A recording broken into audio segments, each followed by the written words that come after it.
I'm here. What's up, Bad Pie? What's up, Kendo? How you gamers doing?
The pyramid.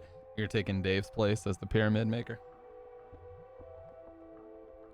at the beginning of the streams. Boom, boom, boom.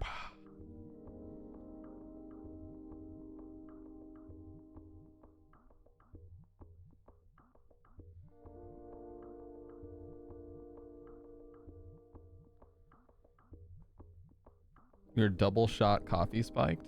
I'm about to be single shot coffee spiked at least.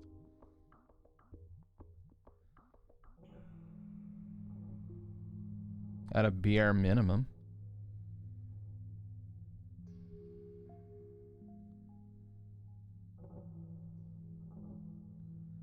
Man, it's so annoying to get this right. The angle of it. That seems to be pretty much there. Kind of like that. Yeah, we're pretty much there. Anyways, yeah. So sorry about no stream last night. I was taking some much needed time away from the computer. Me and Bridget actually started Cowboy Bebop, and I intend to buy, because everybody on here was like, I wouldn't say screaming at me, that's being a bit dramatic, but everybody on here was like, what the hell's your problem, when I said I'd never seen Evangelion. So I think I'm going to pick up Evangelion on Blu-ray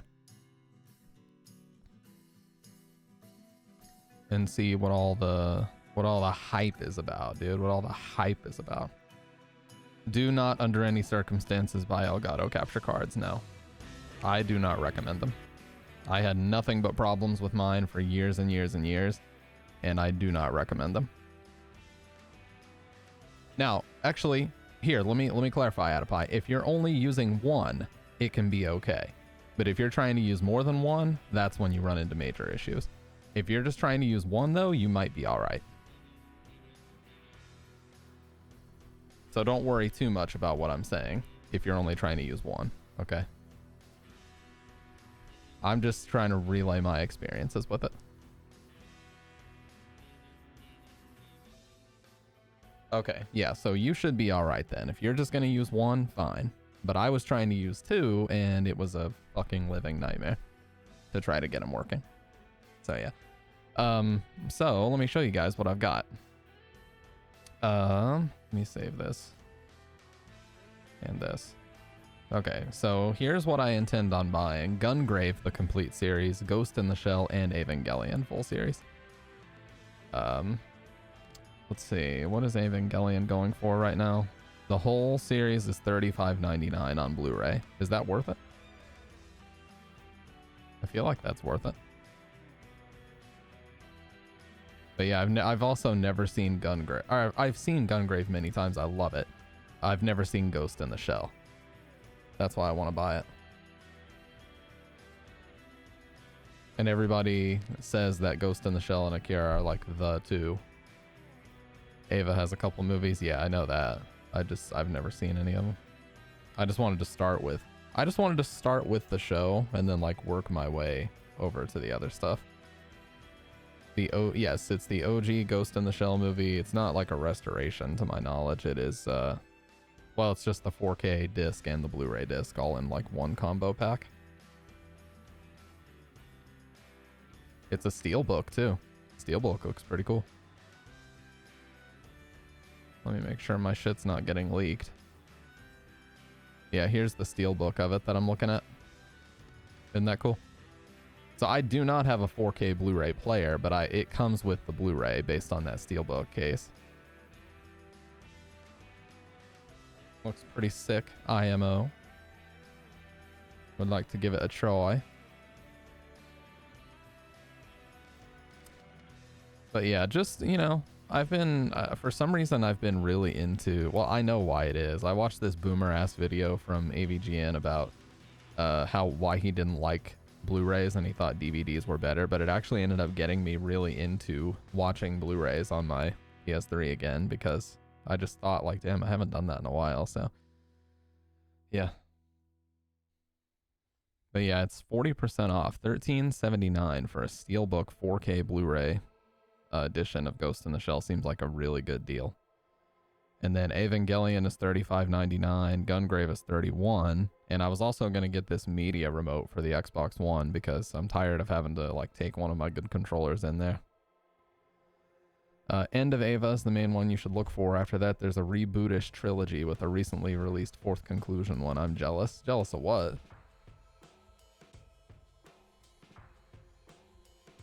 You mean the Steelbook of... What's up, Fudge Me? Who is up Supersonic Racing? If you want to go the dystopian route, try Psycho Pass. I've definitely heard of Psycho Pass before, but I've never watched it. Bum, bum, bum, bum. Bum, bum.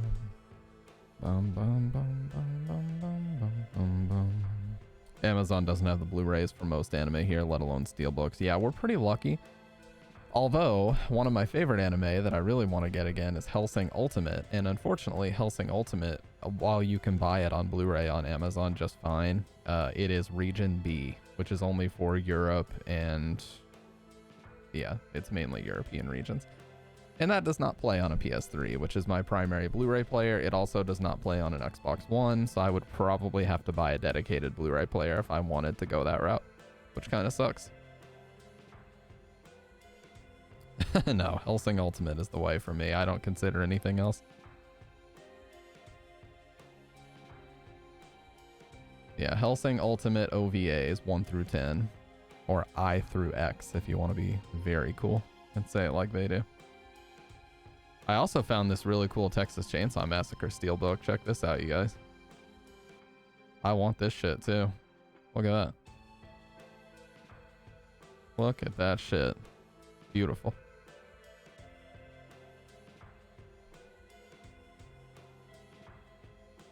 Yeah, I definitely feel like region coding should be a thing of the past. I mean, it's not as if almost every country doesn't have, like, I don't know. I just feel like there's no need to region code shit anymore. I'm sure there's rights and contracts that have to be fucked with and a bunch of paperwork and bullshit that would have to be filed for that to go away. I just really feel like it's an inconvenience. Like a movie that I really badly want on Blu-ray is The Hitcher from 1986, but I can't buy it because the only versions that have been made are German and Italian, and I don't have a player that'll play a German or Italian Blu-ray. And I don't want to put down like $100 just to buy a dedicated Blu-ray player when I actually own like 5 Blu-ray players. I have 3 PS3s and 2 Xbox Ones, so it's like there's no reason why I need to buy another Blu-ray player.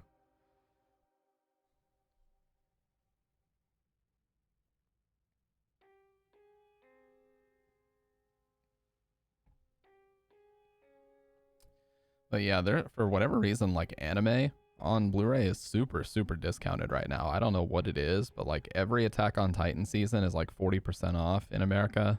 Ghost in the Shell is dirt cheap. like full series, you know, like Gungrave. Evangelion's 40% off. It's normally 60. It's only $35.99 right now. Also, there's a movie called Perfect Blue. That was a really cheap steelbook that I thought about buying. But anyways, my point being in all this, I've just gotten back into watching physical media, you know? Don't think about it, buy it. Oh, Perfect Blue? Yeah, I've never seen it, but it's $17.99 and it's a really nice steelbook. That's the only Blu-ray edition that's being sold right now. The steelbook is actually cheaper than the standard Blu-ray. So I'm like, why not just buy the steelbook, you know? But yeah, I mean, everybody says in the reviews, masterpiece this and masterpiece that. I'm like, well, that's a good sign. Do they normally overcharge with discount pricing, with the discount price being what it should actually cost? Actually, no. Amazon, this is my experience with it, but Amazon in the States has been pretty good with me. Like, if it's a discounted price, it genuinely is usually about $5-10 cheaper than what the, you know, the MSRP, the manufacturer suggested retail price should be. But yeah, here's the steelbook. It's $17.99.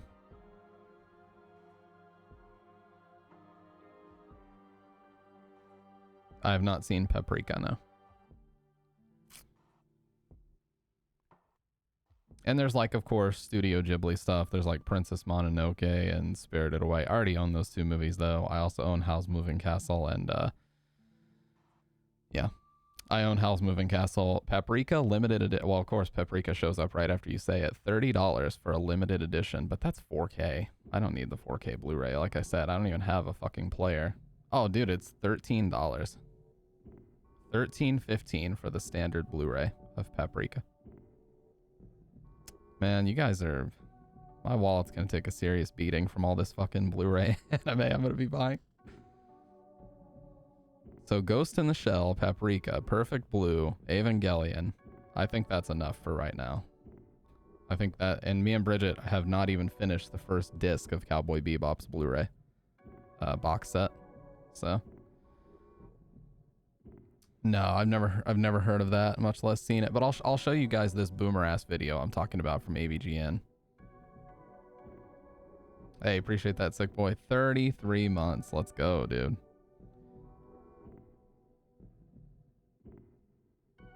Just bought a few figures recently. I should quit now myself. Well, the thing is, like, it's funny. You know, this video that Cinemasker made bitching about Blu-rays. It turns out that like half of his complaints aren't even real. They're just related to using a PS3. But the thing is, like, it actually motivated me to go in there and update all my PS3s and like just set everything up to where we could actually watch our Blu-rays, because we have so many Blu-rays. Like, I had a copy of Blade Runner, the final cut, that hadn't even been opened yet. So I finally decided to open it and watch it the other day, and man, that movie looks so good. Still. Anyways, here's this boomer ass video. And what ruined it for me, VHS, kind of a strange thing to say for somebody who surrounds himself with VHS tapes. Oh, good question, Fudge Me. Let me see before we watch this. I want to see if Samurai Champloo is on Blu-ray. I bet it is. The only one I can't fucking find is Trigun. Okay, well it is, but it's not available right now. It's $40. But like, that's not, it says currently unavailable. There's a ton of them on here, but none of them say that they're currently available, so that's fun. Where's the AVGN outfit? Yeah.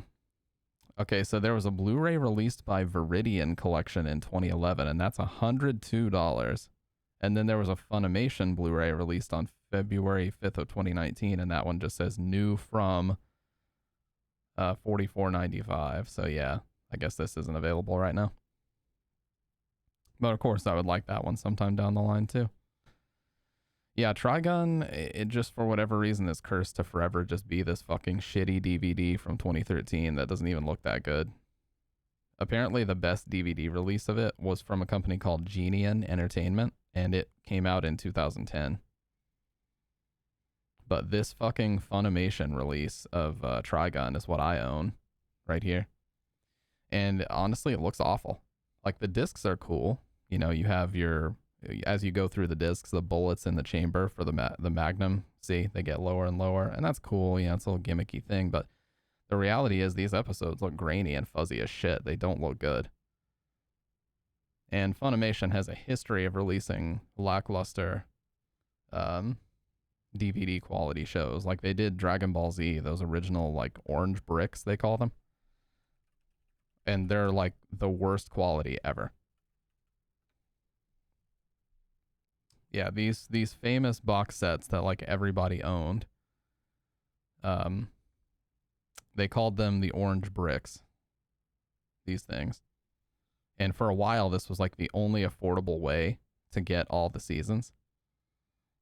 And these have the single worst video quality that Dragon Ball Z has fucking ever been released in. Everything is like this weird yellowy color. Like nothing makes sense color-wise. It's all over the place. It's super grainy and just ugly. And for the longest time, this was the only way to affordably own all the episodes. And yeah, digitally remastered my ass. It looks terrible.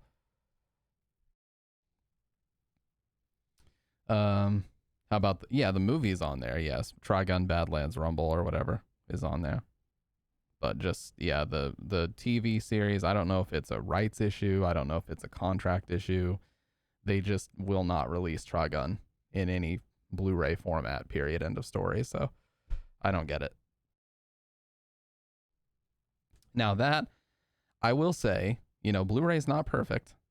But the things that it does offer over DVD, I think, are very important, like not scratching very easily. I have a copy of Fooly Cooly, FLCL, or Furikuri, however you want to say it.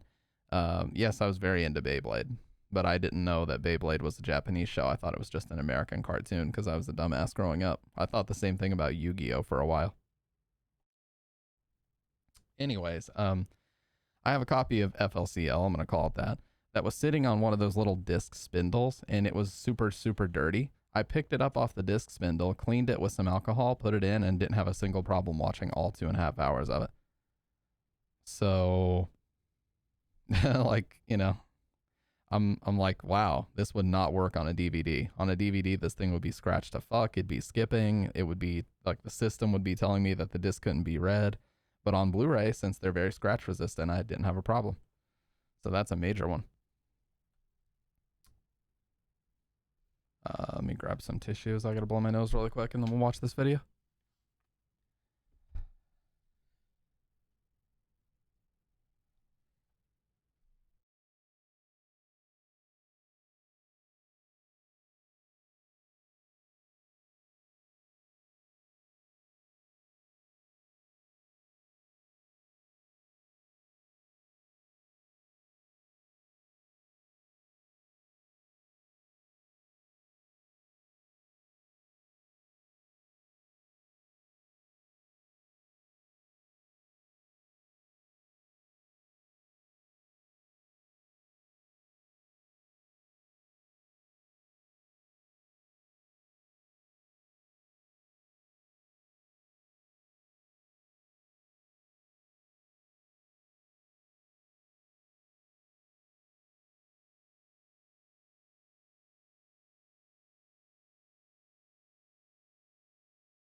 Hey, what's up, Debug? Long time no see, dude. You guys just want to see some real relics? Check these out that I've got. So everybody knows, I think this is the best Blu-ray remote ever made for PS3, right? We've all seen it. We all know about this remote. But I actually recently found our family's ancient PS2 DVD remote. Check that shit out. It's funny because you can actually see a lot of those design cues from this. They actually migrated over to the PS3 remote. Like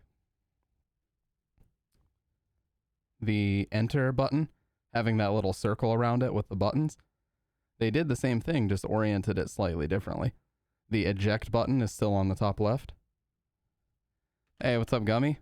Yeah, I was like, just looking through my old shit. This is literally my family's PS2 DVD remote from like 2001 or something like that. But yeah, this right here, I truly believe is the best Blu-ray remote ever made that they did on PS3. This thing is goated on the sticks. It's just awesome. And anytime we do watch parties in the Discord, I use this. It's just so good. The best part about it, as you can see, there's no like lens on the top. Look at the PS2 when you have this big ass like infrared lens sensor. No lens because it's all Bluetooth. You don't even have to point. Like I can literally go across my entire apartment and the bitch still works. Like the range on PS3 is super good. Anyways, that's why I think it's the best. And I think every home in America should own one. Unless you're obsessed with like 4K Blu-rays, in which case don't bother. But if you're still watching Blu-rays on a PS3, get it. Forbidden DualShock. Anyone remember Monsuno? That sounds really familiar, but I'm not sure. I'm not sure. Anyways, here's this boomer ass video from AVGN.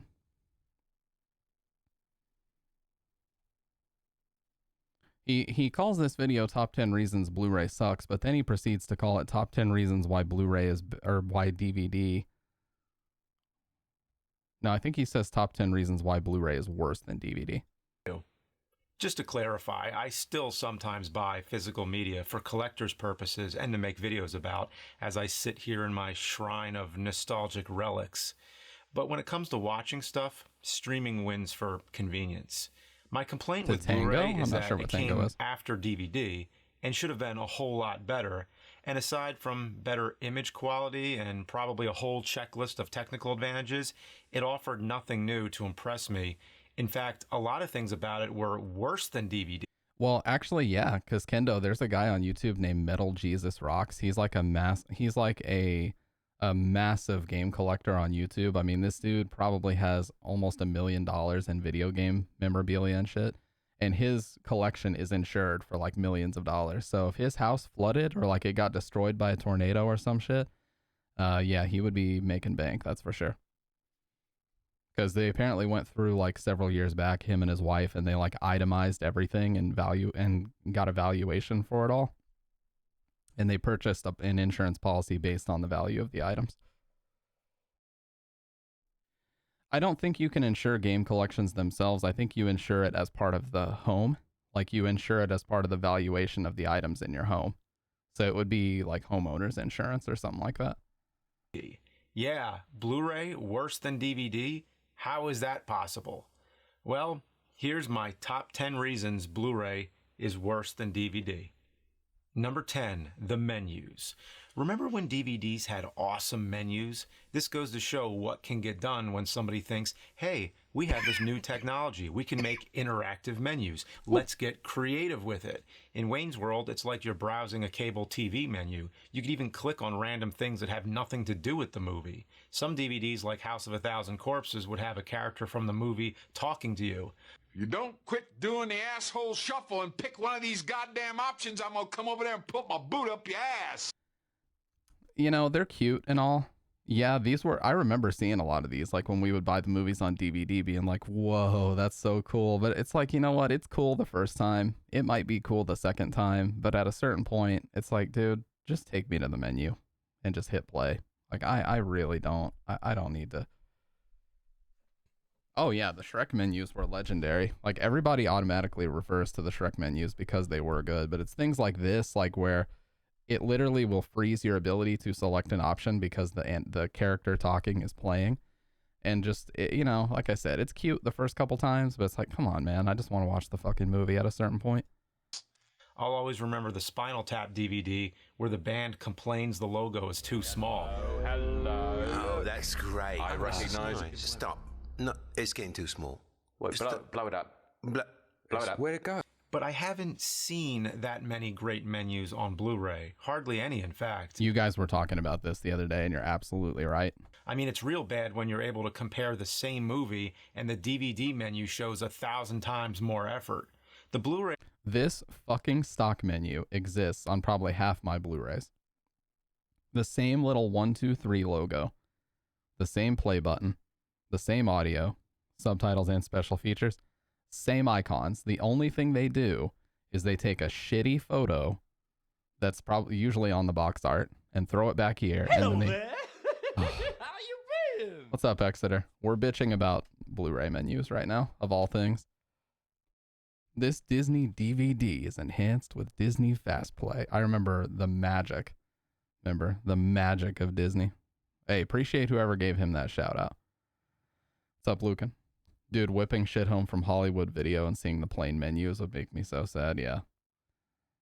But yeah, every fucking one, half the ones that I own are like this. Stock image, usually the same cover that's on the movie itself with the same fucking icons down here. Yeah, how was your stream, dude? are always either just a 10-second loop of the movie or it's the same stock. See, this one pisses me off. I own this Blu-ray.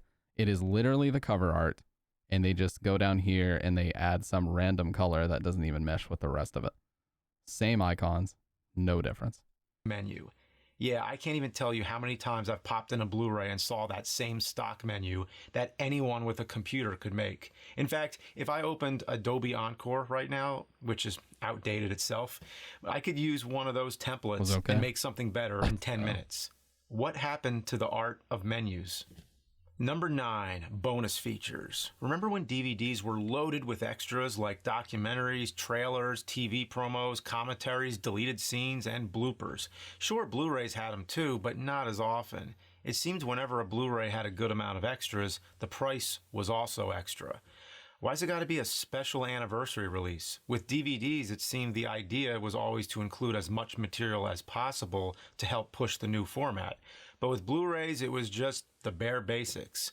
At the very least, a movie on Blu-ray should have all the same bonus features that were on the DVD version, even if they're only available in standard. I 100% agree with his point here. I have my dad's copy of Blade Runner Director's Cut from 2000 and his copy of Terminator 1 from 2000.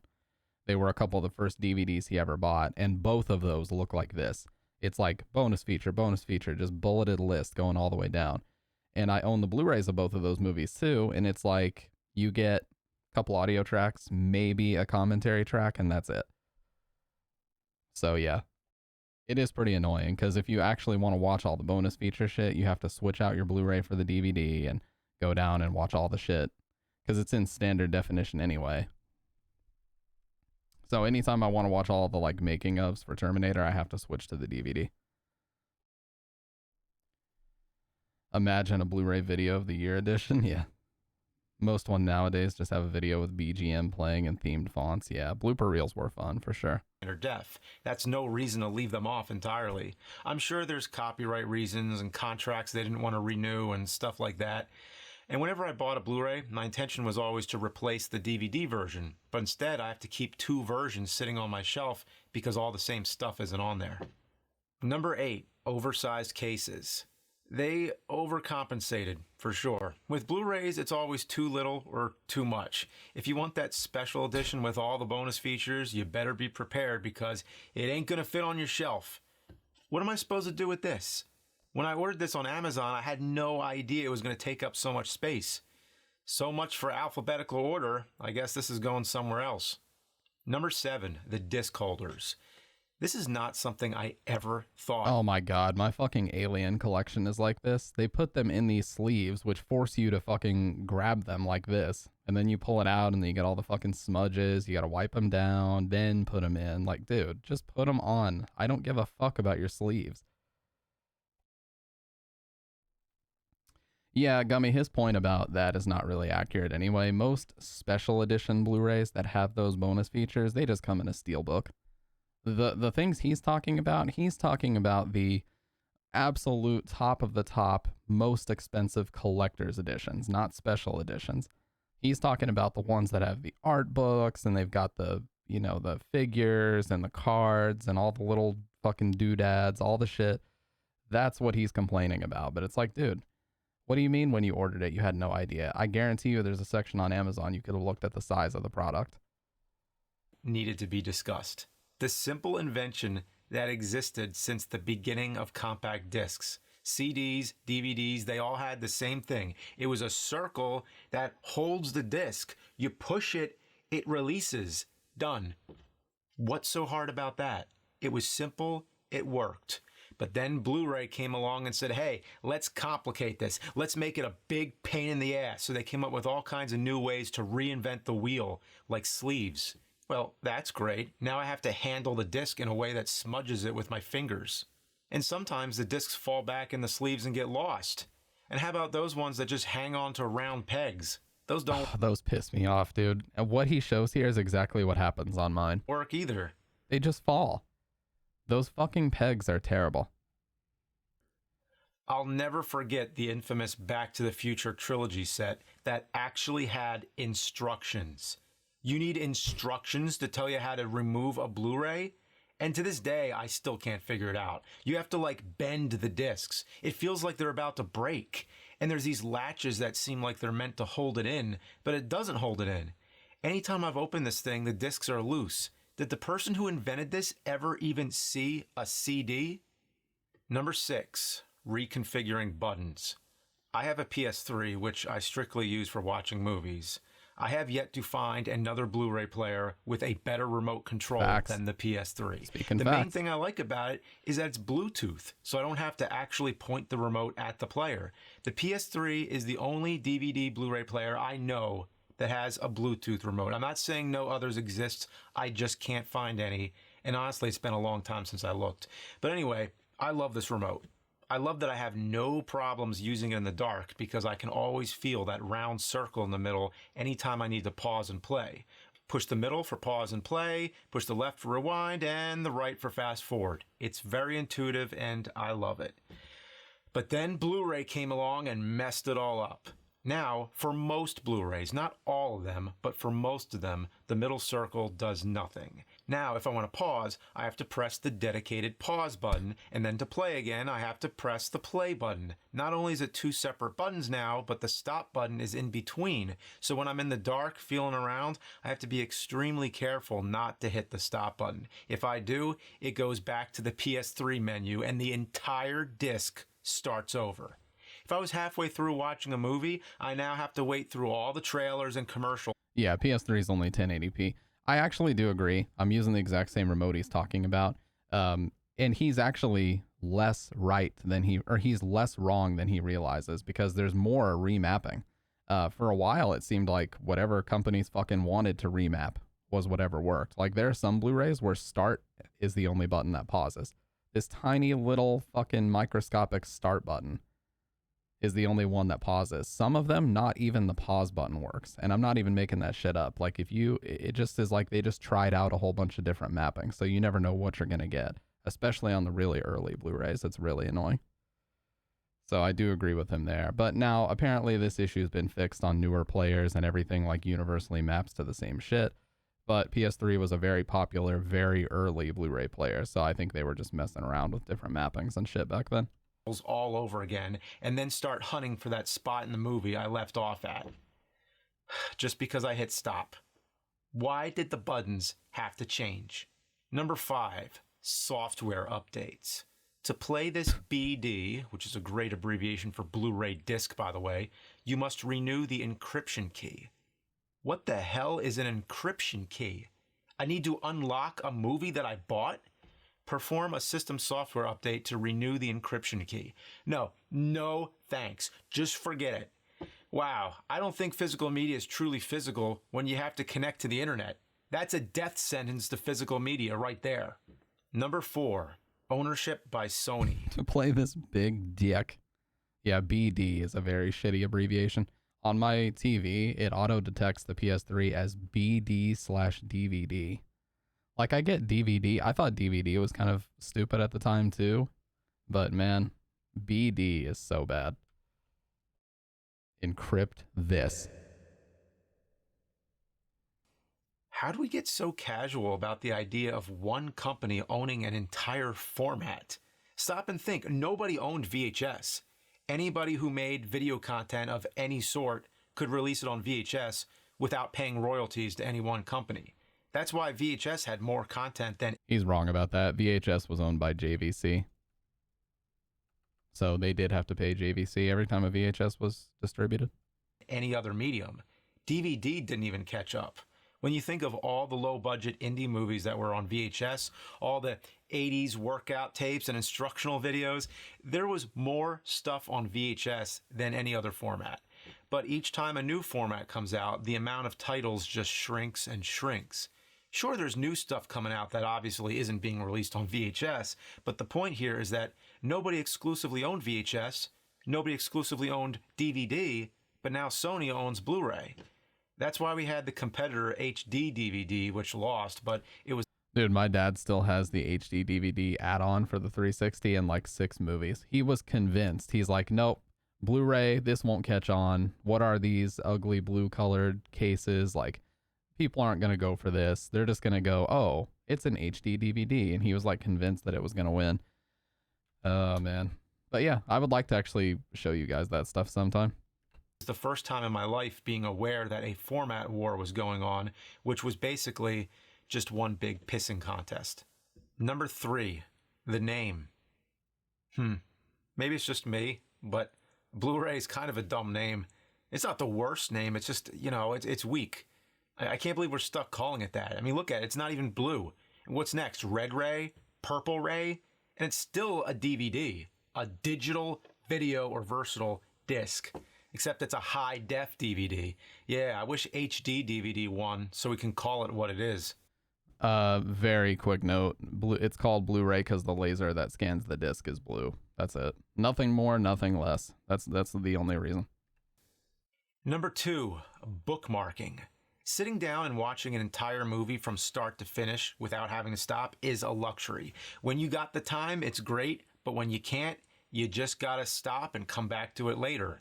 On DVD, I rarely had a problem. I'd stop the movie, shut the PS3 down, and the next night I'd start it up again, and the movie would continue right where it left off. But on Blu-ray, on this newer technology, it doesn't work. He's right about this. Sometimes it does, but most of the time it doesn't. So I have to start the damn thing from the beginning, commercials, trailers and all, and then go hunting. It has a new feature called bookmarks.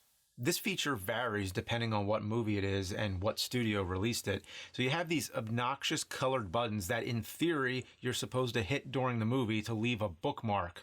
So you got to remember it first of all. But most of the time I press them and nothing happens. I try every color and nothing. It doesn't do a damn thing.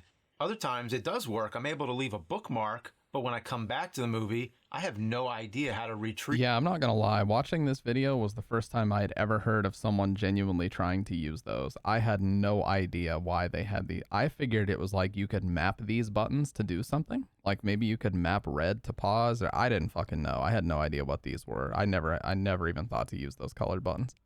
The bookmarks. Is there some secret bookmark menu I should know about?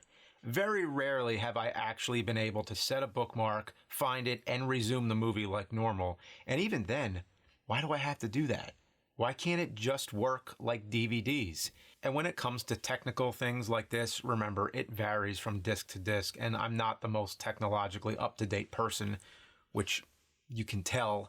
So there's a chance I'm doing something wrong. But this is my experience with it. It shouldn't be confusing and frustrating. And with something that's so similar to DVD, why can't it function more like a DVD?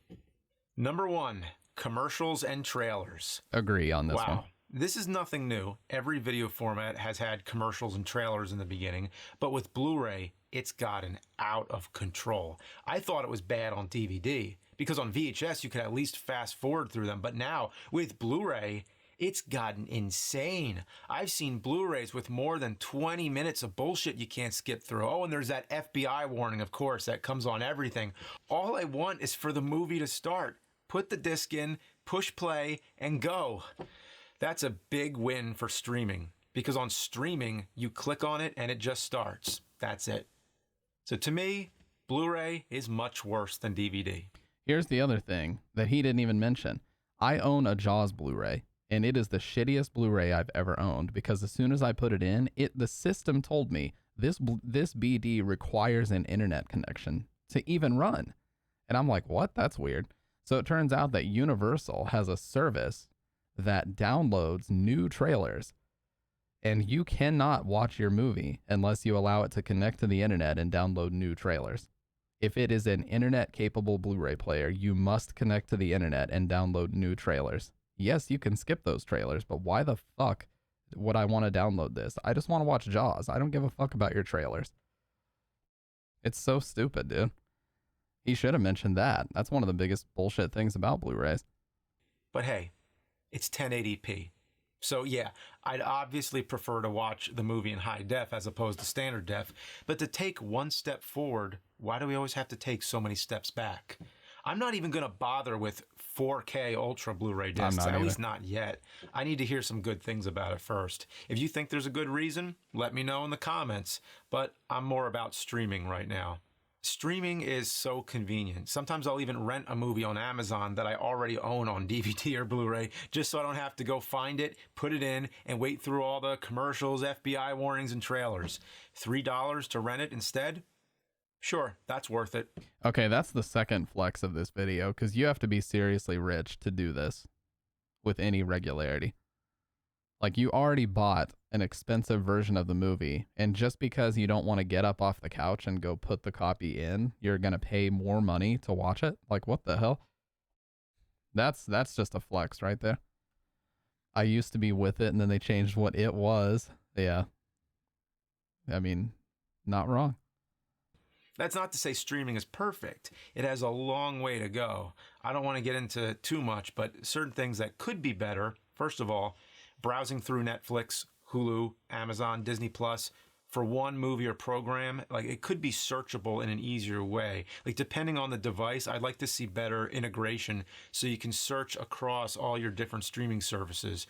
They won't allow that. So, okay. So I watched a response video that made a similar point, but it's very true. This whole pissing contest format war that he was talking about between HD, DVD, and Blu-ray, that's what's going on with streaming services right now. There are some, like our Amazon Fire Stick, will let us search across all of our shit. But there are some services that refuse to do that because they want you to go into their service and their service only. So they don't allow you to search with everything else. You have to go into their service to see what they have available. So this whole, I don't understand why, you know, he comes to the conclusion at the end of this video that streaming is better. Like what? No, it's not better because you're paying for all these services. They're not going to have what you want most of the time. Like anytime I go onto a streaming service, I have one movie in mind. Half the time they don't have it. It's like, okay, well, I wish I had it on Blu-ray. And then I'll go buy it on Blu-ray. It's like, okay, well, now I don't have to worry about that because I always own it, you know? For that one movie or whatever it is. Things are changing rapidly, but what I hope to see soon is a better way to bring all your channels together, like TV. Also, I want to see more stuff being added. My ultimate goal, my dream wish would be to have access to every movie ever made, but it seems more often they keep taking movies and programs off of streaming services, and if that's going to happen, I'd at least like to know when a title is expiring. It seems like a courtesy to just say, hey, this title is leaving on this date, which they sometimes do. I think that helps to get more people to watch it too. If I knew something was leaving, I'd make it a priority to watch that. Another big reason why physical media can't be obsolete yet is because of all the bonus content that exists on DVDs. Good point. Yeah. My hopes would be that more streaming services include that type of bonus content to go along with their movies. Some movies that you buy on Amazon come with the bonus content. You just click play and it starts, but yeah, it's not common. And most streaming services is just literally the movie. You might get like a couple audio tracks. You might get English stereo, and then you get like English surround sound and maybe a couple other languages like Italian, French, Spanish, something like that. But that's it. Like you are not getting any documentaries, making of, TV, promos, commentary tracks, nothing like that on streaming services. To my knowledge, at least. Also, when it comes to buying movies digitally, I'm still unsure what the best option is. I've bought a bunch of movies on Amazon, but there's no way to organize them, and you can only see a few of them on the screen at a time because they're in this one horizontal line that you have to keep scrolling through. It sucks. When I put something on for my kids, I'm going through, I'm like, okay, where's Lego Movie? Okay, Wreck-It Ralph, Secret Life of Pets, Leprechaun Returns. Ugh. They can't even separate them by genre. Until there's a better way to organize titles you own, I'm not too thrilled. And if there is a way, please let me know in the comments. I also have yet to know any way of migrating my physical media collection into a digital collection. I know there exist different ways, but I'm not sure which is the best and something that I'd actually have time to do. I remember when iTunes came out and I imported all my old CDs. That was a huge project, and that was just audio. I can't imagine doing that now with video. Yeah. I know there's some services like Vudu that allow you to scan the barcodes of your DVDs and pay $5 or something to unlock a digital version. If they have it. There's a couple that I scanned the barcodes on, and it's like, oh, that title's unavailable. Yay. But that's got to be a limited library, and how expensive could that be for a collection like mine? I don't even want to think about that. So streaming is not perfect, but I think it's better than physical media. No. Blu-rays you can just forget about. And then he proceeds to shill the AVGN Blu-ray, which is just hilarious. But no, that's a hard disagree for me. I think streaming services have a long way to go before they catch up to physical media. Yes, the menus are annoying. Yes, there are a lot of commercials and trailers. Yes, I get it. But at the end of the day, if I want to fucking watch Pulp Fiction on Blu-ray, regardless of how many trailers are at the beginning, I put the disc in and eventually I will be taken to a menu where I can hit play, and that's it. It has a bunch of bonus features, whatever I would want. You know what I mean? Like, I don't agree at all that streaming services are better. I could check Netflix today and it might be on there. I don't know. I could check Netflix tomorrow and it's probably going to be gone. I don't fucking know. Because it seems like every single time I check Netflix, even if it's been a couple weeks, the whole thing is just different and I can never find what I actually want to watch. And what's even weirder is he made a video about browsing Netflix and why he hates it. And now all of a sudden he loves streaming services. But this is like one of my favorite videos he ever made about browsing Netflix. This is what happens to me and Bridget every single time we sit down to watch Netflix. We sit down with every intention in the world to watch something. We're like, we are going to spend some time together. We're going to watch a movie tonight. We sit down and we browse. And it's like, that movie's cool, but do we want to watch it right now? I don't know. And then we're just like browsing. And then before we know it, 30 minutes of browsing has happened. And we're like, fuck this. Let's just go do something else. Okay, what am I going to watch? What am I going to watch? Oh, Goosebumps. No, another time, later. Godzilla 2, I gotta check that out soon. But I don't know, it's not the type of mood I'm in right now. I've seen this, I've seen that. Oh, Black Mirror was awesome. When it's awesome. Oh, I wish there were more of these. This was good. Oh, good old Bob Ross, that happy motherfucker. Okay, another Frankenstein thing going on my list and to never be watched. Yep. I've seen so many of these alien documentaries. Yeah, put it on the list. Oh, I heard this was good. Yeah, put it on the list. Oh, I already put it on my list. Okay. Battlefield Earth. There you go. Decision made. No. You know, I've never felt so much like there's so few options, but at the same time, there's too many options. How many fucking kickboxer movies did they make? Oh yeah, Armageddon. I think that might be the only movie I walked out on. Yeah, I walked out during the credits. Why did he say that? That's just such a fucking random joke in this video. That might be the only movie I ever walked out on. Yeah, I walked out during the credits. Mortal Kombat, yeah. Don't need to watch that again. Fucking Battlefield Earth was awesome. Get smart. They should just put the classic on there. Genres. British. British is a genre. Oh, they have a genre called Summer of Love. What is Summer of Love? I just have to know. African Queen. Okay, classic movies. Pumping Iron, a classic, really. Cult movies. All right. What do they define as? As if AVGN hasn't walked into his room full of physical media and been like, don't know what I want to, don't know what I want to play. Yeah, he started some of his AVGN episodes. LGBTQ as a genre. Yeah, I think, Netflix always has some really specific genres. And then what's funny, and he shows it in this video, it's like the same exact movies that are in other genres. Like there's not even really much of a need to separate them because they mostly are comprised of the same stuff. What do they define as cult? Bad Santa? Cult? Funny movie. I don't know about cult. Pumping Iron. Cult. Yeah.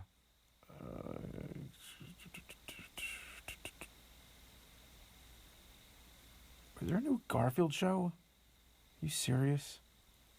Oh, there's a category called slightly inappropriate. Chappelle, this is hilarious. Slightly We gotta put out inappropriate. more stand-ups. Yeah, stand-up comedy, always good when in doubt. Freaks and Geeks was great. That was a very impressive show. Oh, Ash vs. Evil Dead. Great they put it on here. Seen them all, though. I wonder how many of these pumping irons I can line up in a row. I'm already wasting enough fucking time. You know what it comes down I comfort watched Bring It On a few times and Netflix made a whole Kirsten Dunst section for me. Good Lord, dude. to? Sometimes you just gotta type something in. What do you want to... Well, I know I'm gonna have to do a video on Commando sometime soon, so Commando. No, without failure. Every motherfucking time I have searched manually for a movie, they never have it. Not one singular motherfucking time has that happened. Ever. It's not Commandos. Bullet to the head. Yeah, bullet to the head. You know, it doesn't even have the courtesy to tell you, like, hey, you know, we don't have Commando. No, it's instead explore titles related to Commando. Let's do a test here. The Graduate. No, it acknowledges the movie exists. Explore titles related to The Graduate. Okay, how about Maltese Falcon? No. Dr. Strangelove. No. City Lights. No. The Wild Bunch. No. Goodfellas. No. Raiders of the Lost Ark. Huh? I know it's probably like the most famous fan film of all time. But imagine your fan film is on Netflix and the actual movie isn't.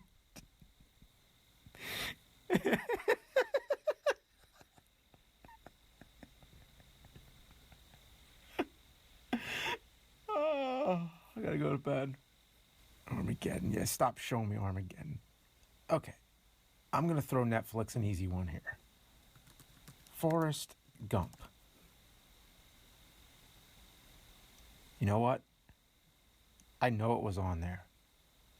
I saw it on there. I saw it with my own eyes, and it's gone.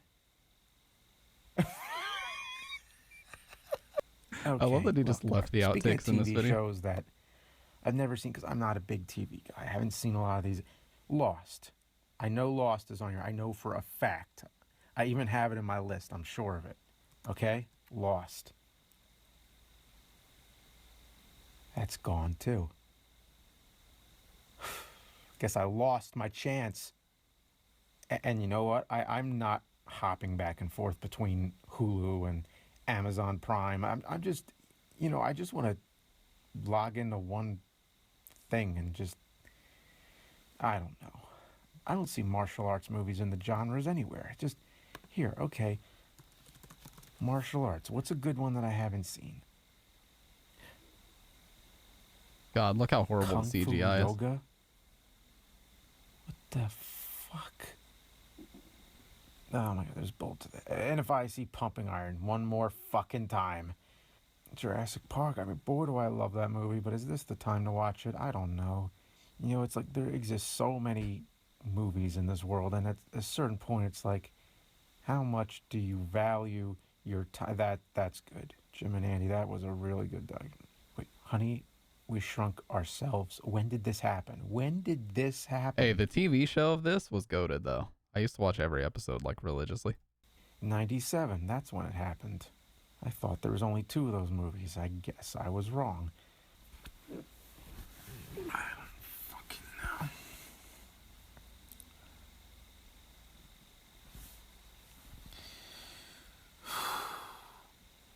Fork, sword, knives. What could that be about?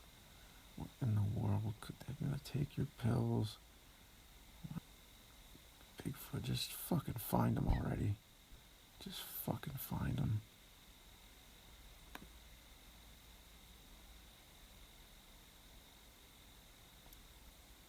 Haunters. Let's do it. And then inevitably, 5 minutes into watching it, we're either bored to tears or we're like, let's just go do something else.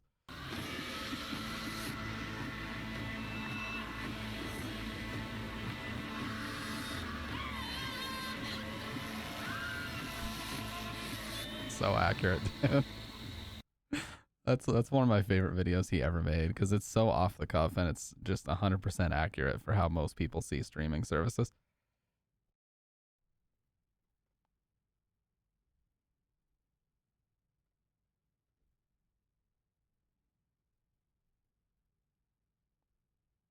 We all just learned that according to Netflix, pumping iron is and is a part of every genre ever made. What do you think Aardman's gonna do when they run out of clay? I actually don't know what that means. I'm an uncultured individual. I remember the meme, are you still watching Netflix? Oh my god. Yeah, meanwhile, someone's daughter. Then they just put every possible euphemism for somebody getting absolutely railed.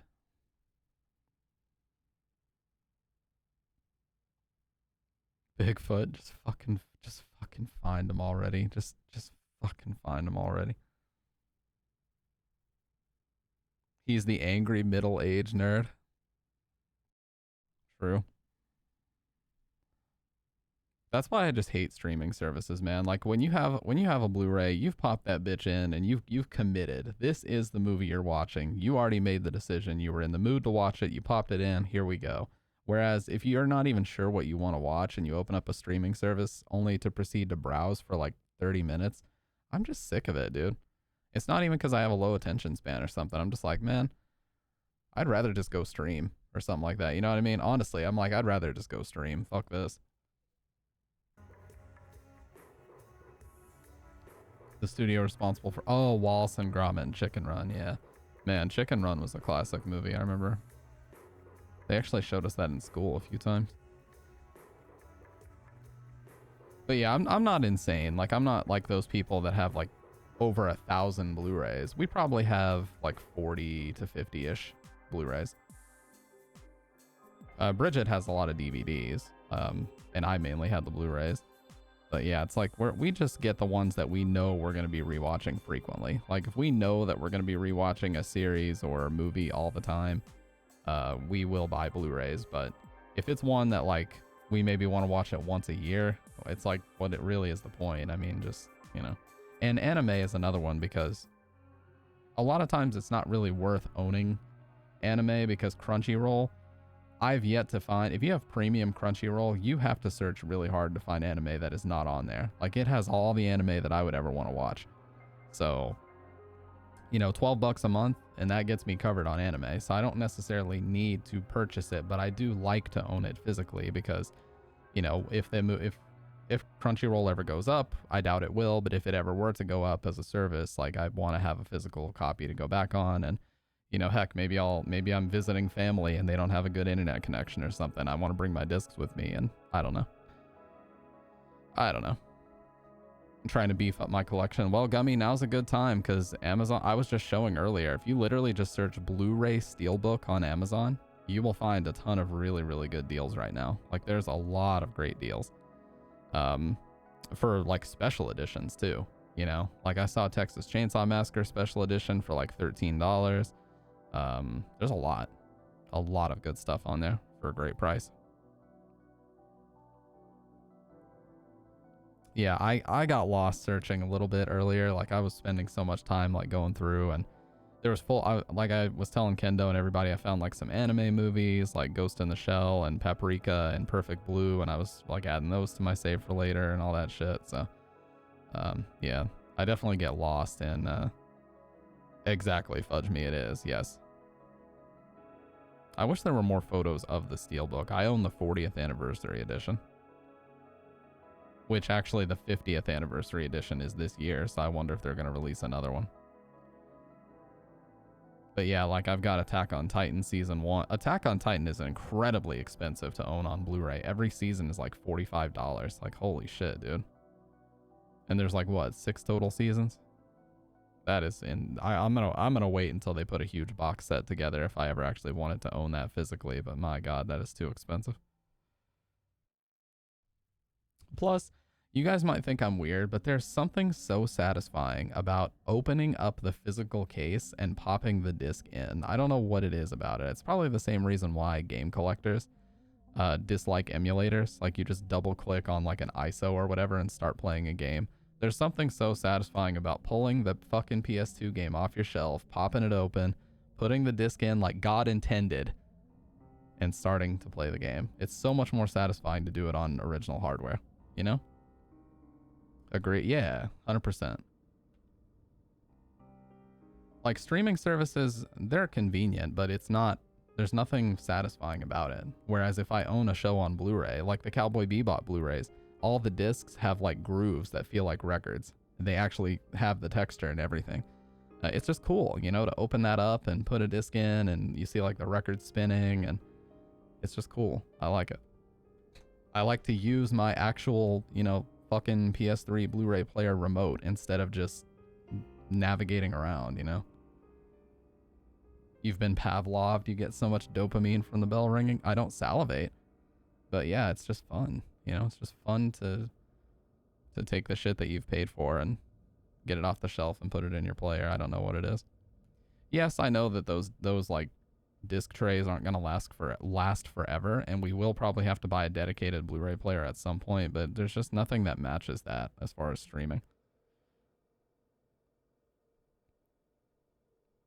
I miss when I worked in retail, we had this massive Blu-ray bargain bin, and I would just fucking search through that thing all the time and get really good deals, because everything in there was $5.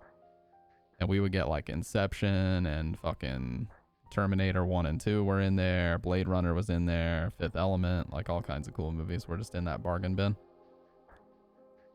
Disc rot more so on DVD, but Blu-rays have a coating that helps prevent against that. As long as you keep them in an area that's not has like no moisture, you keep them high up on a shelf or something, they're okay. But if you keep them low to the ground, that can be an issue. Yeah, CDs are susceptible to that for sure.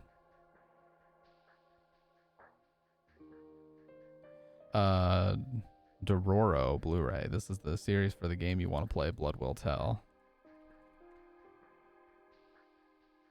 Oh. Is that a series? It's $52. Yeah, it's 3 discs and $52. Damn. And that's 42% off. It's normally $89.99. Holy shit, dude. No, we literally have a Walmart bookshelf in which maybe one entire layer is full of our Blu-rays. We don't own a ton. It's a very, very select list of movies that we just love, you know, and can rewatch pretty much anytime. Very small. And I have a friend who sends me some really cool obscure stuff sometimes. Like he sent me a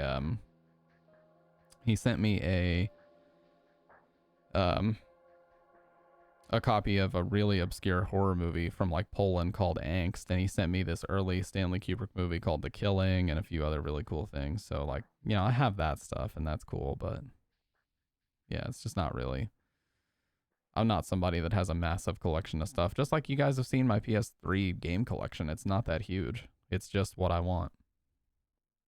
We don't talk about that, sick boy.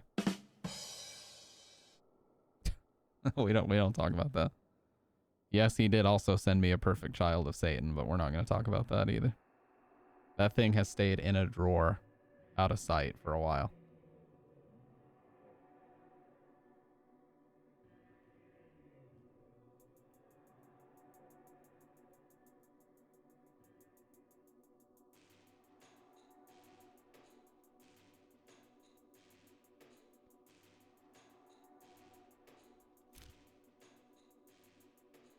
But yeah, I just like it.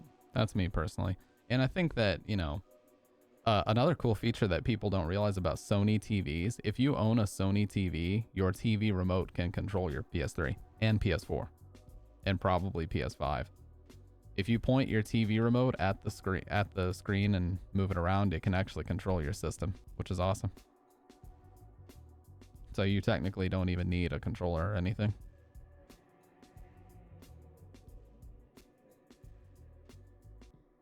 Stamp's friend finna be the next "Where's this song from?" and it was a porn. Nah,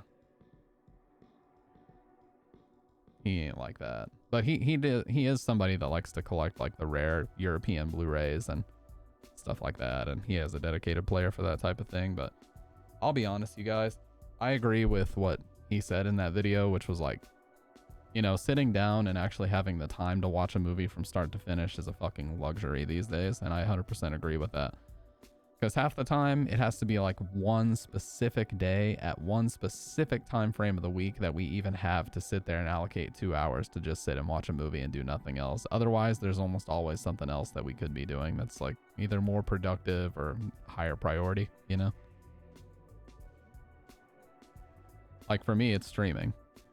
What could be a rare European Blu-ray than some weird kinky dungeon porn filmed by Werner Herzog in private? Well, there's one where the director is so like infamous that he has to blur his face everywhere he goes. His name is Marian Dora, and he made a movie called it's like his most famous movie. It is called Melancholy der Engel, Melancholy of the Angels. So yeah, there's that.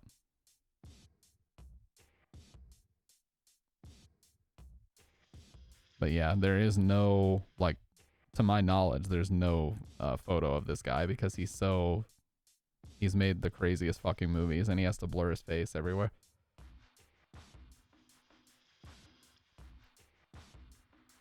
Well, anyway, we got our ass kicked by Resident Evil 7 last time, so what do we do this stream, you guys? We got our asses absolutely handed to us.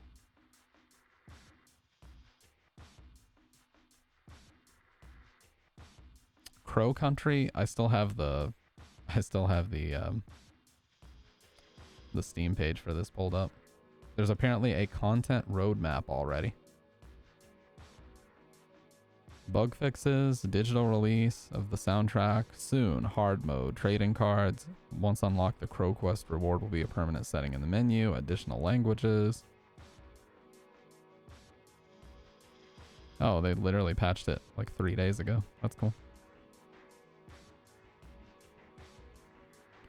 Unrelated story though, was playing FF7 for the past days. I watched the bonus credits for the game and One Winged Angel was playing. My kid heard it and he was stunned and got scared and hid behind me. Kind of fascinating that my kid, without having knowledge on what to be scared of, but he got shite with the certain notes of music. The great power of auditory senses. Yeah.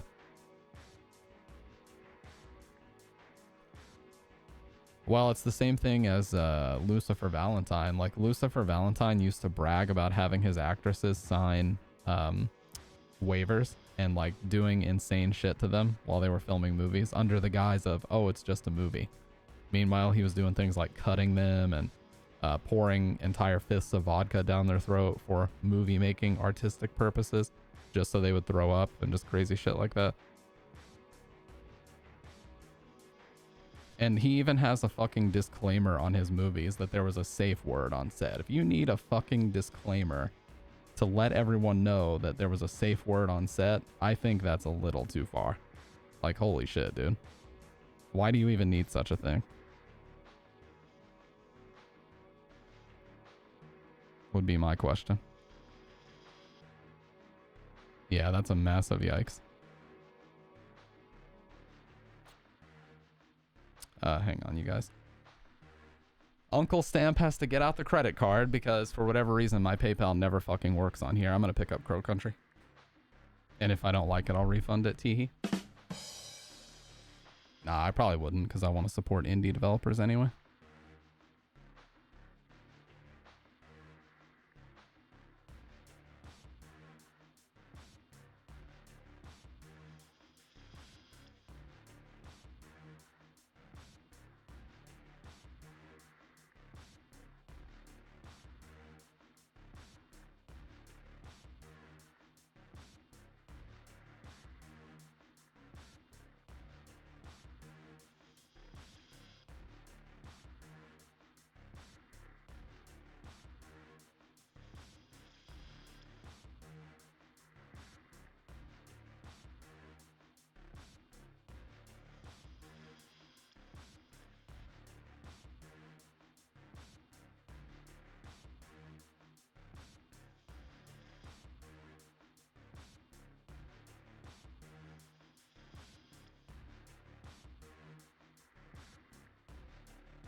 Okay.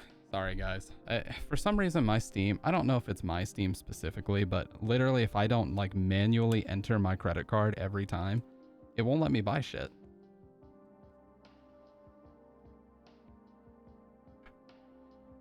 I might actually need to like contact Valve about this because every single time it defaults to PayPal, even though I have not used PayPal in years on here. Every single time it goes to my PayPal. I'm like, what the fuck, dude? I don't use PayPal. Not for this. Just put in my damn credit card. God.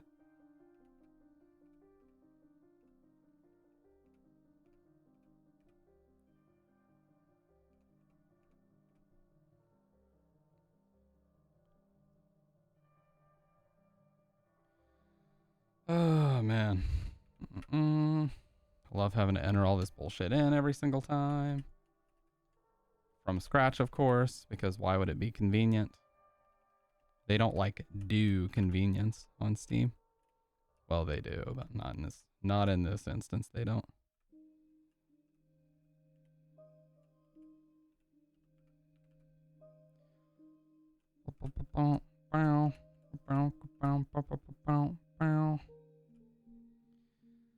Okay. I really don't know why I have to enter a fucking phone number, but okay. Save. I always tick the box to save and it never does.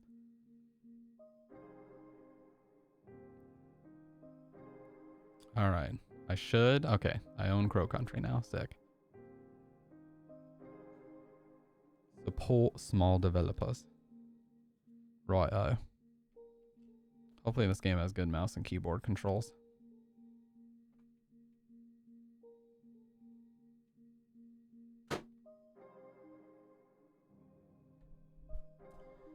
Guys, don't worry. Everyone consented. Ignore the power gap and constant threats to replace cast members and shit. They wanted to do all the fucked up shit I underpaid them to do. Don't worry about the NDAs we made them sign. I mean, unfortunately, for a lot of these movies, factual. Or most likely factual. Alright, install. Let's put her on the M.2. Hell yeah, there we go. Let's scroll through all the nonsense down here.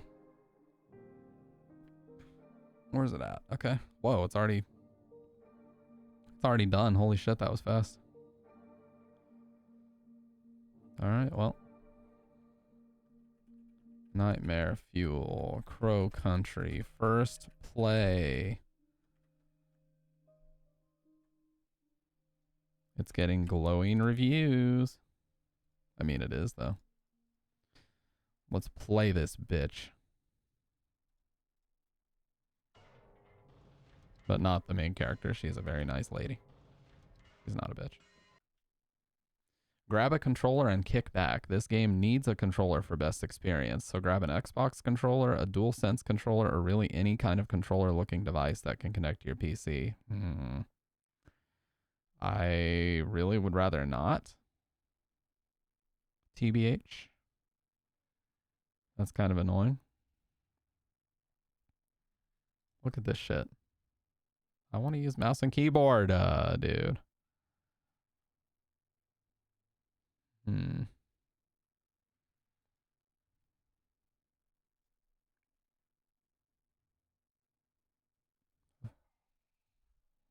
Oh my god. Sorry about that, you guys.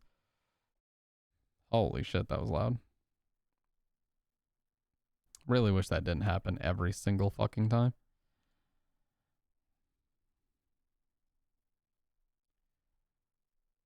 Let's see. Okay, now it's on the proper channel, which should be quieter. Alright, there we go. Well, hey, it's got keyboard controls right there, so until I'm told otherwise, that's what I'm using, dude. L to confirm and K to cancel. Now that's an interesting one. L to reload, K to shoot. Oh, what? Space, X, K, and L. What the fuck? That is so weird.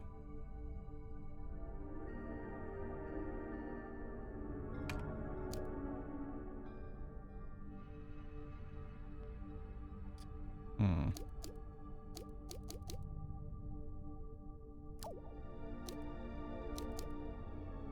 I'm gonna leave everything default just because I don't know. Danger may be lurking around every corner. You will not be attacked. Okay, yeah.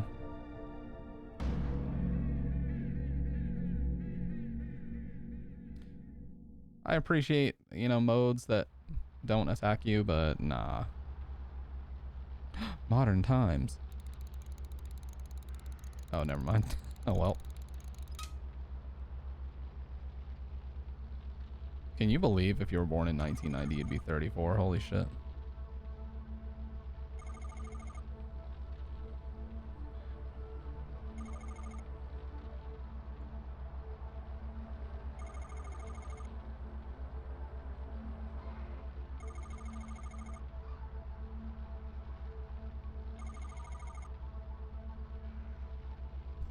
I won't mess it up, dude. Relax.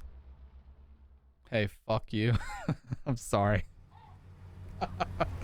I'm sorry, man. Hey. Sorry, dude. Hey, I was born in 94. I'm about to be old as fuck by the end of this year. You know? We're all old in here, but it's okay. We're experienced. Okay, so what is this K and L business? Okay, so arrow keys for movement, K to sprint, L to confirm. That's so weird. I have to use my pinky. I have to use my pinky to hit space. Okay, this is fucking bizarre controls, but I can get used to this. It's my police file. Missing persons report. Atlanta Police Department, 215 Lakewood Way Southwest, Atlanta, Georgia, 30315. Name, Edward Crow. Occupation, company owner / landowner. Health condition, unknown. Last seen by Mr. Tolman, 42 male. Last known whereabouts, Crow Country Estate. Reported by Natalie Crow. Relation to missing daughter. Reported to Officer Detective Harrison James. Okay. The 29th looms near on me. You're born in 88. Dude, that's literally not old, though. Come on. 36 is not old. Alright, well, I'm grabbing my DualShock 4 for this because these controls are just simply not going to work. Give me a sec. I might have to plug this controller in, though, because, yeah.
Alright.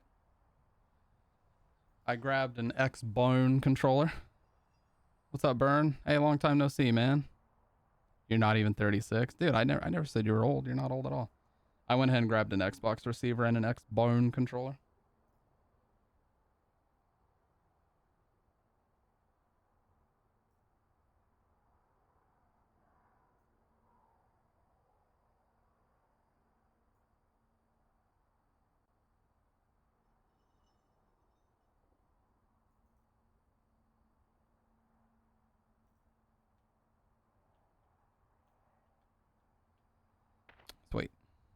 Well, that was super easy to sync that up. Well, it's actually a Series X controller, but who's counting? Yeah, it's a carbon black. These controllers are okay, but I obviously prefer Sony stuff. And always have. She got a dumpy. She looks like a Lego character. Okay, so right trigger runs. Right bumper aims. AB. Oh, wow, nice vibration too. Yeah, she looks like a Lego character.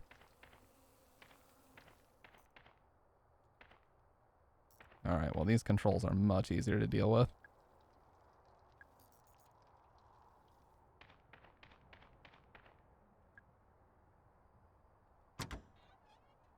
Oh yeah, let's go.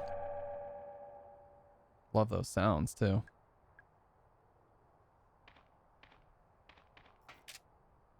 Oh, that little crosshair, okay. Nice, dude. Give me my bullet back. No, you don't have enough.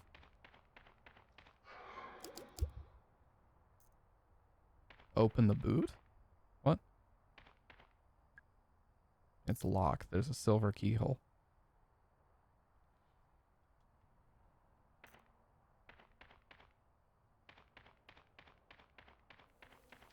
I need to sit a little bit closer though.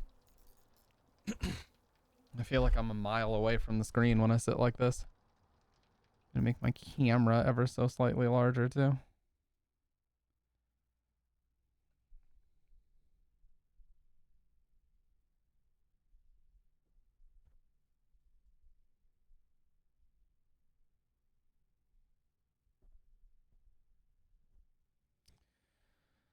Okay. Looks like someone made a Roblox model of the Lily character from Duolingo.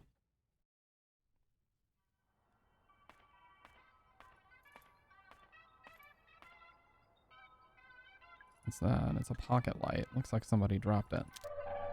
Okay, we got our Silent Hill breast pocket flashlight. We'll take it.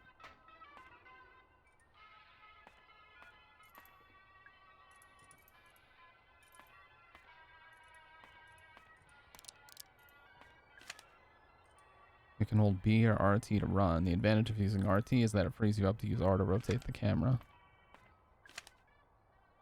The camera will quickly face forward. And oh, okay. Nice. So you can kind of use that to reset.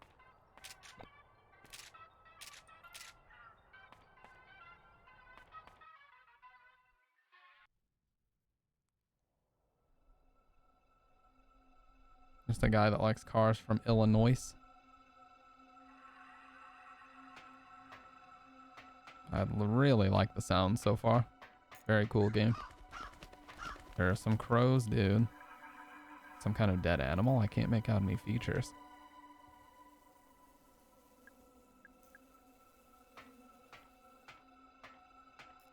A big old burb. Hello, Mr. Crow. I'm looking for your boss. Do you know where he is?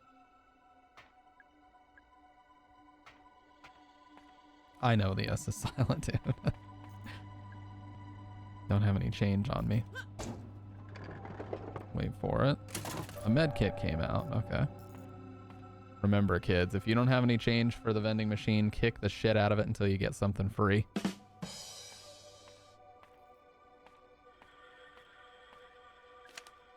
Fine, I admit it. I dropped the bronze key into the fairy pond. It was an accident. It wouldn't be such a problem if we'd made a spare. Y'all ever think about how crows have funerals and like investigate the causes of death for deceased family members and shit? Like corvids are real fucking cool. I actually did not know that. I'm not an expert on birds. You can quickly defeat enemies by exploding the red barrels. Similarly useful are the blue electrical generators found on some walls.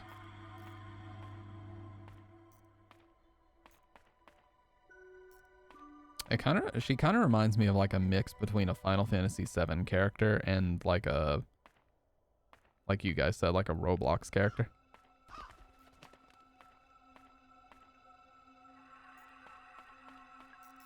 Oh, there's gonna be a crank.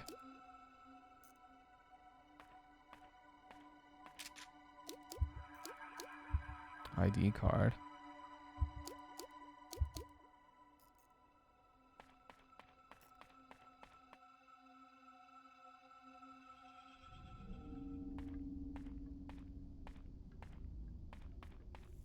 2106.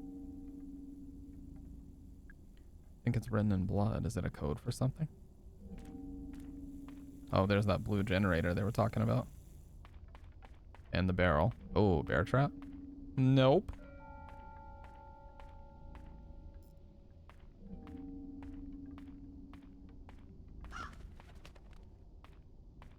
Fairy. It's a wooden carving of a woman. She's facing the other way.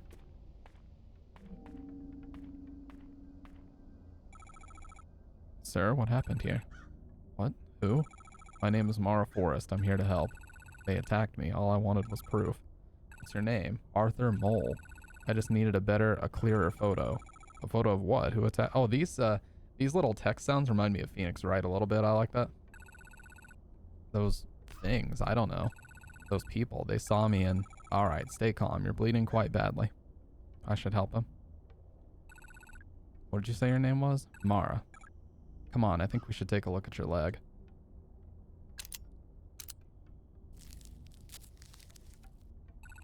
Thanks. I still feel kind of bad. Come on, let's move you to somewhere safe. You don't look too heavy. I don't know. I don't know if we can trust this guy, but I'm gonna help him anyway. Because I'm a good Samaritan. I moved Arthur to my car. He'll be safe there for now. And we're down a healing item, but that's okay.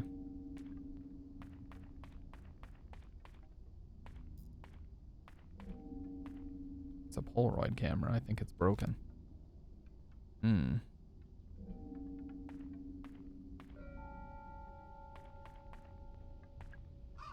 Tree Lady 3184.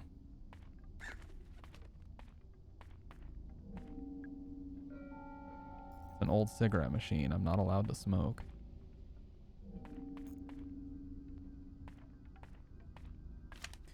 Humanoid enemies will take more damage if you get a headshot. A headshot also has a chance of decapitating some enemies.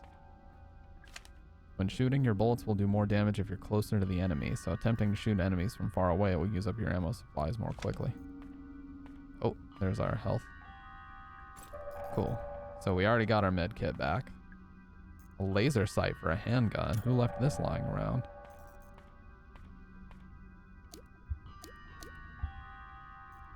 Did it already put it on there? It did. Sweet.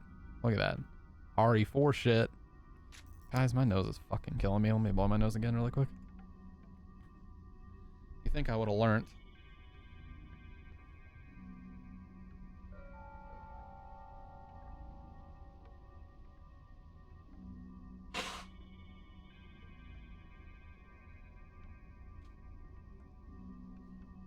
Okay, good to go.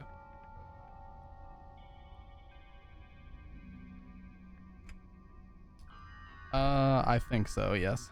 Fudge me about A Midsummer's Night Dream, but I don't know for sure. I'm not an expert in this sort of, in this field, if you will. Anyways.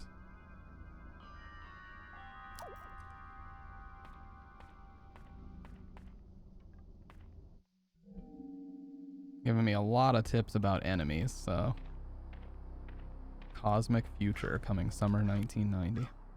It was supposed to be finished this year, now it'll never happen.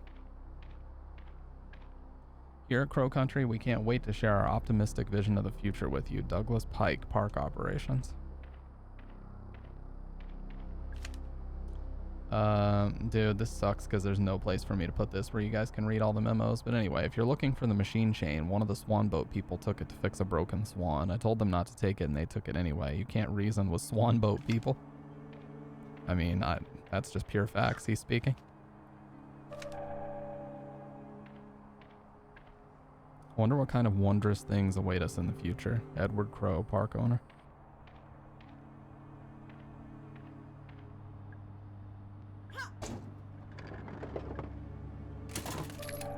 Nice. Handwritten letter. Hey Ed, want some good news? I finally found a good site for a gold mine. It's in Para, northern Brazil. Just like we wanted, there's a disused mine here.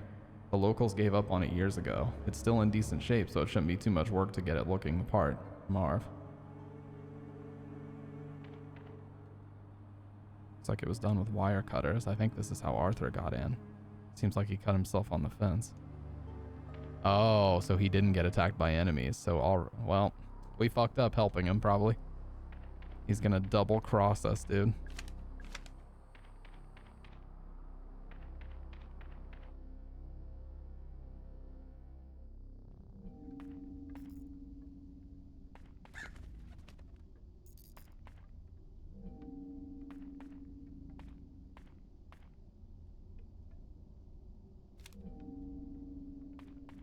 Is that a key hanging there? No.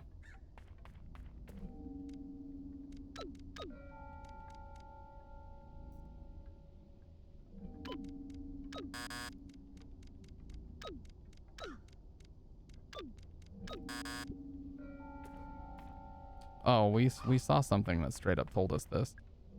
3184.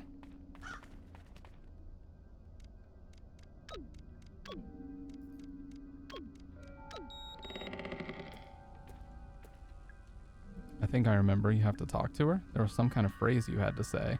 I don't remember what it was though. Take heed. It immediately accepted whatever I just pressed. Take heed, O great fairy of Greenest Glen. I guess that was wrong. Maybe the staff have it written down somewhere.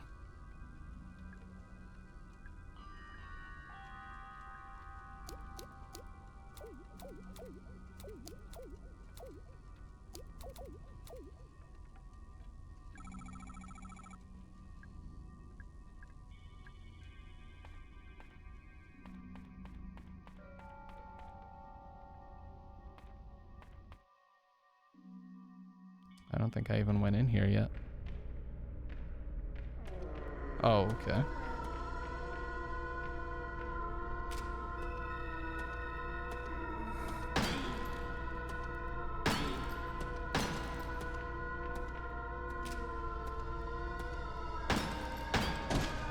Bitch. Make me ask you again.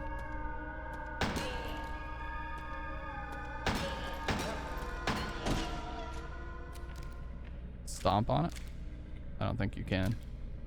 Ugh, the smell's so bad, like an infected wound. I feel bad killing it, but I feel bad leaving it alive too.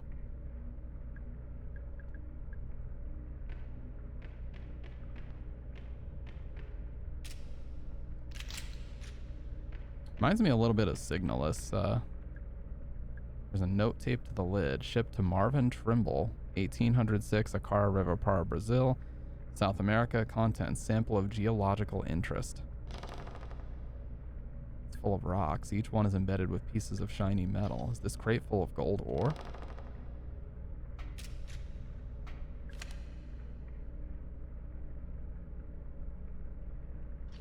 Oh. Hang on. Can I ask why the dig site access is that cute little house? Don't you think there's a chance that some kid would want to go looking in there? At the very least, let's keep it locked via the keyhole in the mailbox.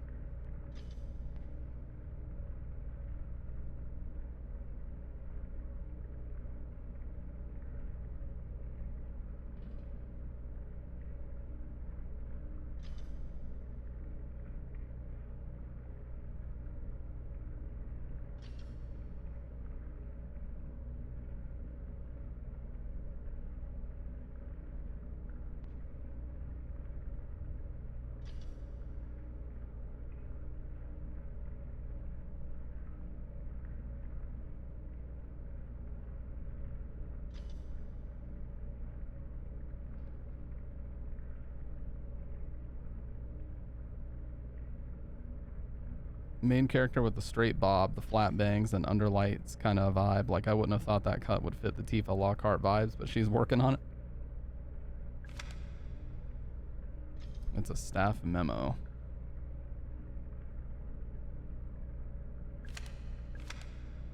Oh. Dude, it keeps like double accepting my A inputs for some reason. I don't know why. We gotta find this fairy thing. Handgun, please. Thank you.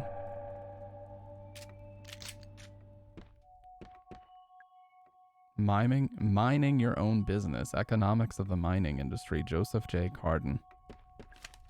Remember to, oh, here we go. Hear me, oh great fairy of fairy forest. It's pretty sensitive. It won't work if you have an accent. Sorry, Diego. Couldn't hurt to try. Okay. It's a collection of video game tips. Oh yeah, it's all the tips we've seen so far.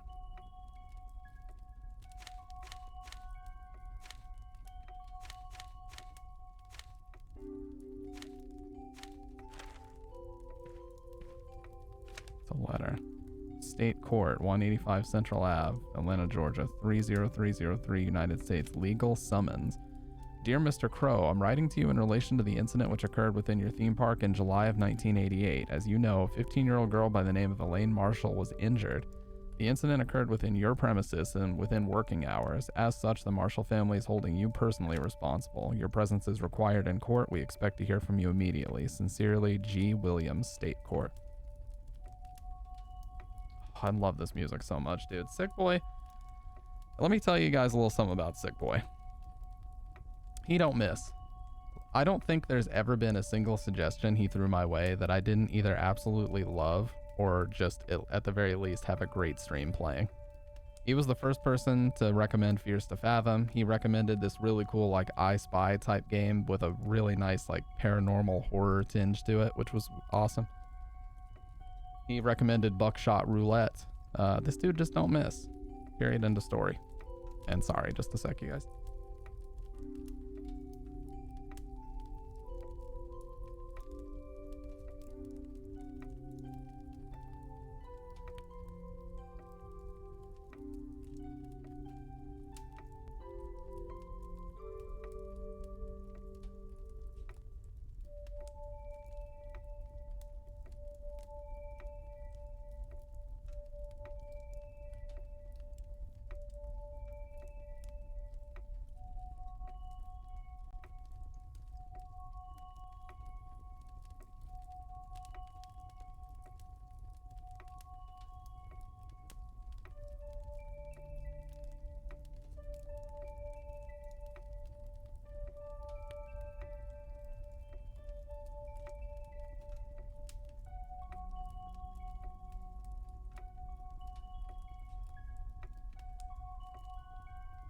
Not that camera game again. Yeah, you were like on edge the whole time we were playing that, Kendo.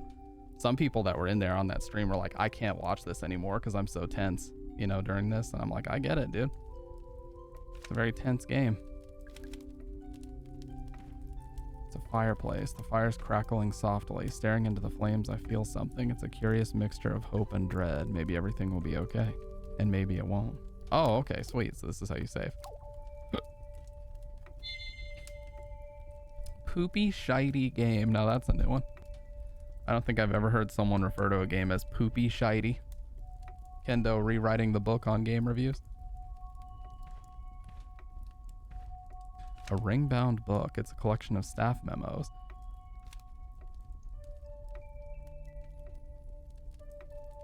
One of the okay, the machine chain. One of the swan boat people took it. There's a dig site at that cute little house. Okay. Hear me, O great fairy of fairest forest. Tolman's records. Monday morning, driving to work, boss calls into my car radio. He doesn't normally do that. Something has obviously gone wrong. Intruder alarm going off in the second unit. Boss thinks someone is down there. Get to work, check the security cameras. Someone is down there. He's standing right by the pool. All security doors down to the pool are locked. Check security records. Doors untouched since 6 p.m. on Friday. Alarm has only just been triggered. I turn on the intercom, try to communicate, no response, but I can hear the sound he's making. Something is wrong. His clothes don't fit him. Something is very wrong.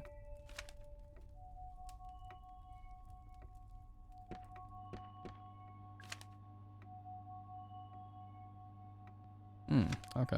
I didn't know that. Whoa, that's really fast.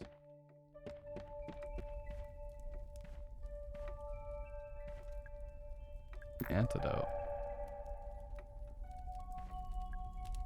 All That Glitter is a history of the 1848 gold rush. Okay.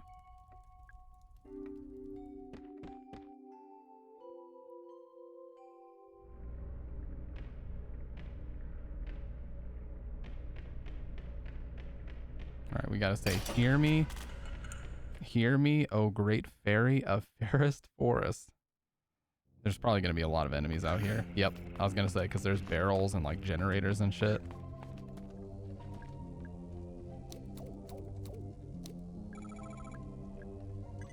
Welcome, child. Will you protect our precious natural world? Oh, the enemies are frozen. I will. Follow me. There's a passage through the tree I could fit through easily.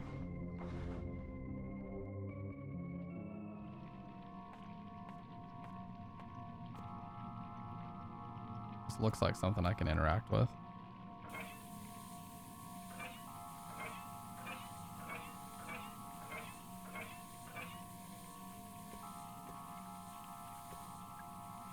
Ventilator override, do not touch.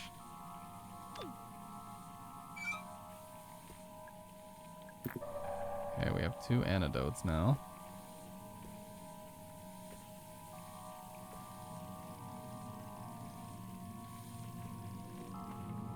It's a pool of water, it's filthy.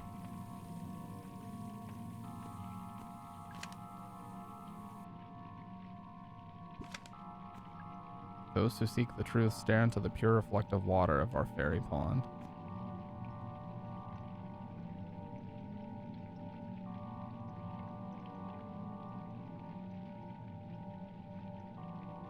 Do I just sit here and stare for a little bit? I'm not sure. I don't like no.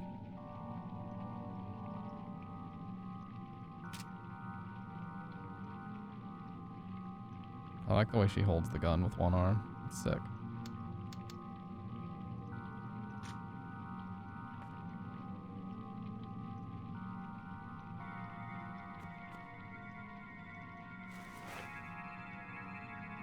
There's a dial and a lever. It's a pump mechanism. I have to turn off the ventilation.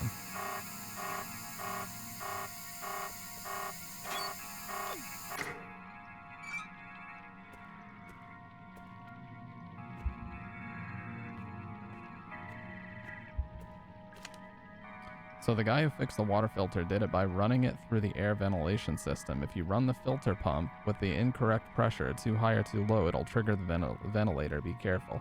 You can tighten up the pressure using the valve handle. Okay.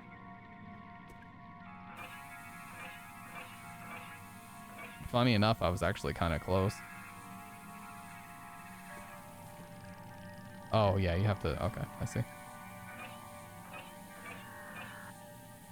Okay, now as it gets back to this, I gotta pull it.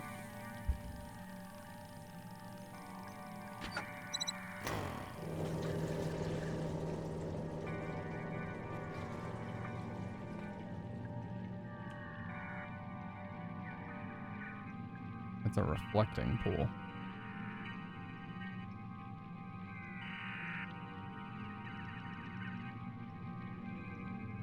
Okay.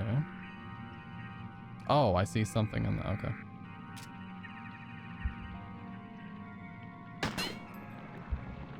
Oh. The fairy from the tree. Bronze key.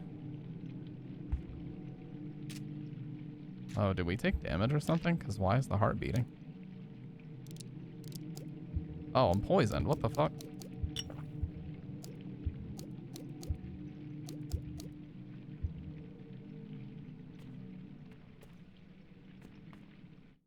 Got poisoned from one tiny little fuck up, dude. Damn. This game pulls no punches.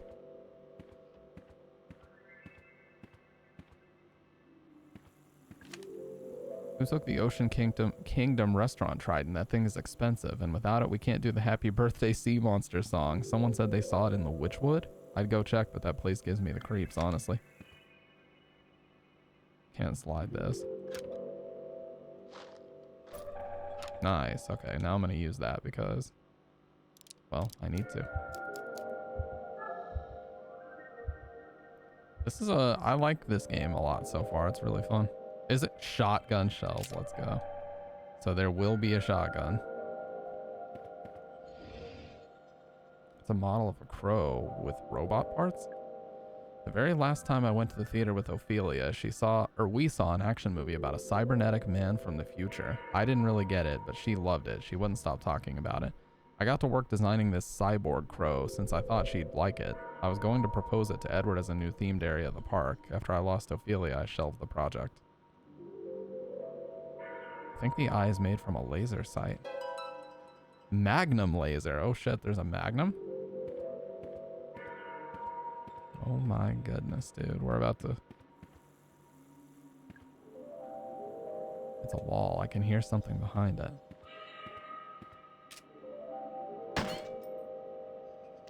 Oh, that was dumb.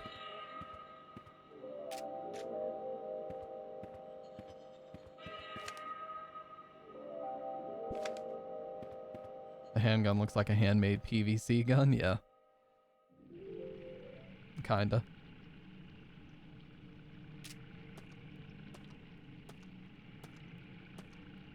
Oh, you piece of shit. He's moving so fast. Can they leave?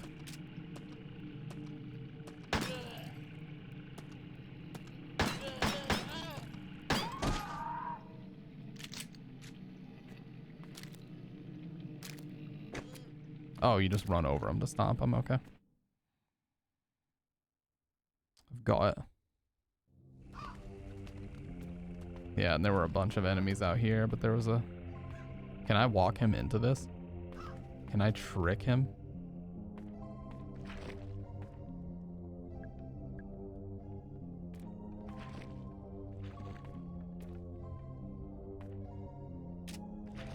Oh, fuck.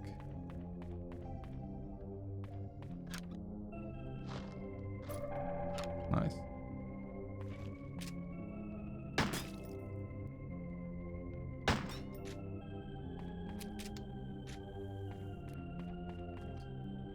There we go. Stomp that bitch. Let's go. I knew it had to be possible. Can I just run over these? Nope. Let's get this guy over here and use this barrel.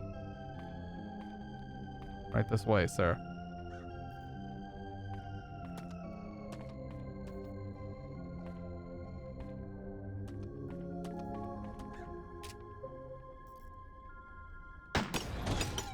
I like how he waited there too. What a dumbass.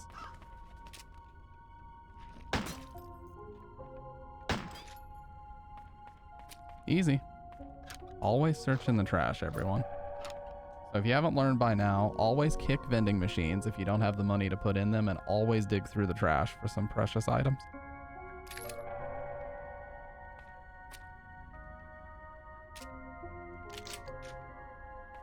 Crucial.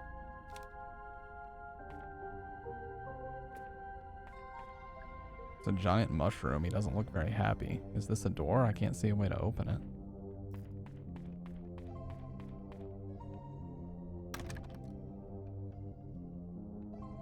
What about that little post box?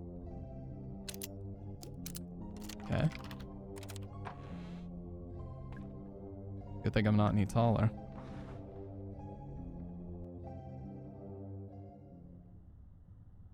A pack of juice in the trash chute. Yep.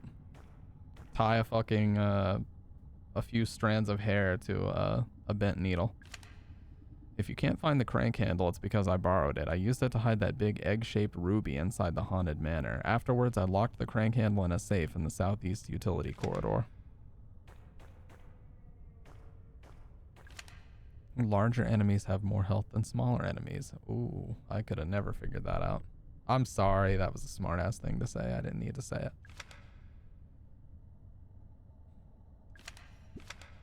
But it's true. Yeah, I'm just gonna leave that for now. Feel like I'm gonna pull something very unsavory out of the ground if I'm not careful. Do I shoot these? These seem like I should be able to. Yeah, I was gonna say. Seems like I should be able to shoot those. Tolman's Records, June 3rd, 1986. We hired a company to start excavating. It didn't go to plan. Problem number 1, they spent too long setting up the site. Problem number 2, there was already a paper trail forming. The whole point was to do this quickly and quietly.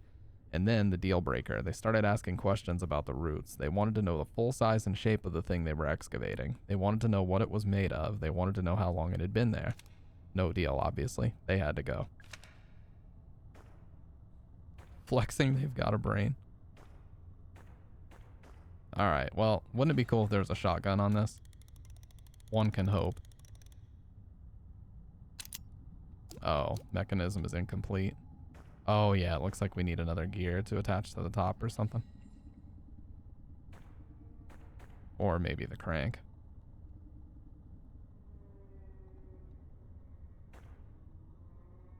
Missing the handle. Well, if it's anything like Resident Evil, there might be multiple areas where we can use this, just trash soda can. There might be multiple areas we can use this bronze key. It smells like gasoline, but it's almost empty. Okay, so we need gas, I guess. Okay.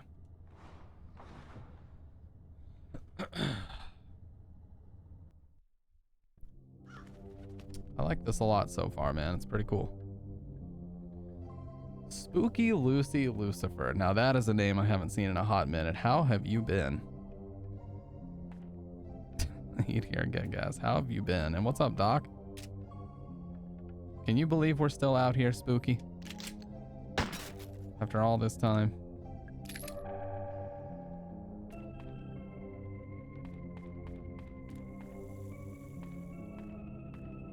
Can I break these too? Nice, I can, but there's nothing in it. 2106.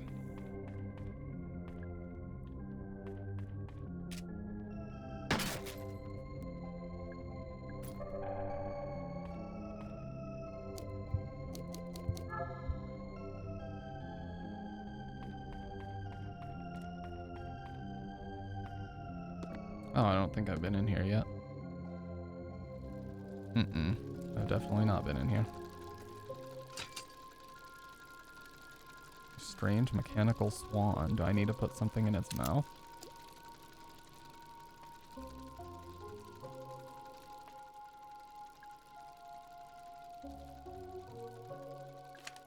So the eggs are going missing. Yeah, very Resident Evil inspired game. So the eggs are going missing. I think the kids are stealing them. Luckily, it turns out you can use anything as long as it's about the right size and shape. It's weird. I'd assumed that the eggs were magnetic or something, but apparently not. Been okay. I needed to break away from the online world. I did level up IRL and I wanted to come back to see some familiar faces. I totally get that, Spooky. Yep. Sometimes you just gotta check out, you know? If Swan breaks down, just take the egg out of its wheel system. Doing so disables the radio signal and locks the wheel until you can get a mechanic out to fix it. Crow Country theme park opening soon. Cancel your weekend plans with the in-laws and grab your sunglasses. A brand new theme park is opening just a few miles south and east of Atlanta. Explore Fairy Tale Town, Haunted Hilltop, and Ocean Kingdom at Crow Country, which promises a day full of fun and adventure for the whole family. Yeah, how fun is it really? The park is owned by one Mr. Edward Crow, a lifelong Atlanta local and landowner. Yes, that's right. It appears he named the park after himself. Not much is known about Mr. Crow other than vague, unsubstantiated reports that he is exceptionally wealthy. Nevertheless, we look forward to seeing what Crow Country has to offer when it opens its gates this summer. Yeah, check out and stay out for a good while. It's very, very important. Okay, we've now found 2 boxes. Yeah, I was gonna say, I think it's based on Fear and Loathing in Las Vegas as Bat Country. But yeah, I'm glad to hear that. When you say level up IRL, if you don't mind me asking, what do you mean?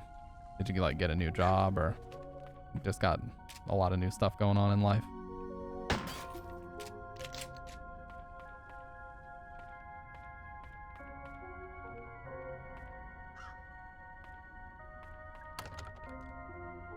I think it's blocked from the other side. Found 3 shiny Weedles. Let's go.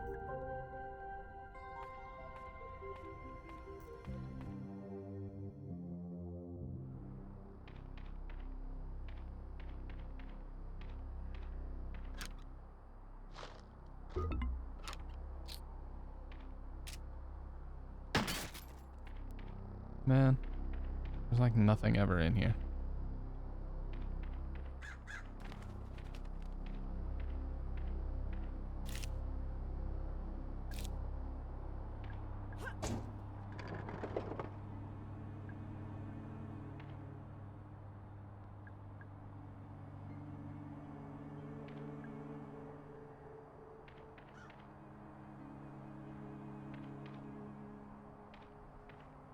New job and actually started driving. I bagged me a little black car and enjoying new level of independence. That's awesome.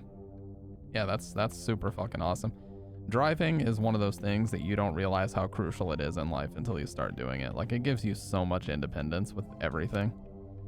But that's awesome to hear, because yeah, I remember, you know, you had talked a little bit in this stream many years ago about how, you know, you felt like you just weren't doing a whole lot. So I'm glad to hear that, you know, glad to hear you're doing better for sure. Okay, well, I think I need to go back this way because I'm not seeing much else that I can get into up there. Oh, what the fuck? The big boys.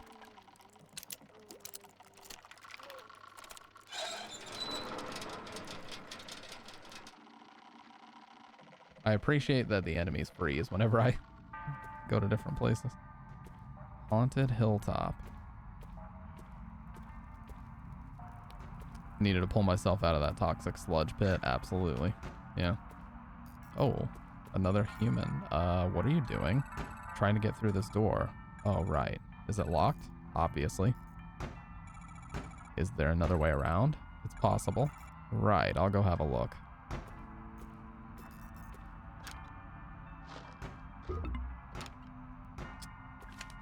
Please be careful around the Haunted Manor bookcases. Read the book titles carefully. In fact, it'd be easier if you just didn't touch them at all, okay?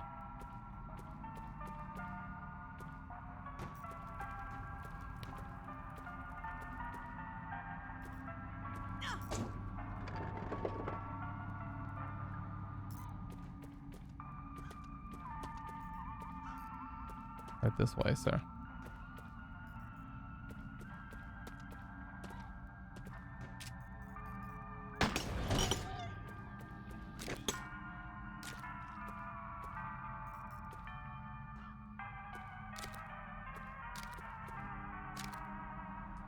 Antidote. I didn't expect Egghead to reveal so fast. Yeah, there's a little bit of fog in this game. We're gonna get this guy trapped on this bear trap here. Hey, sir, I'm talking to you. Bitch. Oh, that looks like something.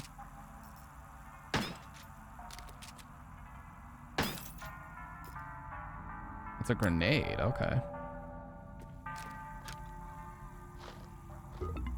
You piece of shit. I need the shotgun, dude. I found 2 boxes of shotgun shells already. Animatronic bird. He's hooting and hollering. Seems like he hoots 5 times, then stops. Is he supposed to be an owl? He's shaped more like a bell.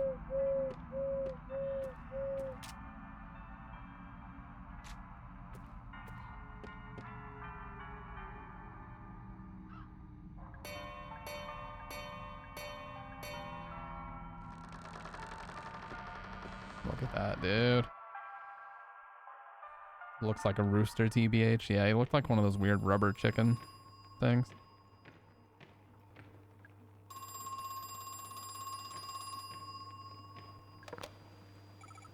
Hello. You came back. Who is this? I'll admit, I'm glad to see you're up and about. Oh, the tenacity of youth. Get my main squeeze Jack Baker up in here. I have an emote of Jack Baker. The tenacity of youth. He's going. Oh, this music is sick. Owned.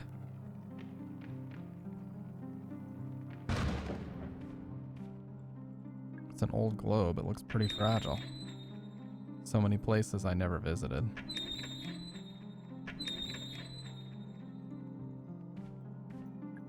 My mom used to make me practice every day. Oh, cool. You can actually just play.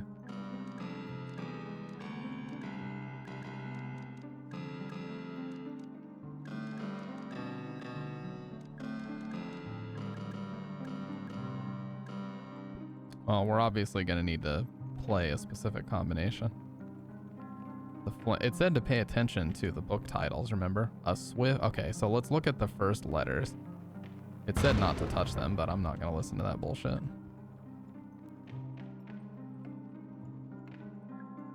Song in a cage. Okay, let's play C-A-G-E since that was all capitalized.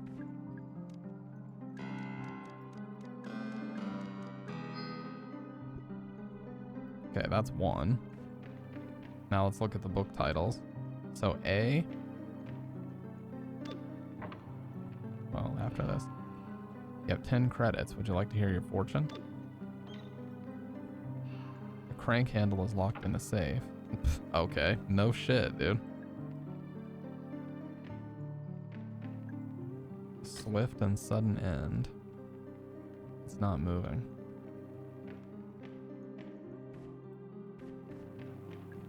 It's not real, it's just a picture. It hasn't rained in a while, actually. The clocks need regular winding, but please don't attempt it without the correct tool. Adremelik the Undying, blamed for many deaths between 10:20 and 11:15. I refuse to put my hand in there. Not happening. Oh, this is the thing that opened. I'm a little mushroom boy. I'll use my mushroom magic to grant you a wish. Tell me, what is it that you wish? What's that? You want to improve the range of your flamethrower? To each their own, I guess. Wait, you don't even have a flamethrower. No wish for you. What the fuck? You little asshole. Well, we obviously... Oh, what? There's a vampire sleeping inside. He's not real, obviously.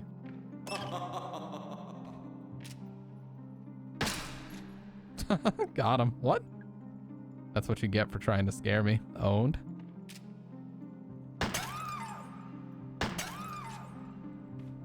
I'm just gonna break all these, because why not?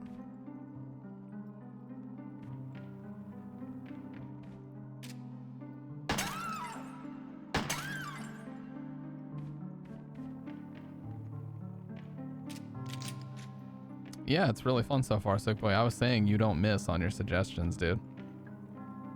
Okay, fade.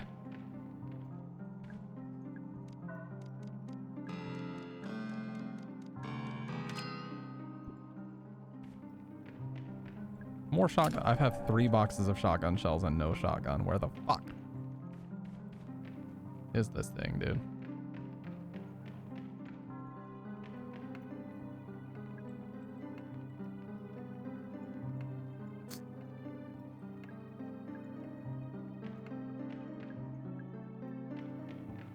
There's only 2 paintings.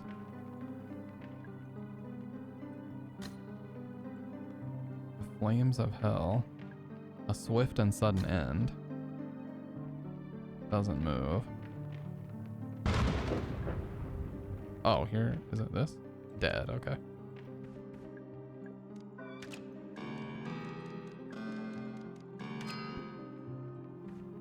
Oh.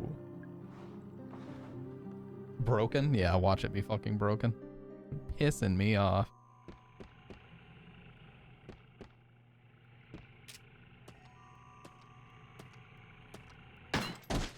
Oh, damn. Decapitated. That was crit.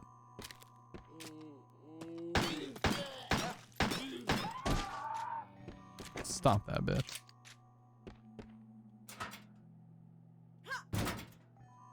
Nice. Right when I needed it. I like these controls. They're unique. Watch for small explosives laying on the ground. They're rigged to blow when touched. Keep a keen eye. Some of them look fairly familiar to other items you might want to pick up.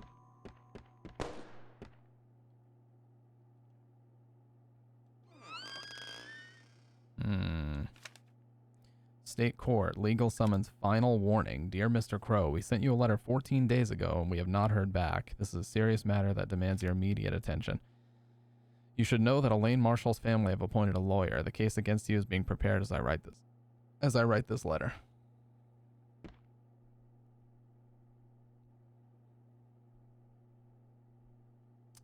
Let's see.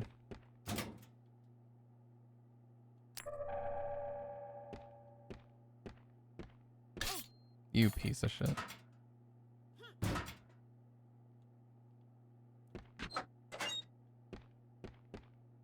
Where's the shotgun, dude? Please. Oh, God. I ain't going in there. I thought for sure that would work. This is so stupid. Do not go in there.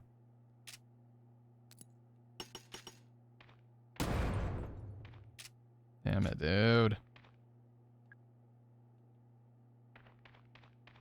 I ain't pressing that shit. I shouldn't have wasted that grenade, though, for real. Tolman's records. Alarm triggered at 2:15 a.m. 2 more guests appeared in the pool room. This time I made sure the cameras were running, so we have proof. They came out of the pool. They're worse than the first. Broken, wrong shape, falling apart. I feel heartless describing them so, but I have no other words for them.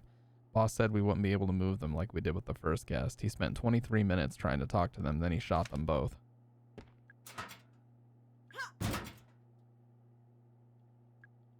Okay. Instagram is down. Mass hysteria. Everyone panic. Oh, this lady was just standing here the whole time. You alright, ma'am? Ugh, my head. I threw up. Hey, it's alright. Don't worry about it. Can I ask, did something happen to you?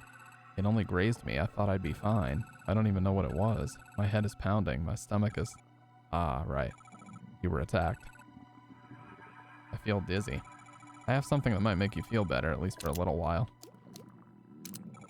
You should take this.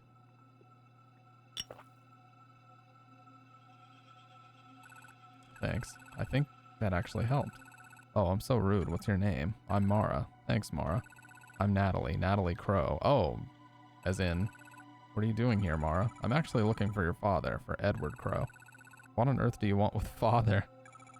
Push it with DSP's 2x4's true. You filed a missing persons report, didn't you? Yes, I did. You're who they sent? Yeah, I'm Agent Mara Forrest. But you're so... what? Oh, I like how she... What about the man I spoke to on the phone? Detective Harrison something?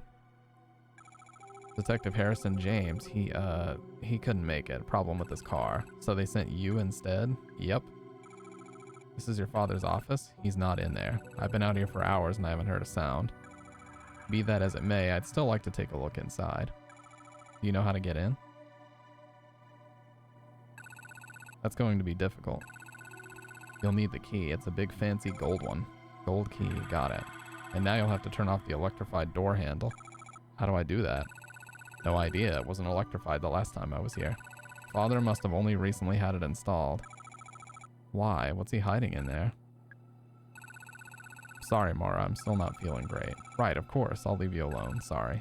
You're kind. Crow, move the electric battery charger to the southeast underground level. I know that means you won't have access to it anymore. I think that was the idea.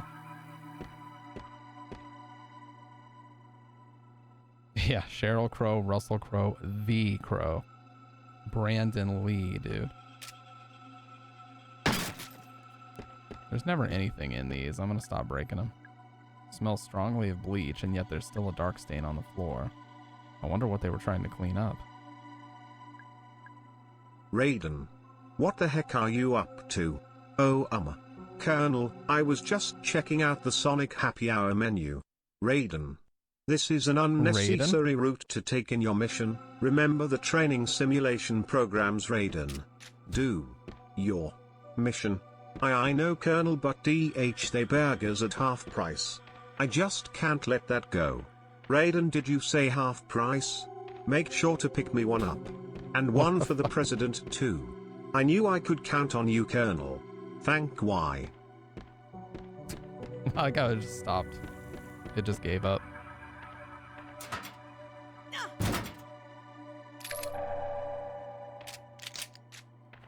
Fan fiction conversation between Raiden and the Colonel occurring in my chat room.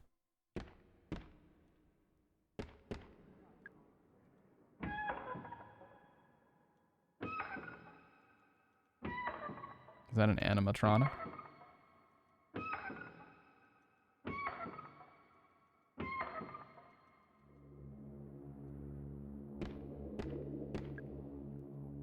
Freddy Fazbear.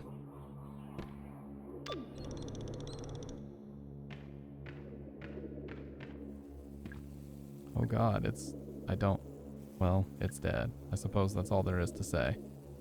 Yeah, Raiden, specifically from Mortal Kombat.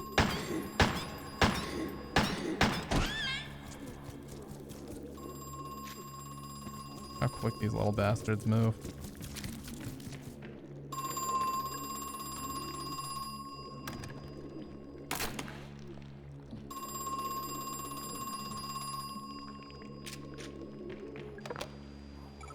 Hello? Listen, I had no idea what the roots were for. How could I have known? What roots? What are you talking about? There are 7 in total, and I cut them down, cut them open. You cut them open? What?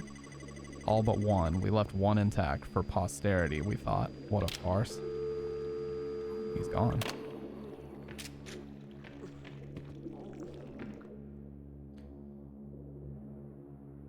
You met the VA for Cetrion? Nice.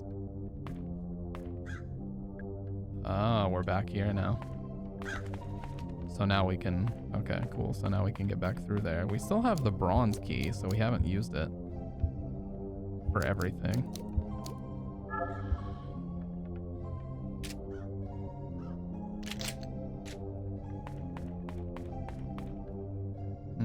I really need to find this shotgun, dude.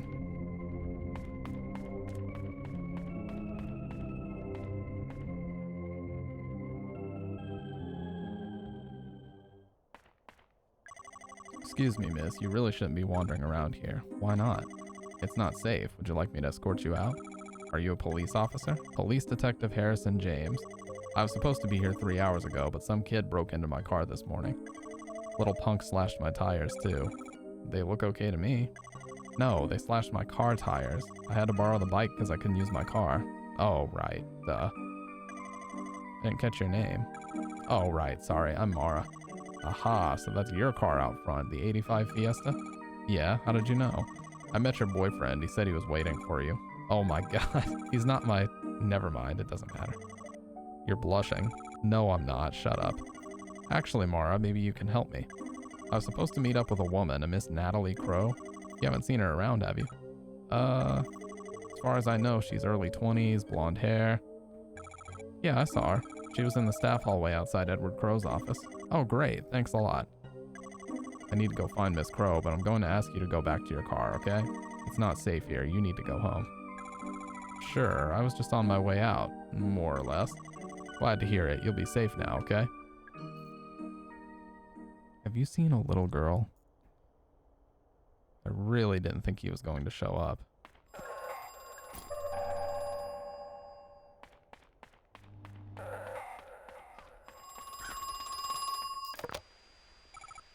Hello? The first guest emerged from the pool 2 years ago. I've been thinking it must have been on purpose, the timing I mean. 2 years ago? 1988. Instead of 1998? 1988. It must have been some sort of intersection, a critical pivoting point, if you will. Late enough that we developed the necessary infrastructure. Early enough that we've... Well, early enough so as not to be late, I suppose.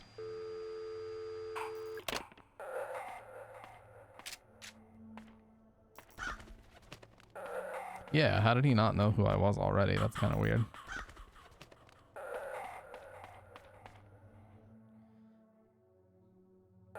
Sorry, I'm a sovereign citizen. I don't listen when cops tell me what to do. It's my show. You can't tell me what to do. When life gives me lemons, I make beef stew.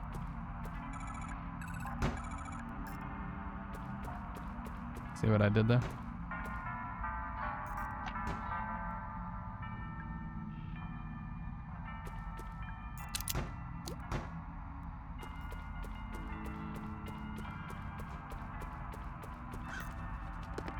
Where is my fucking shotgun, dude? Give it to me now. Game's been fucking stingy for no... Oh!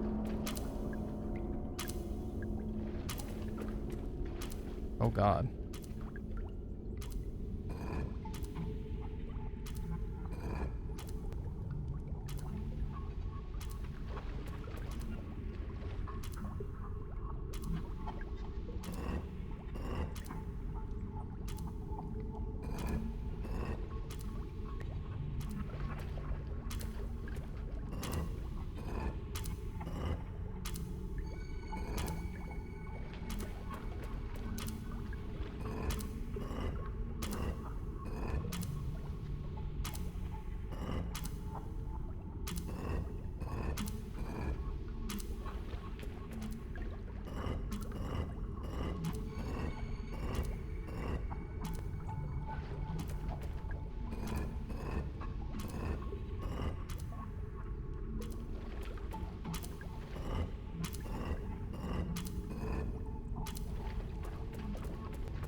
Well, I do believe I'm fucked. If any of the kids have trouble disabling the trap, you can offer this advice. While reading the gravestones, focus on the names. The birth dates and death dates aren't of any use to you for now. Look at the floor in the center of the room. Focus on the names. Estelle.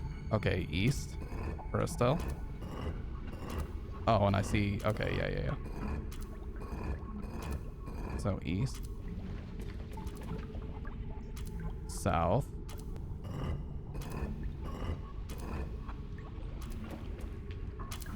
Norbert.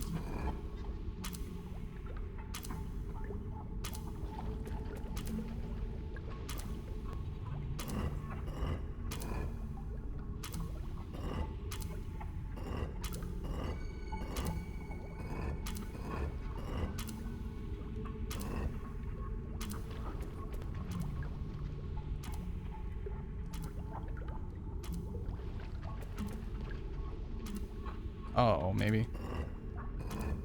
Yeah, maybe it's last names. Easily. Okay.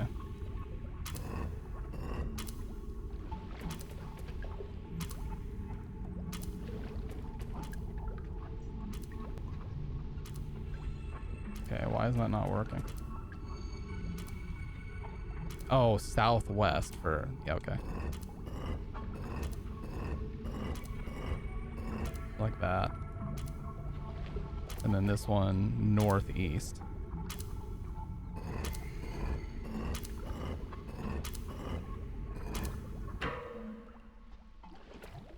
Give me. Give me. You piece of fucking shit. I hate everything. Oh dear God. Hey, appreciate you coming by. What's up, Salt? You know what? I'm gonna do it.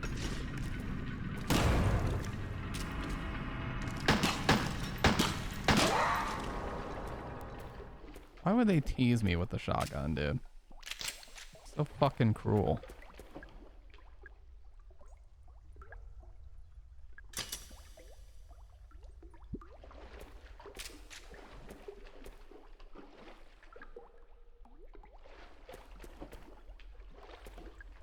When the brick wall was broken, it got pushed closed again.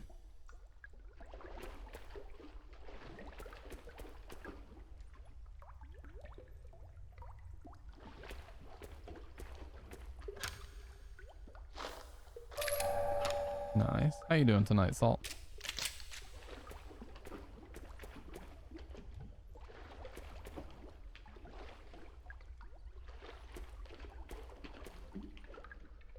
Oh, okay. I broke it. After they just gypped me on that shotgun, there better be another way to get it up here. Handwritten letter. Hey Ed, what's been going on? I finally set up the address you can use to send me the ore. If you label the contents as samples of geological interest, we can pass it off as an academic research thing. I'll collect the shipments once a week and take them back into the mine. Hold on to your hat. We're about to become the luckiest gold miners since 1848, Marv. Doing better? That's awesome. Glad to hear it. I left the shotgun in the submarine. Shark, shark, shark, shark, dolphin. At least that's the quickest way. I was never that good at math. This should be a save.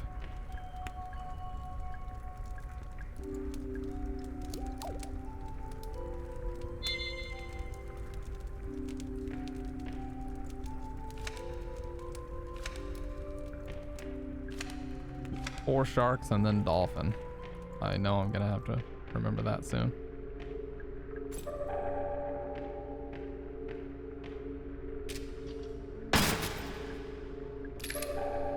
Nice.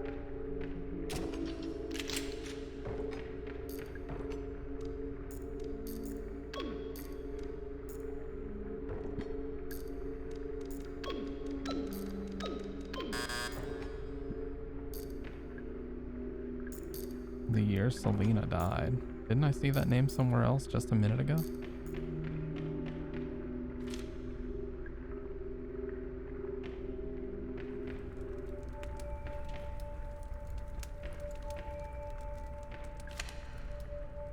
The year Selena died.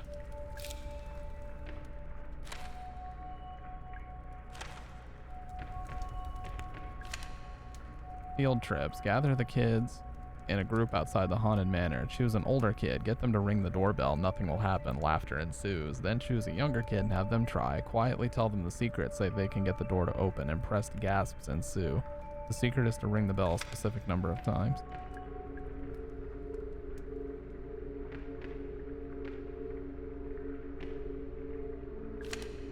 A reminder that the piano in the haunted manor is not to be used for casual playing. It's wired up to the walls and the whole system is pretty fragile. If you're not haunted manor staff, leave it alone.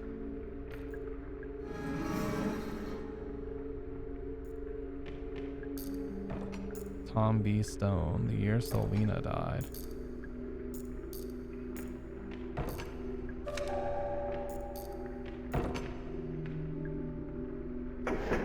There's clearly something in there. I heard it. Oh. Finally. Hey, how did you get inside? I went through the crypt. There was this tombstone puzzle and a shotgun and this ticking clock. Okay, I didn't ask for your life story. Oh, sorry. I'm just kidding. You did good, alright? Now there's work to be done. Yeah, who the fuck is this lady?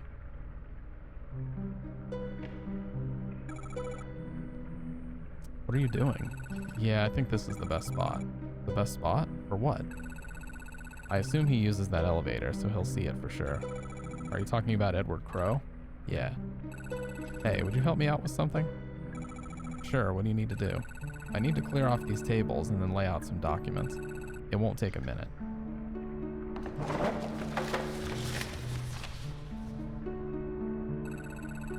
The inverse of the couch meme. Yeah, the adult-oriented meme.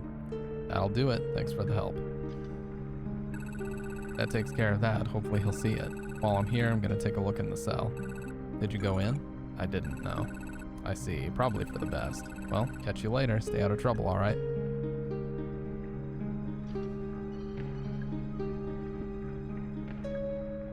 Elaine Marshall.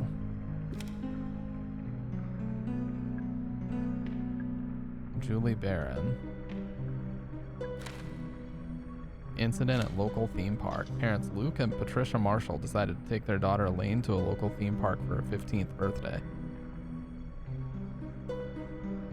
Crow Country, named for its owner, one Edward Crowe, is a small amusement park found only a few miles southeast of Atlanta. It's fair to say that it's been fairly popular with locals, but never really drew in the big crowds of some of its larger competitors. The Marshall family were walking through the haunted hilltop section of the park when Elaine became separated from her parents.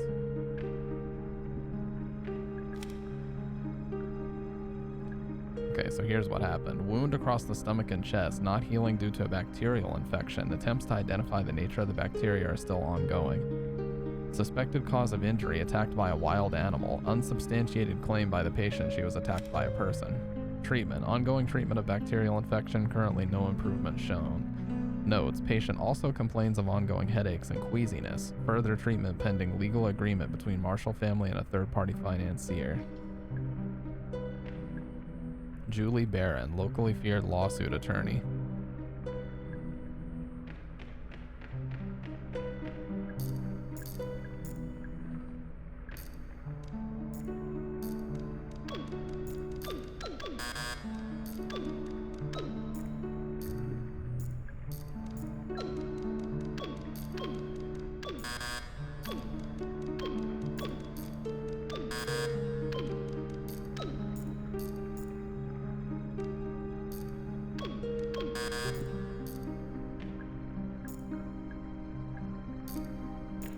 I did not see the name Selena anywhere.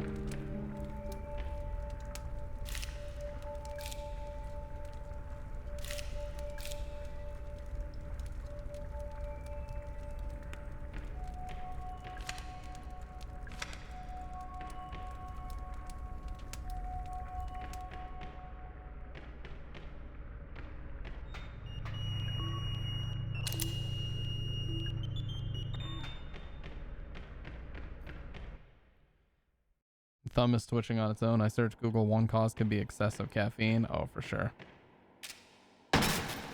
More shotgun shells. Dude, I have so fucking many. Tolman's records, March 24th, 1988. Boss and I have the storeroom converted into a holding cell. Pike isn't happy about it. He says we can't legally hold people here, even if they've committed a crime within the park. I tell him it's not for criminals. Boss brings the guest up here, locks it in the cell. He wants to run some tests. He says it will be much quicker if he doesn't have to travel down to the lab each time. I think it's a very bad idea to bring the guest up to the surface, especially while the park is still open. Effective almost immediately, I'm proven right. A girl named Elaine Marshall finds her way into the holding cell and encounters the guest. She's injured and taken to the hospital. Boss is forced to close the park. I fear this is not the end, but the beginning.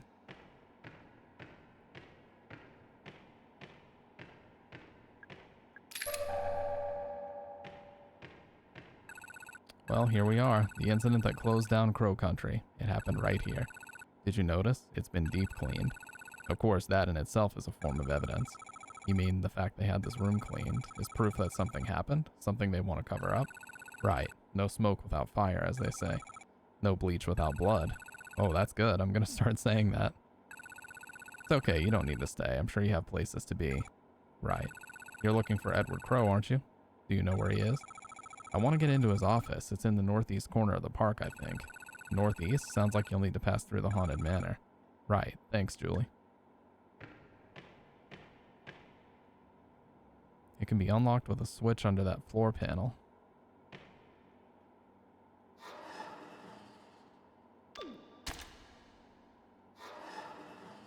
Could be my excessive mobile gaming, dehydration, I don't drink enough water, fatigue, stress, IDK, what else?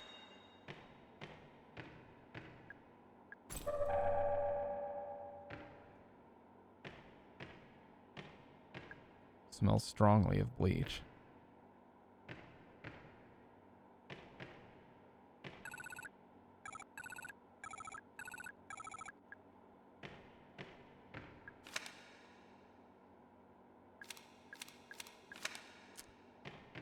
Yeah, anytime I go to WebMD for the slightest little thing, it's like, oh, you're on your deathbed, dude. I'm like, what? I have a mild headache.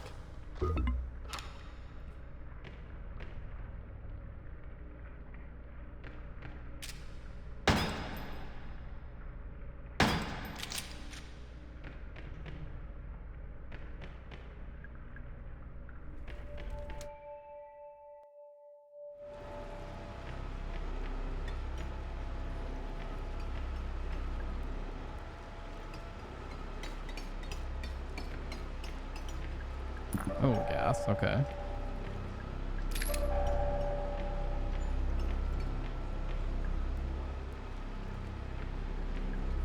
Grinding up the golden tubes kind of reminds me of a mortar and pestle. Or pestle, however you say it.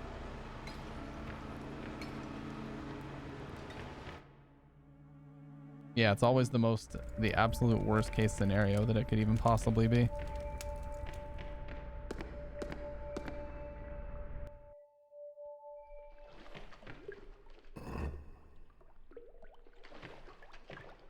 Oh, 1872. Okay. This better, it won't be the shotgun, but still, it'll be something useful, hopefully.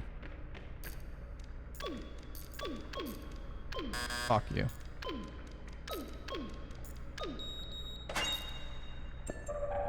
Oh, crank handle. Nice. I've already seen like 3 spots where I would need this, so that's very helpful. Let's go ahead and save again.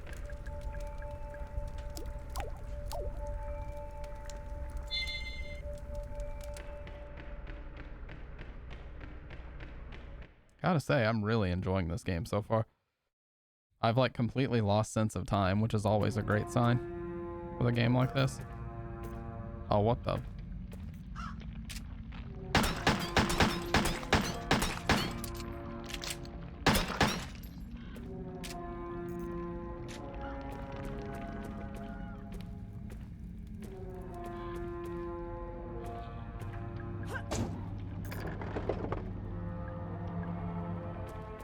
Get out of here, dude. I think we've basically done everything we can. But I know where the crank handle needs to be used. That one area with the thing that was going into the ground.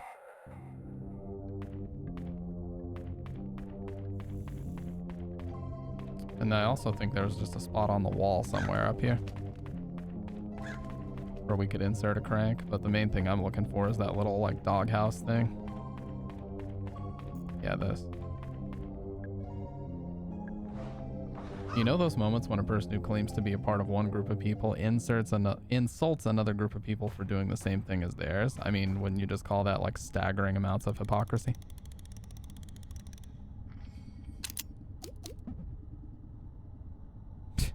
Or, you know, something along those lines. Okay, well that ain't it.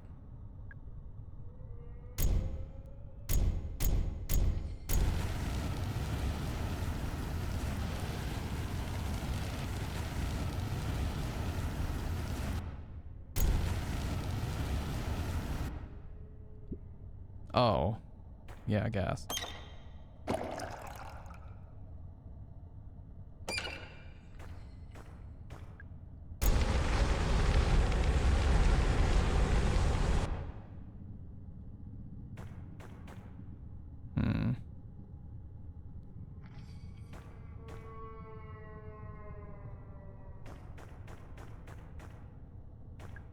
Oh my god. You could call it hypocrisy, but that would imply they had the intellect to process it in the first place. I mean, true. What's the actual term for that, though? I wouldn't know. Well, we have the crank handle now. That's going to be huge. I just need to fucking remember where we actually needed that.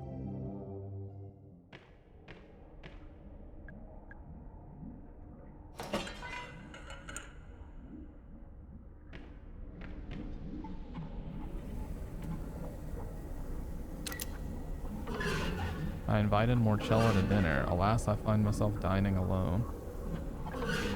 I'm afraid the moral will be thrown to the pigs. I invited Lapotia Brunewan Carnata to dinner. The deadly dapperling will be thrown to the pigs. The court finds the following to be deadly and dangerous. Deathcap, destroying angels, deadly dapperling.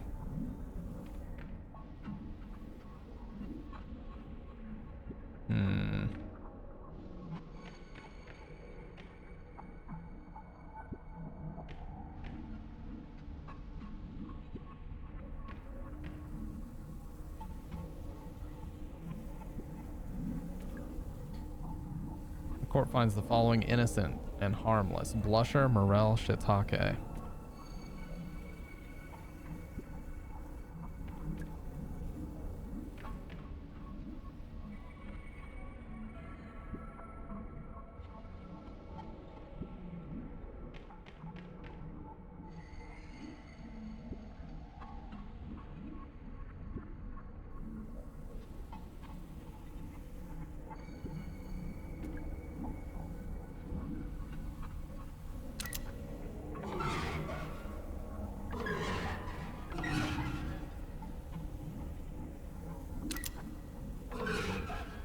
Amanita.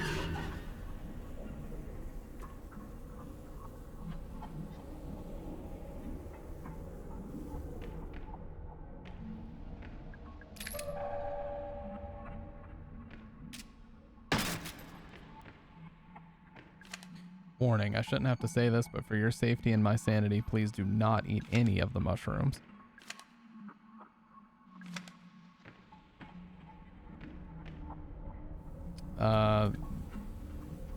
It says that these are harmless. Blusher, Morel, and Shiitake.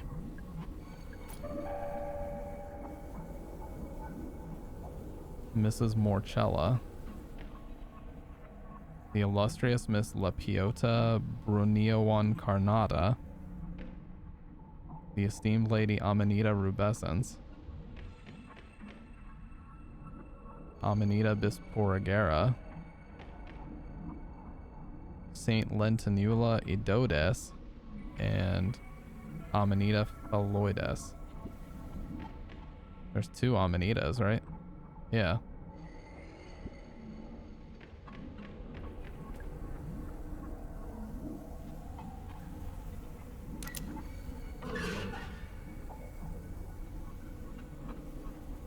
Idodes is Shiitake.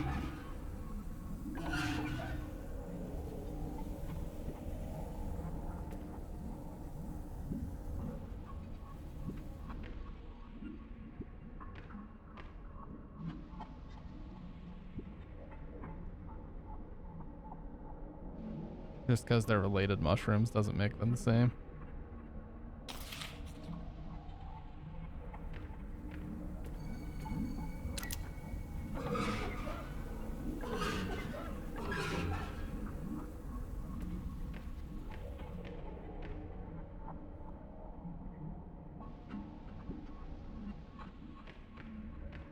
Takis Fuegos. Good shit.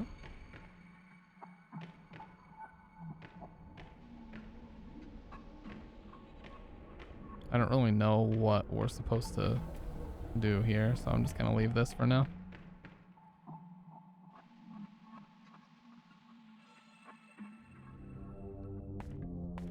Seems like the one we ate was fine though.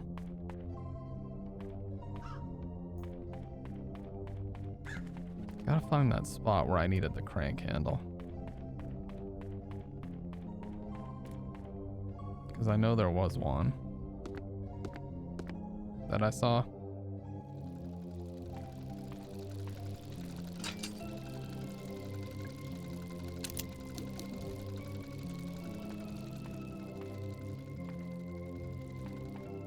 Yeah, I'm sure there's probably going to be a memo or something in the game that'll tell me. Most likely.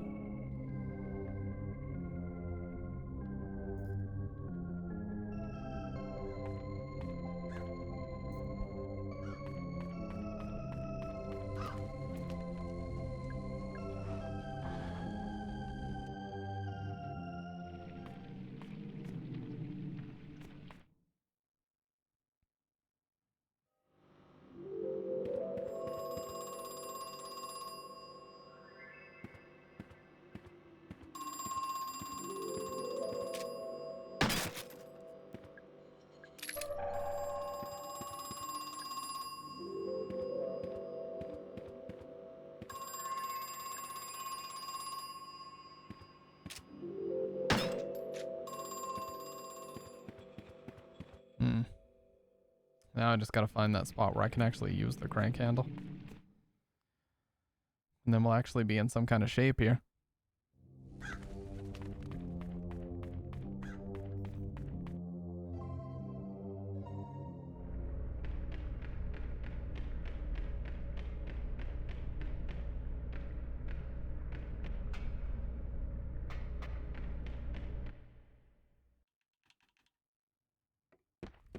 This is just the save room. Still good to go ahead and save again.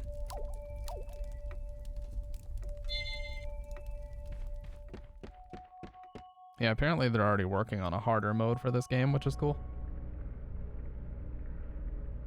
Because right now they really only have two modes. It's like standard mode and baby mode, where you won't even be attacked. Which I get if people just want to explore the story. Carl Barks, aka the Duckman? I can't say I do on a regular basis, at least. Theater? Let's see if it was in the theater.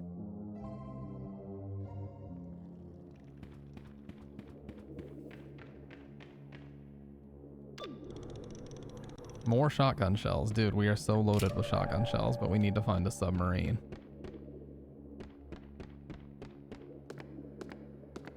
At least call it journalist mode. I mean, that pretty much is journalist mode, dude.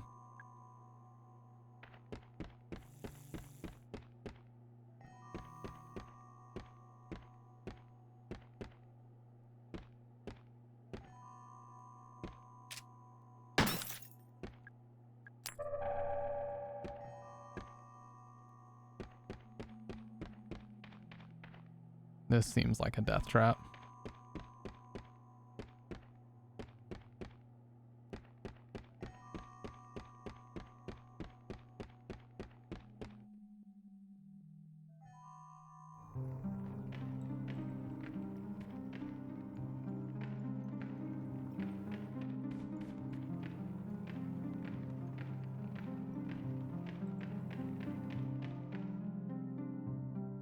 It's PP Piss Boy Baby mode, made for babies that piss themselves. Wow. If you're doing maintenance in Haunted Manor trying to access Ocean Kingdom, you'll need the crank handle. Okay, I have that. Okay, well, let's go back to the No, trust me, I know, Kendo. I'm gonna be fixing them. The sub badges we have now are completely scuffed and they were not worth it. I gotta fix them. Let's find Ocean Kingdom. I think this is it, actually.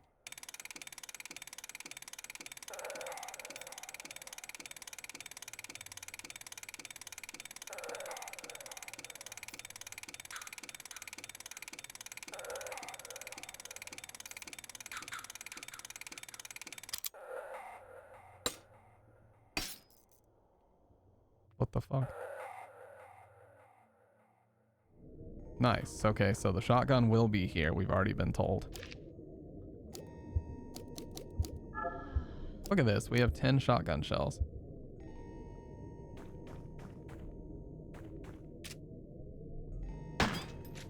That was unnecessary.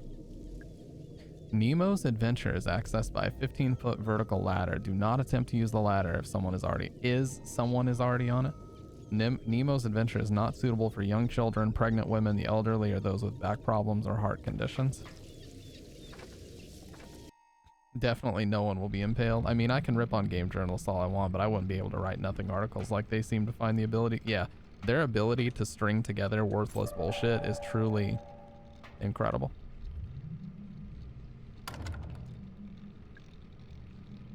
Yeah, it was shark, shark, shark, shark, dolphin.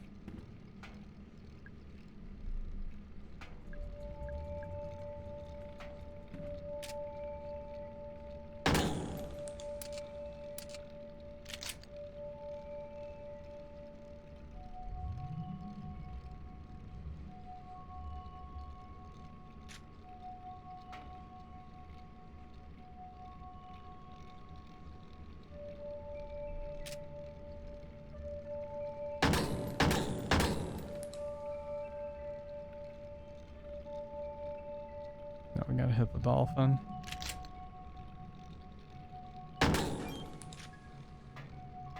Let's fucking go. There's a bunch of nautical trinkets and a shotgun. Looks like a real one. Fuck yes. We did it. I already took the shotgun.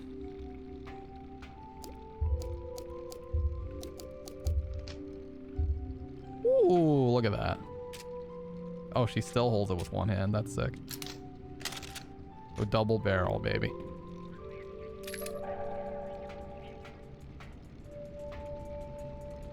Oh, and it's a save in here.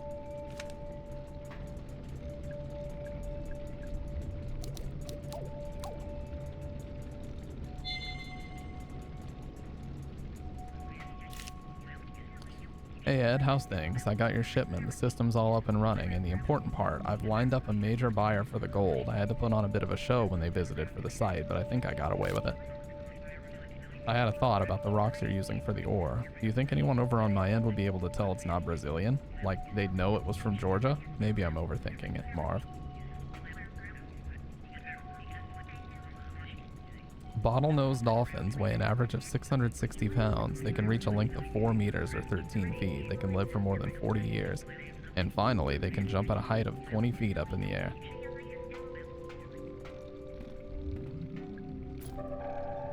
Damn, we are stacked on items right now.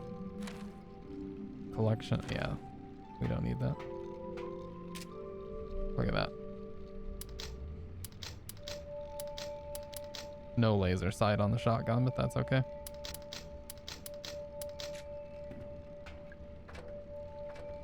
Is it considered a AA game? I wouldn't say so. It's considered an indie game to my knowledge.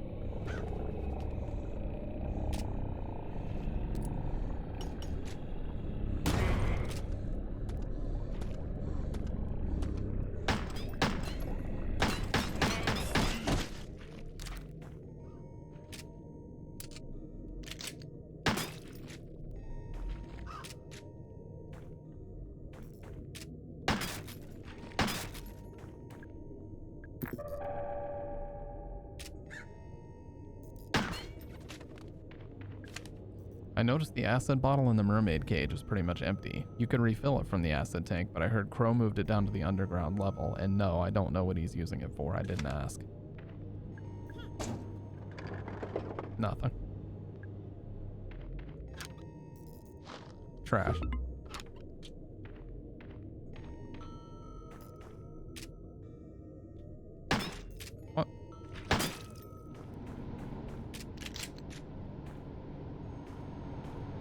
gas vent. Flames are flowing up from a vent in the ground. It smells awful. I don't want to go anywhere near it.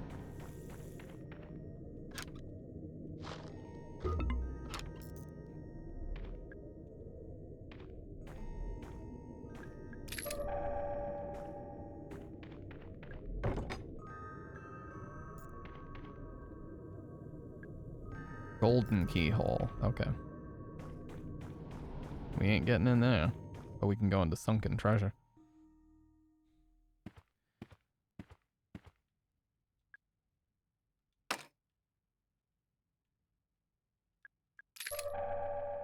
Super dunk.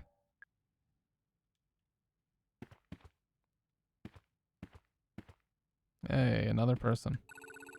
Can you not point that weird light in my face? I've got a wicked headache as it is. Who are you? Never seen you before. I'm Mara. Agent Mara Forrest. No shit, that's like a girl version of my name. What's your name, Mark? Marv. Oh, yeah, this guy's been mentioned in a lot of memos. Of course, Marvin Trumbull. Why are you here? Are you an employee? No, but I do work with Ed. We're, business partners. Edward Crow? Yeah, do you know where he is? I was about to ask you the same question. Aw shit, he's gone and done it, hasn't he? Done what? Hey, so how old are you? Old enough. Nice gun, by the way. What is that, a Browning? A Colt? Yeah, sure. Marvin, what kind of work do you do with Crow? I work overseas normally, just came back for a little visit. Only Crow's gone and disappeared, great timing. I'm pretty sure he's around here somewhere. See, I wanted to use the Northwest elevator, but Tolman's prowling around back there. Tolman? Yeah, you know, Ed's root excavation guy. Root? What? Maybe I'll try the Southwest elevator, that could work. Wait, the elevators are broken, aren't they? Ha, that depends. On what? Yeah, I think I'd better get going. See you around, Mary. Sus as fuck. Crow Country announces sudden closure. While its popularity has been on something of a downturn recently, there were no public signs of an impending closure for local theme park Crow Country. However, many angry guests were forcefully turned away as they showed up to the park yesterday, only to find the gates closed. Speculation is rife that this sudden decision has something to do with the Elaine Marshall incident reported in this newspaper 2 weeks ago. Edward Crow, owner, issued this statement. It's nothing to do with the Marshall incident, we're just closing for refurbishments. But that doesn't line up with the fact that people had tickets booked for a visit to the park this week. What's going on, Mr. Crow? Answer the questions, motherfucker.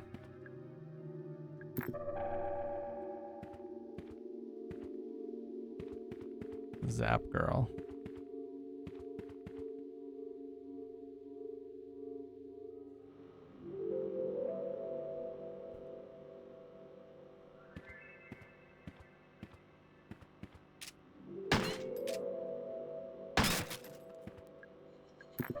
Dude, I have so many antidotes.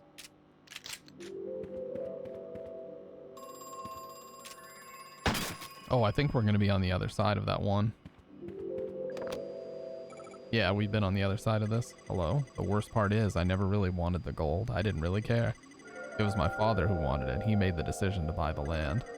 Years later, when he died, he left all of Crow Country in my care. I had no choice but to come back, finish what he started. Wait, the theme park originally belonged to your father? No, Crow Country is the name of the land. This land. He's gone. Yeah, unlock this bullshit. Finally.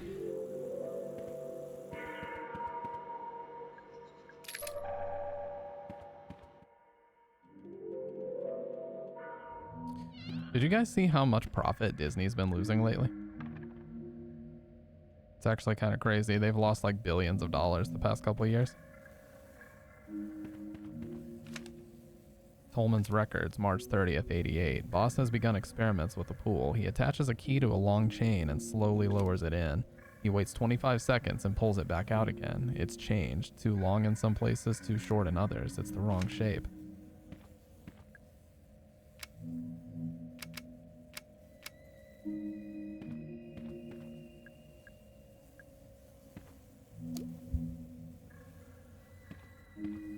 Dude, 100% agreed, Salt. I don't know how the fuck.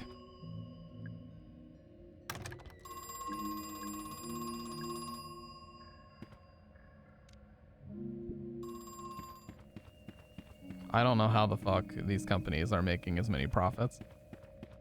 And how they intend to increase profits when they're already like making multiple $billion a year. I don't get it. Hello? Natalie, my daughter. She's here, isn't she? Yes, she's looking for you. She filed a missing persons report with the police. I told her not to. I thought I'd convinced her not to. Listen, can you get her out of here? Get her to leave? Now? Mr. Crow, she got hurt. She was attacked. I see.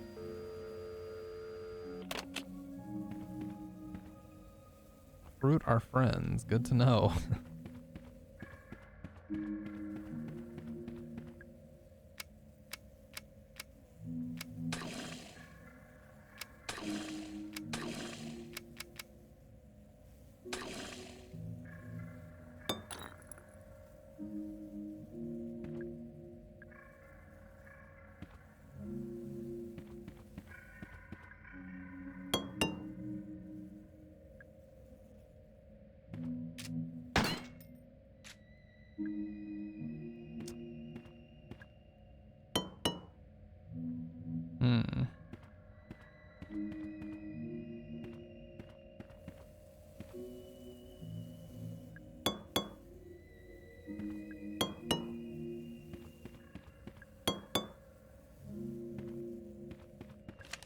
Neptune's Palace birthdays. 1. Have parents place gifts inside the treasure chest. During the meal, give the trident to the child. The sea monsters will turn toward the trident. When they're facing the trident, they'll sing, as long as the trident isn't too far away. If all 4 are singing, the chest will open. Child can now take the gifts out of the chest. Note, the sea monsters often get stuck and don't rotate properly. Just give them a tap and it should set them off. Where is the trident? Didn't I see that, like, attached to a wall somewhere?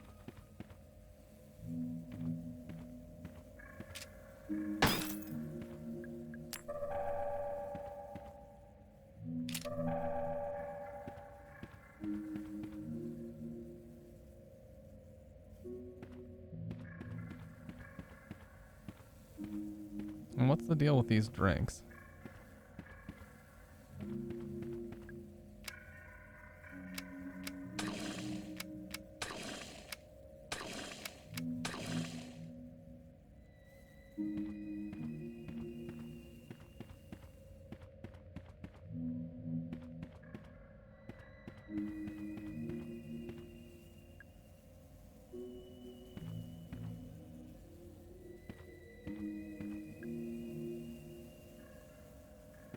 Grody. That's not a word I expected to see.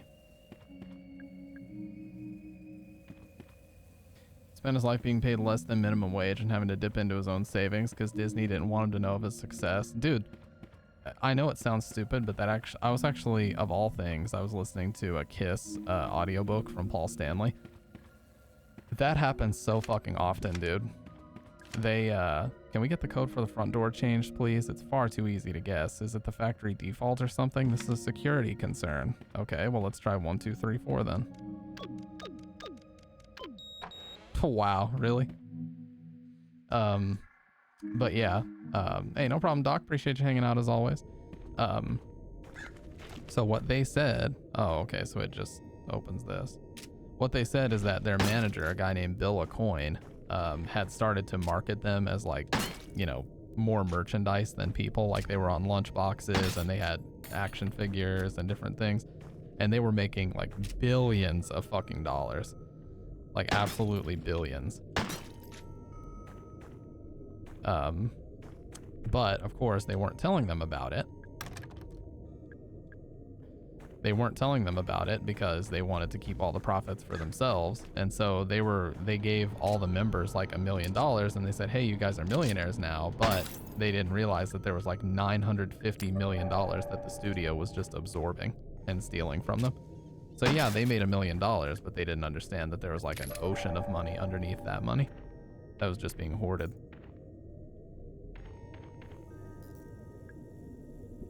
Okay, so we've got to find the...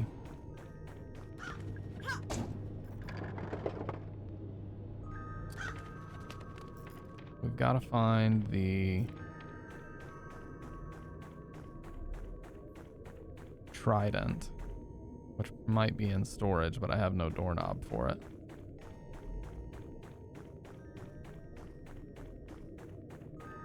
Well, there's another area it said that I was going to need the crank to explore, so let's go that way. If I can find a doorknob, we might be able to do this whole section. Oh, gift shop. Okay.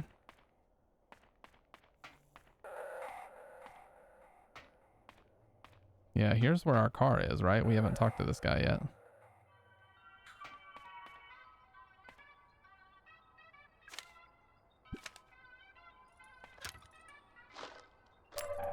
Oh, nice.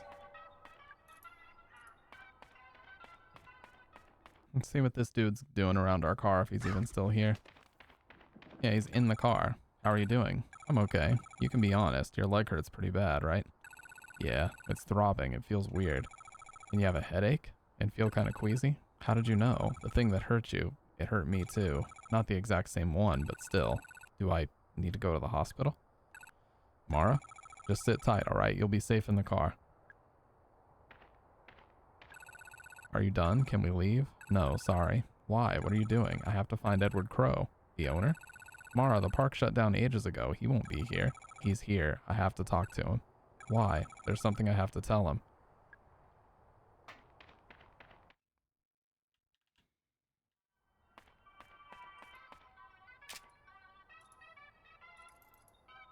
What does comedian even mean? Does it actually imply jokes are being told? I think comedian just means anybody who their primary source of income is different forms of performing comedy, whether it's stand-up or, you know, writing comedic series or movies, TV shows, whatever it happens to be. Comedic media of any kind, like producing comedic media of any kind, would be my guess.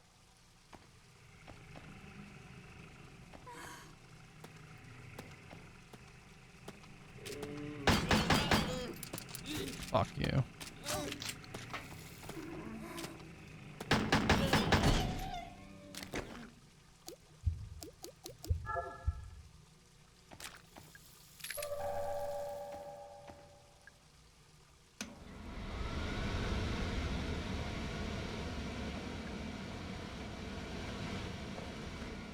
There's got to be something useful in here.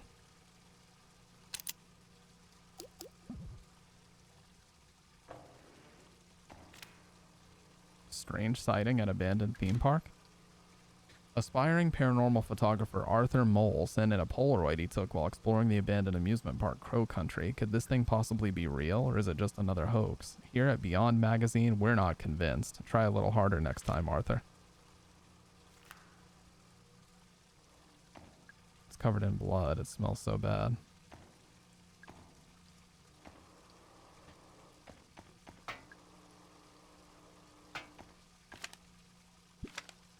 Oh, well, I guess I was supposed to go in here at the beginning of the game, but I never did, so. Better late than never, I guess. Can't get in the gift shop. Oh.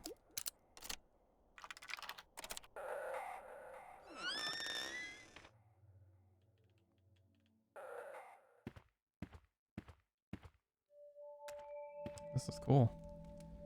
Orion's Odyssey 1935, our grandest steam engine, elegantly combining all four design styles. During the war, it was used by the military to carry artillery. It's a little train gate, the Earl of Edgecombe. A fine steam engine, beautifully combining the Arabella and Bernadette design styles. I feel like I saw those names, Arabella and Bernadette.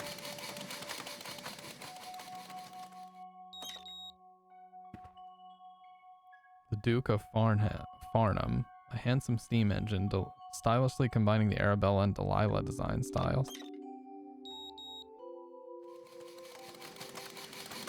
These colors have to mean something. So yellow, blue, red, green? Or yellow, blue, red, orange? I can barely tell.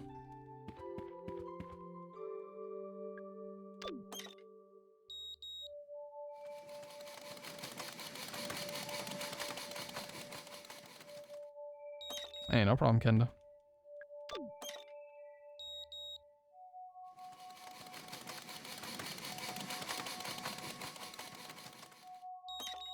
Okay, so I think I need to do... Well, I already did that, though.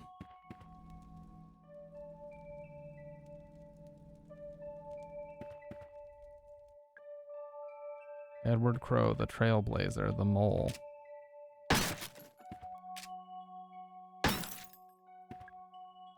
More gas.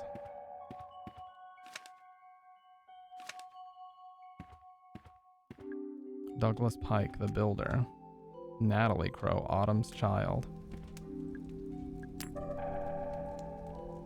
Oh, we can save.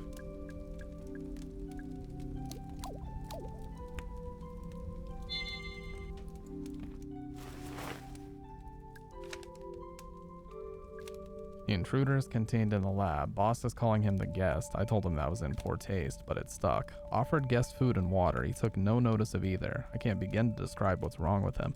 Boss doesn't want to call an ambulance. He doesn't want to call anyone.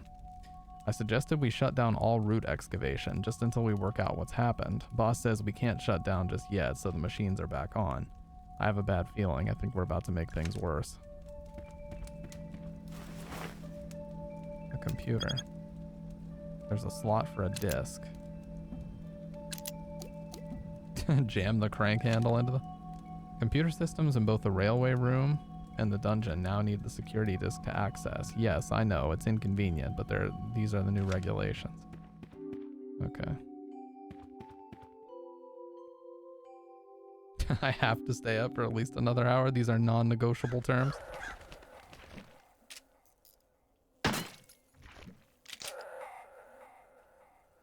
Yeah, get some rest salt, no problem.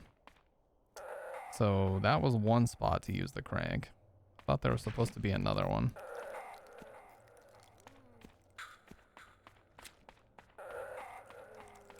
But it doesn't look like it.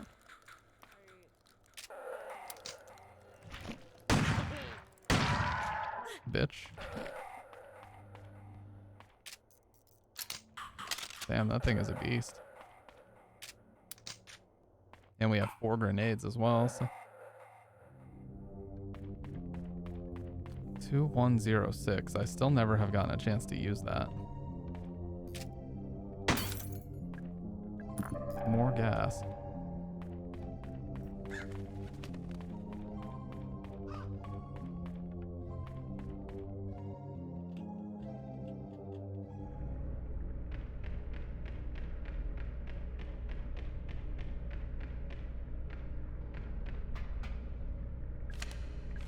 It is, fudge me. As someone who's on carnivore diet, I can definitely vouch that it is.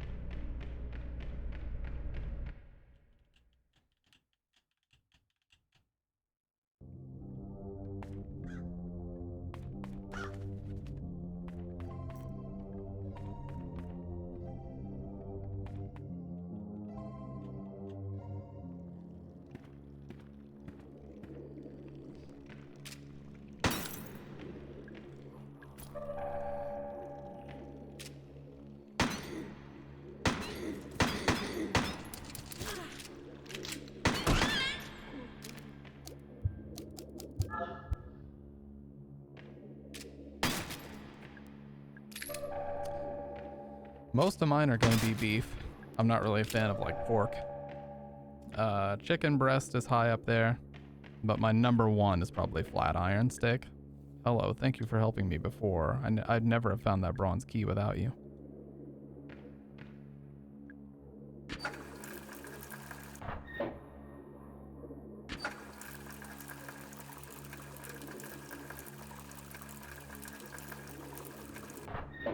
Oh, wasn't there something up here that I also needed to...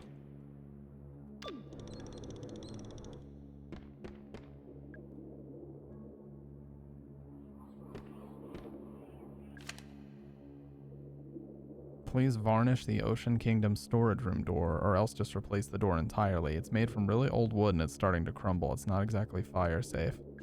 Oh, so that's probably where we would need that flamethrower, which we have not found yet.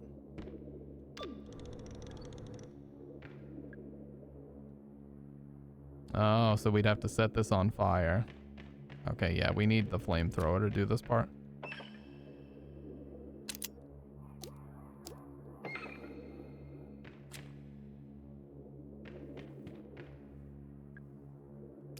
Oh, I didn't even give the full top 5. Number 1, flat iron steak. Chicken breast is probably number 2. 3 is probably sirloin steak. And then, yeah, I really love salmon. I genuinely love salmon. So that would have to be probably on there. And then I don't know. Could be a lot of different things.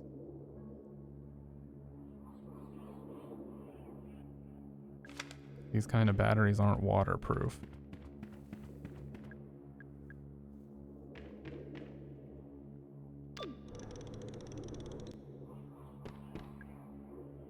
I like fish too. I like tuna pretty well as well. Also, salmon and tuna are a couple of my favorite fish.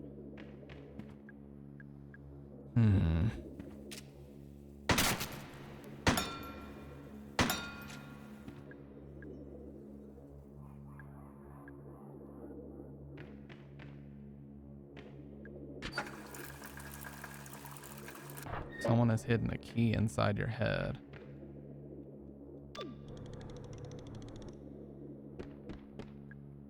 Block of resin.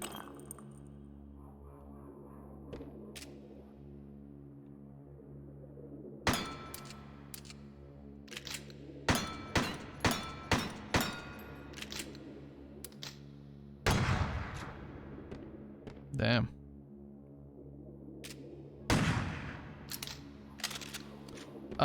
Not really. I like pouch tuna. If you buy high quality canned or pouch tuna, it's actually really affordable. You have to get the more expensive brands though, because the shitty brands are like, they have weird, just a lot of mercury and vegetable broth and shit added to it unnecessarily. Well, one thing we haven't tried is this obvious death trap looking door.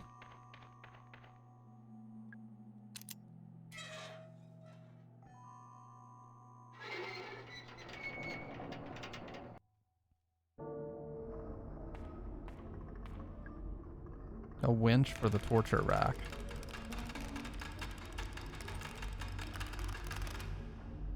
That was fun. I would have made a good medieval torturer guy. Wait, no, I take that back.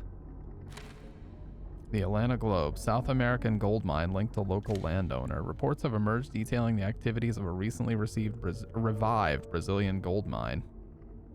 Apparently, the site near the north coast of the state of Pará is currently operating as one of the most profitable gold mines in the Americas, selling to at least 2 major international companies.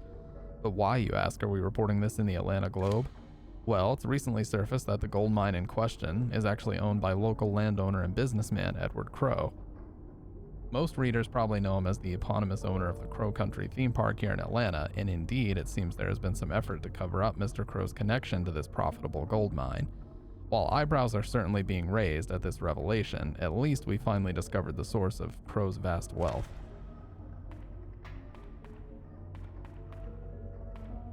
It's a sign. The Deadly Mermaid, imprisoned for crimes against nature, 1837.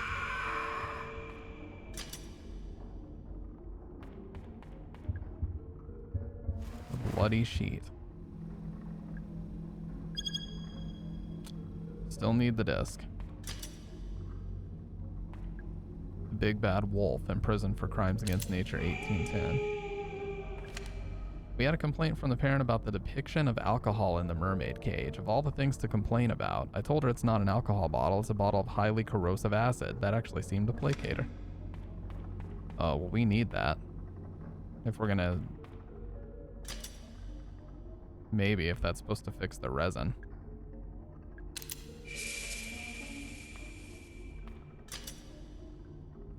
Who up subjecting people to torture?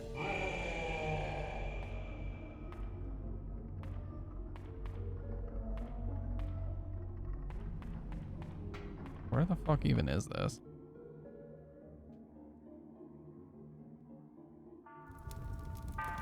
Oh, it's back here. Wait, I could have just walked right in there? The Weezer song?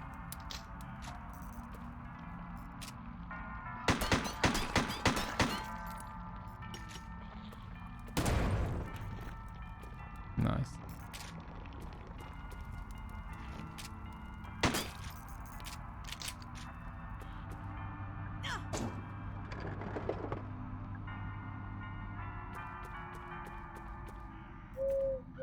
Yeah, this memo said Haunted Manor. If you're doing maintenance in the Haunted Manor or trying to access Ocean Kingdom. Okay, well, let's go in the Haunted Manor.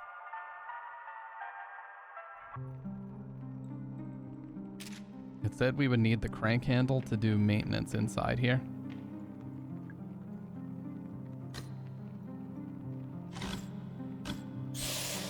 Love it.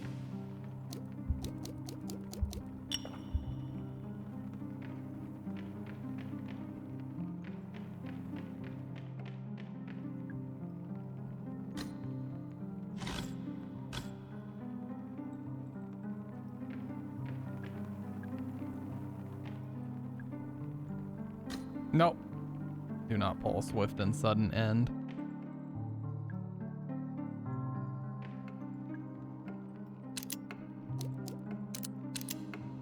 Oh, okay, cool. So it said something about setting this. One of the memos here did.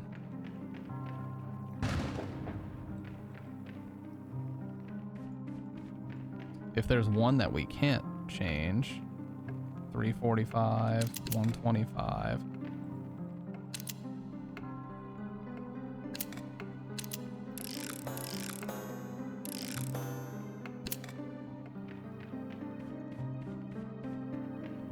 I swear I saw a memo. There's only 2 of them.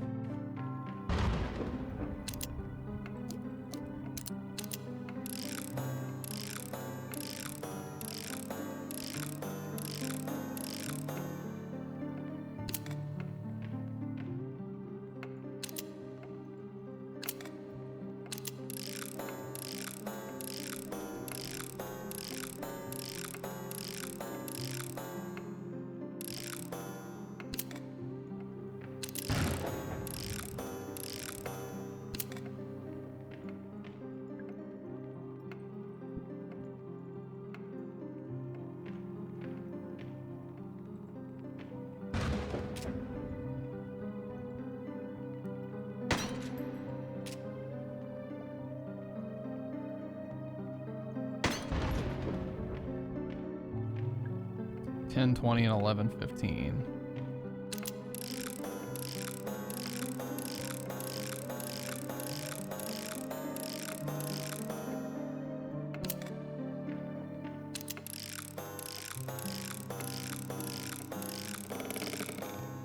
Oh. Okay. A large gemstone. An egg shell. Oh, okay. So the egg, that was supposed to go where the goose was, that thing? In the main area. Let's go check that out. And we should also be done with the crank. It said that we only needed that to get into Ocean Kingdom and to do maintenance in there. So I'm assuming we're done with the Haunted Manor area for right now. And I've already killed the majority of stuff over here. Just wanted to check and see what's in there. Good, we replaced that one antidote, and now let's go up to where that one thing was. I think it was up on the, oh, please. Here, I want to try this. Boom. Oh, it just like stuns them. We still need this 2106. Yeah, this thing.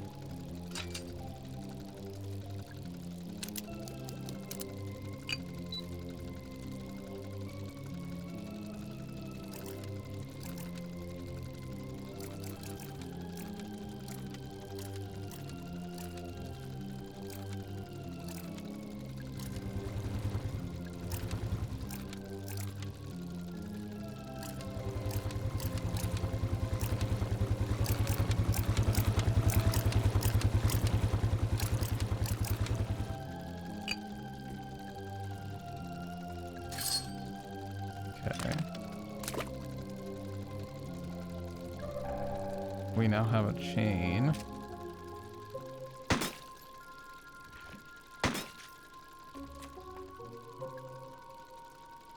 What would we use a chain for?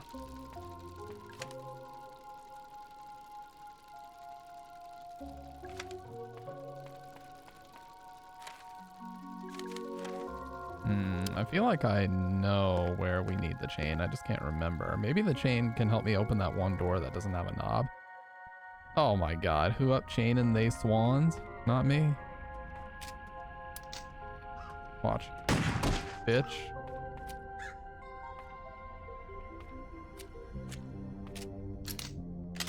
A double barrel. It's too good.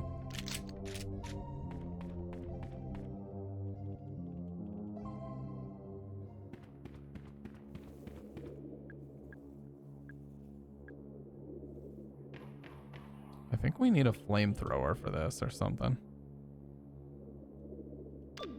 Trying to think where we would even need a chain.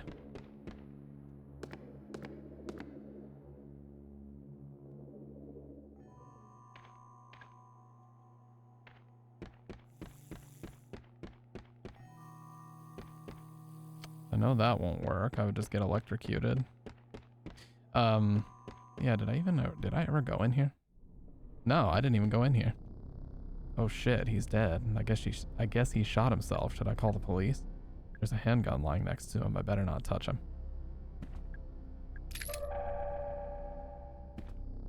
What's this? It's a model of the Crow Country Park. Looks like there are 4 main areas and a few smaller sections around the outside. Edward had his office door electrified, decently high voltage too. I turned off all the mains power, but the door was still electrified, so I think he must have hooked it up to a generator somewhere in the underground level. There's a videotape. Pike. This is a message for Edward Crow from Douglas Pike. Edward, we've been friends for over 30 years. You entrusted me with the running of your theme park, a task I've relished. You've always shown me kindness and always paid me well for my work. However, I can no longer remain silent. Uh-oh, he's gonna blow this story wide open. Edward Crow, your crimes have not gone unnoticed, nor will your sins go unpunished. As for Elaine Marshall, I hope she never forgives us. Or none of us deserve it. Goodbye. That's the end. Following doors are now locked electronically. Dungeon, Mermaid, Cyclops, Wolf, Serpent, Crypt, Ophelia. They can only be opened via the dungeon's computer terminal.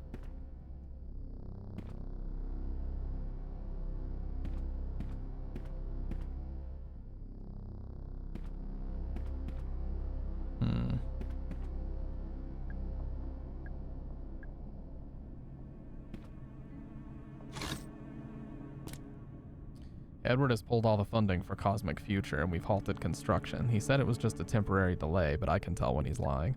Something is seriously wrong with Edward. He looks sick, but at the same time, there's a kind of manic energy in his eyes. I asked Tolman about it, but he gave me the silent treatment, so whatever it is, I think they're in on it together. I tried to spy on Edward and Tolman during their meeting. It sounded like they were trying to talk to someone, a third person in the room who wasn't talking back, but they were talking like how you talk to a baby or a young child, speaking slowly, using simple language. What's going on?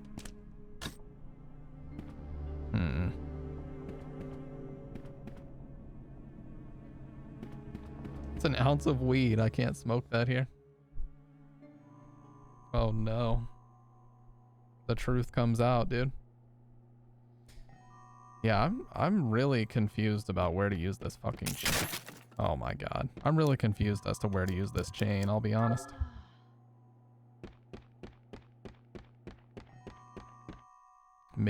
Let's check Ocean Country. Maybe, oh, wait a second. Maybe we can use the chain in that one torture area to like pull the corrosive acid down through the...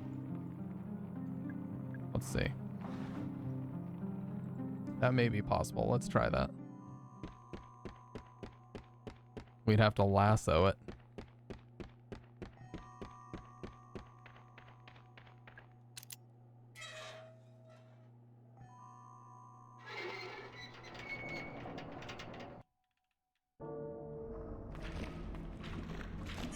What the fuck? Oh my god. Traps are fucking everywhere, dude.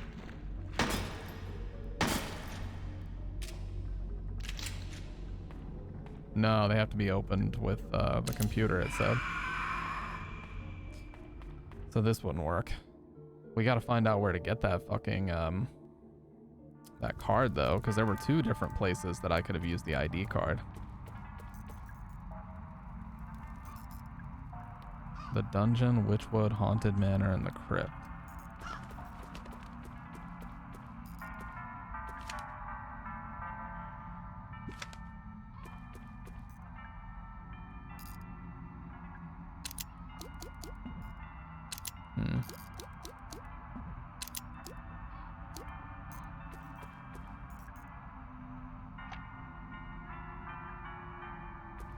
Okay, so we need this.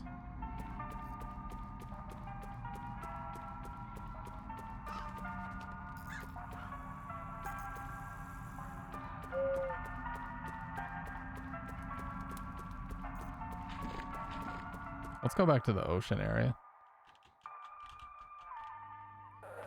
Because I think this is going to have to be where we go.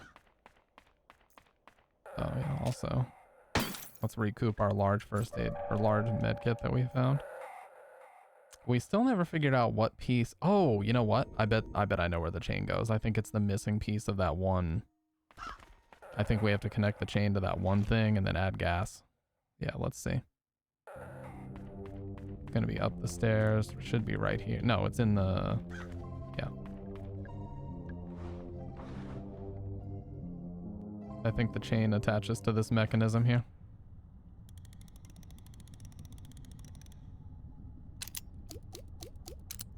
Yes.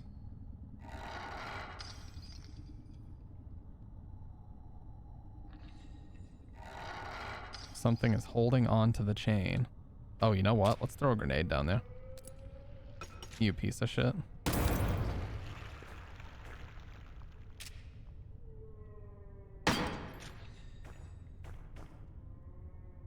The pipe valve is missing something.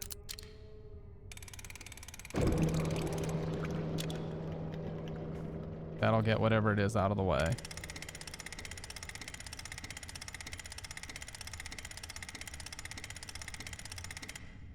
Okay, and then we use this.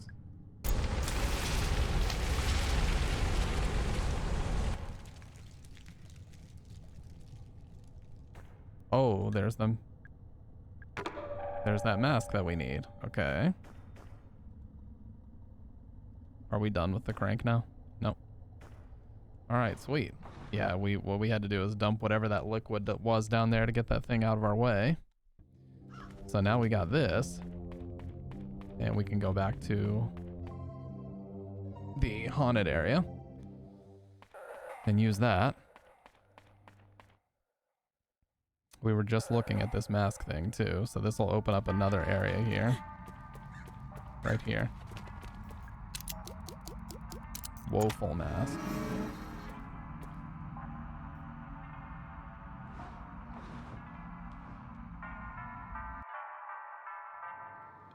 Oh, nice. The big ode maze.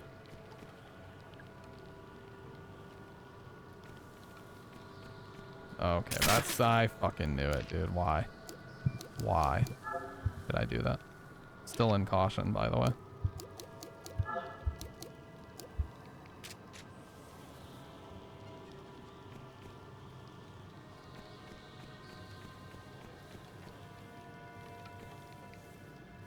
Okay, we're gonna have to do this. Oh, okay, so it moves all the obstacles out of the way. Med kit. Or it just rearranges where things are. Okay, so we have to come in this way. There's no way around it, but we might need to. We got to do this until we get a clear path through. Okay, now we have one. And this one can be moved. Ooh, shotgun shells. Give me that shit. Every day of the week. We gotta switch to the eye now. Yep.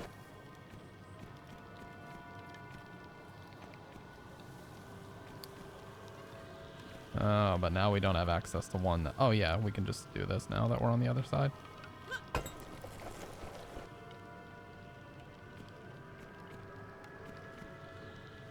Oh, never mind. It's this one.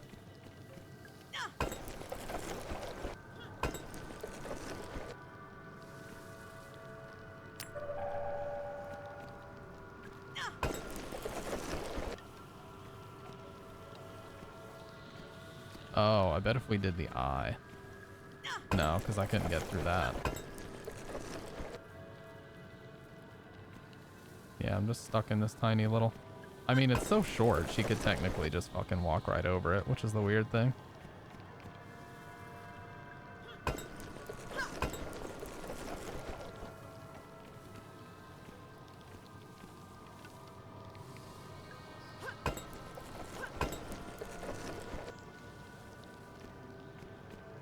Oh.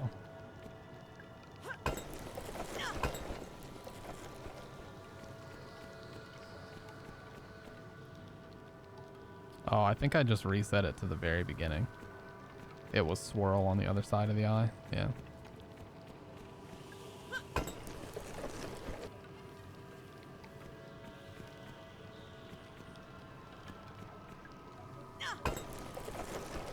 Okay, let's go this way and change it to swirl.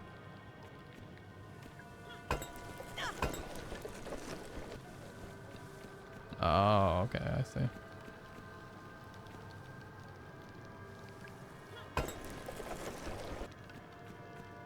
So it has to be star so I can get through here. And then if I set this one to eye, I'd still be stuck.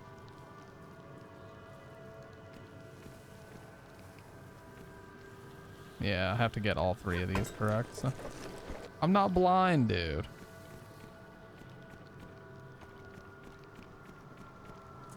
I might be blind.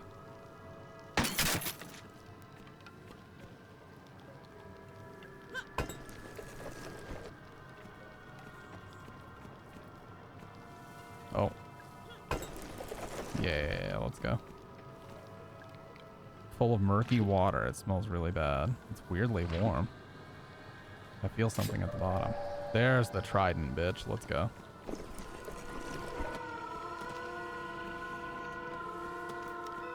Nope. Oh, dodged. Let's go. Now we have the trident. Now we can go back. Dude, look, all the pieces are coming together now, dude. All the pieces are coming together. Coming together nicely. Go back to the ocean area. Oh yeah, this train spot is a save, actually. Let's go in here. Go ahead and save real quick.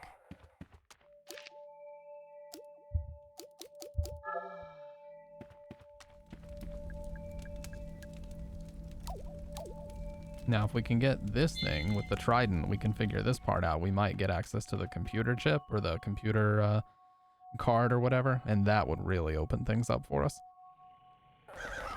Because we would have like 3, I know of at least 2 computers we can use that at. Alright, so let's head on up here. I don't know if it's this one. I think it's the other one. Oh, shit.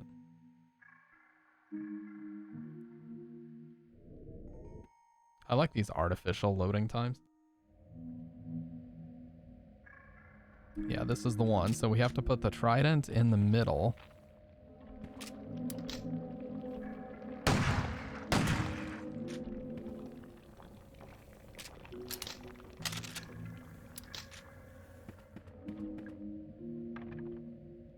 What is all this shit, dude?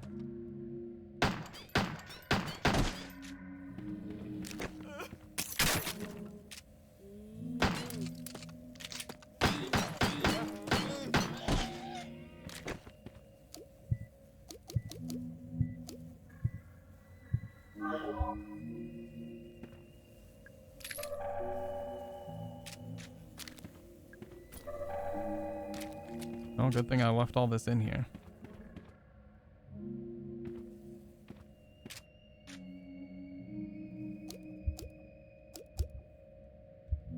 Like the one Neptune has, but much smaller. Okay, yeah, I have the trident, so they're all gonna look at me now.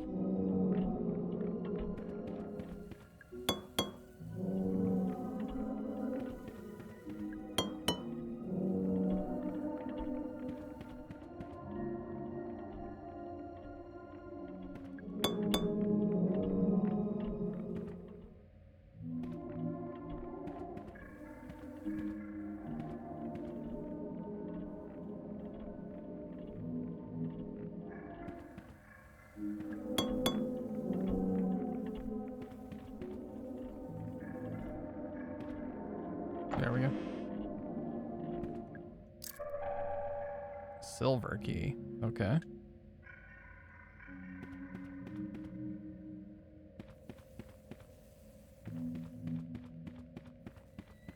I don't know if I found anything that needed a silver key.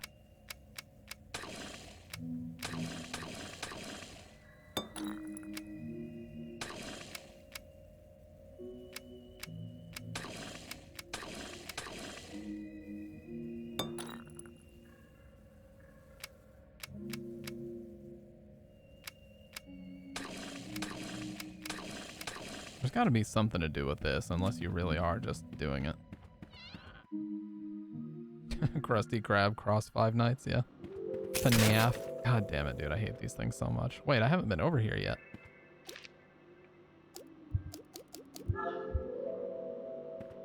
What is this? Oh, it says 2106 again. Just to remind me a second time in case I didn't remember. Oh, I have been here. That's a trap of some kind. It has to be.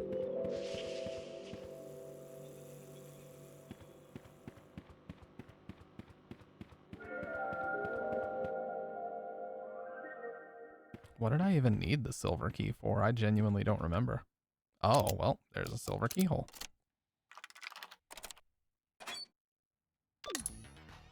Okay.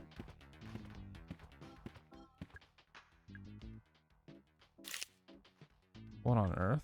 Set the arcade game scores. Dolphin score should be twice the mermaid score. Boat score should be twice the dolphin score. Shark score should be twice the boat score. Okay. Dolphin twice mermaid. Boat twice dolphin. Shark twice boat. Just some kind of equation.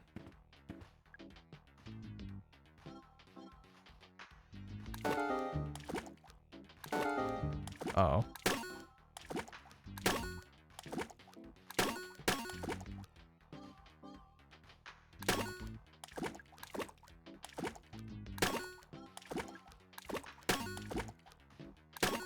Okay, so we put the dolphin at 8. So the mermaid score now needs to be 4.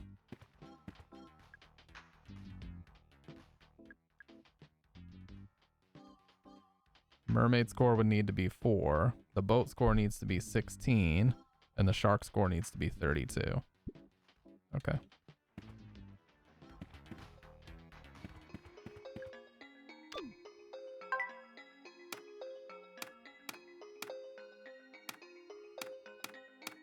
What? None of these.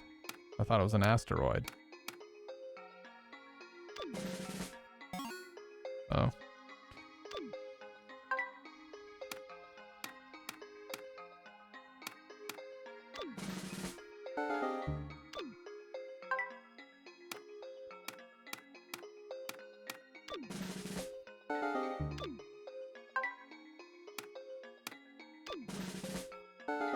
Yeah, in 1990 it would have been 9.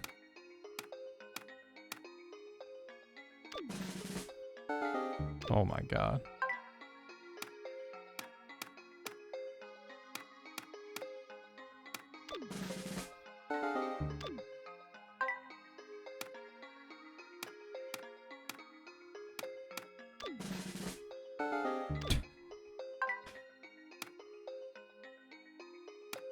In 1990? Yeah. The approximate population of Earth. What? They just asked me that. Tallest building in the world.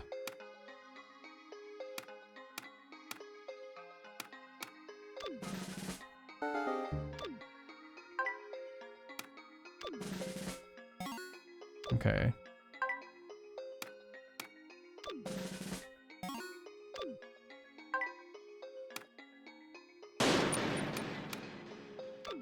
What's up, Swix? Okay. Please be the population. How many countries are in Europe? I'm just gonna say 34. Goated. Okay. Alright, mermaid scores correct now. How you doing, Swix? Yeah, man, this game is really cool. Boat score should be twice the dolphin score. So the boat score needs to be 16 and the shark score needs to be 32.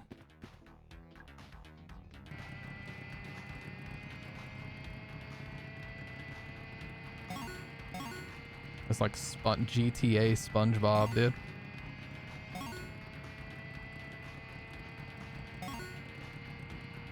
Yeah, you're right. I don't even know if I can do double digits.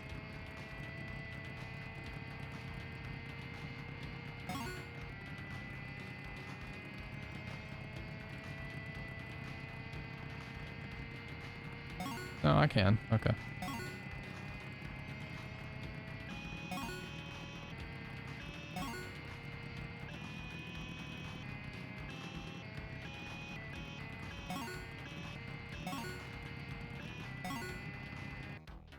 Okay.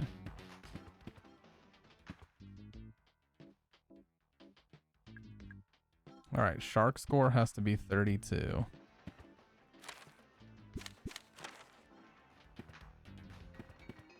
What is the shark one? Oh. Aim and shoot the fish. Don't hit the skulls. Damn, we're gonna be playing this one for a while. No, this actually reminded me a lot of Signalis. I mean, as soon as I started playing the combat and everything. 1, 2, 4, yeah, 1, 2, 4, 8 would have been easier, but now, because I was a dumbass and set the one score way too high, we gotta make this 32.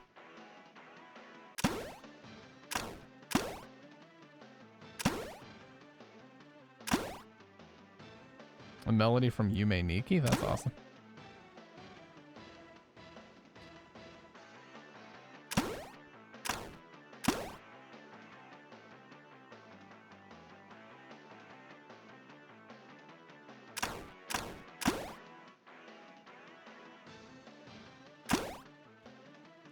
Goated. Let's go.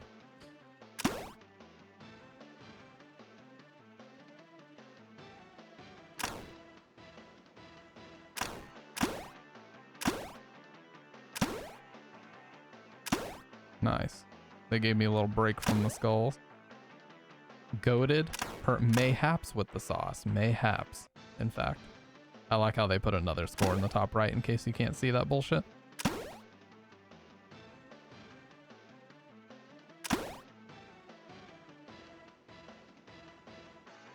Cranking 90s with the 90s.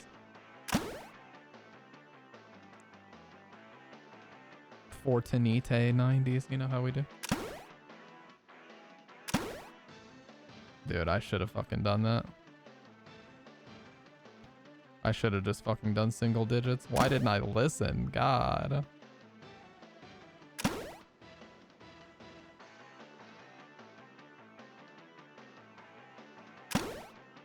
Alright, 4 more. The small one should be worth more, by the way.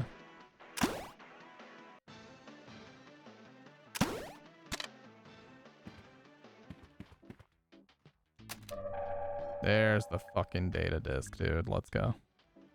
Perhaps his skibbity gyat is indeed getting phantom taxed. Go to your room after that shit.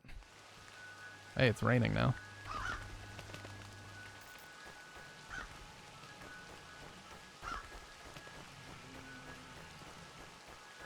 Like, your ability to chat is about to get revoked if you continue with that nonsense, I'll tell you, and that's just right out.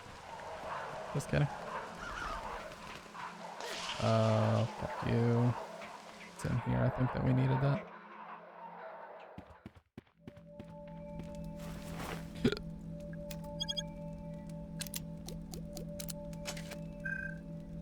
Oh.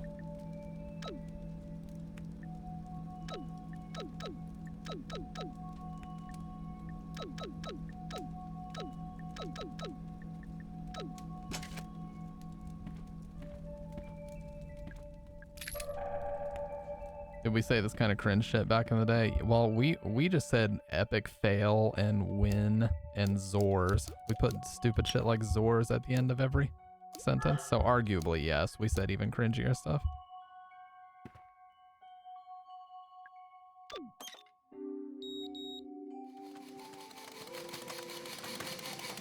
Oh, so I think it...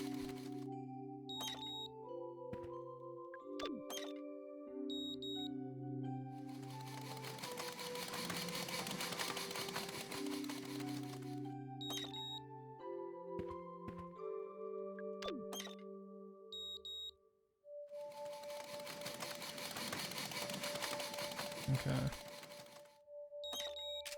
So yellow, red, orange, blue would be A, C, B, D.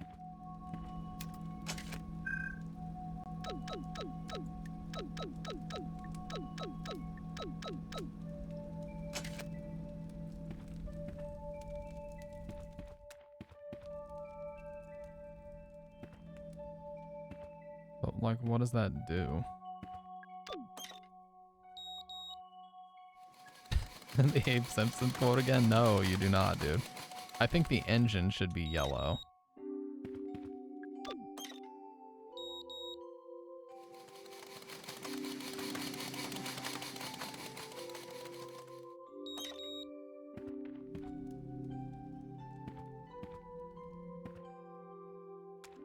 Is it changing the colors on the fly as I'm doing this?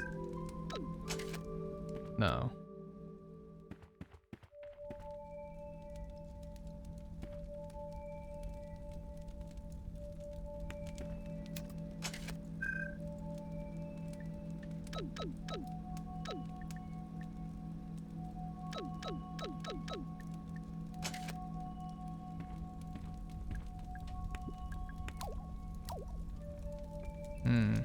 I bet this one of these tells me.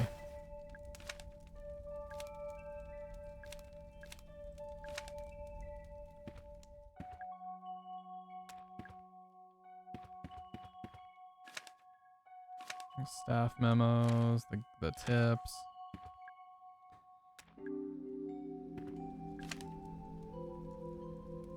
The railway room and the dungeon now need the security disc to access.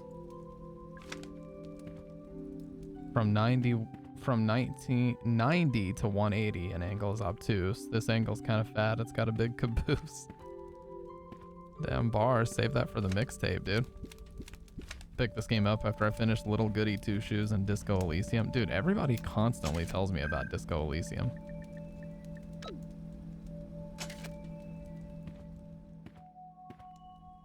No, I've never seen it. Okay, so obviously a fine steam engine. A handsome steam engine.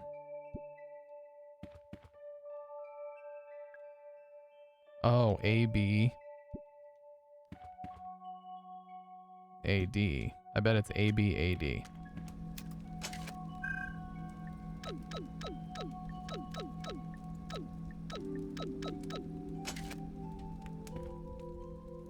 No?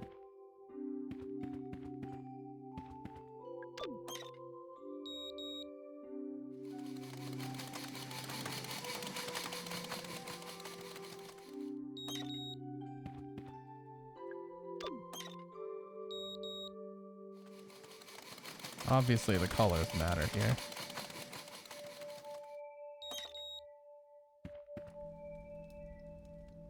Elegantly combining all four styles.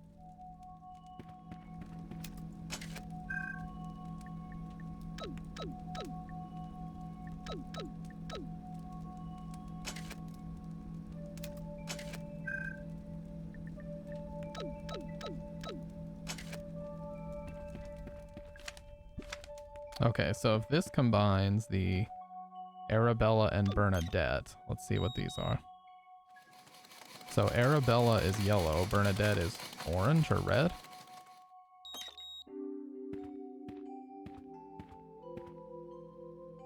So the first one should be A and the third one should be B. Okay. This is Arabella and Delilah. So Delilah is blue.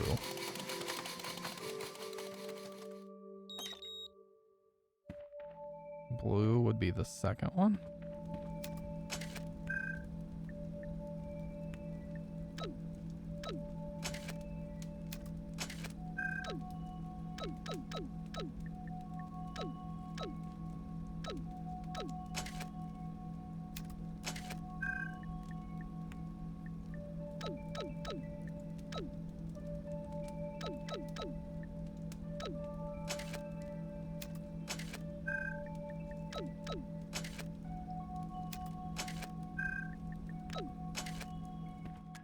So Delilah is blue.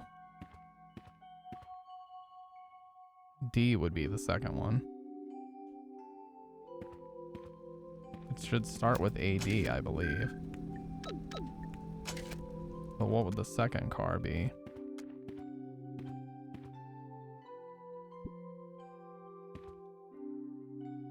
Bernadette.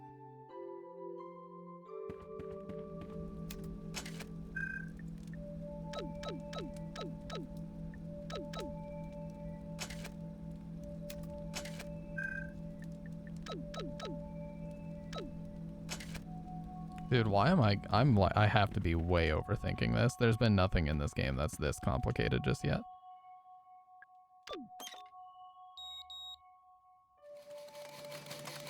Yellow, orange, okay. So that would be AC, actually.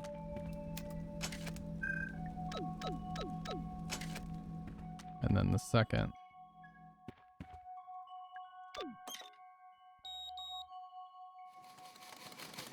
Orange and blue. So ACCB.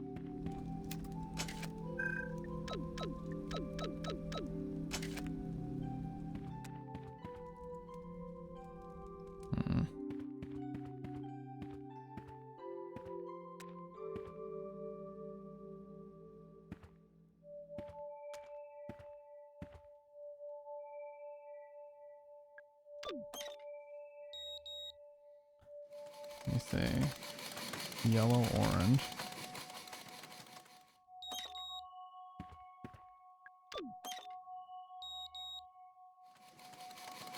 Orange, blue.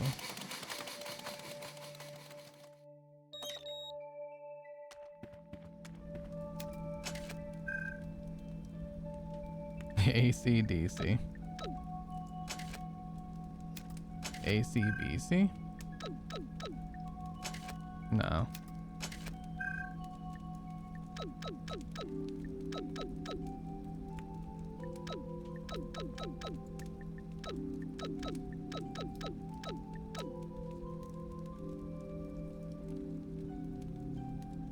There was actually a kid in my school that was convinced. You guys remember those Scantron tests we used to take?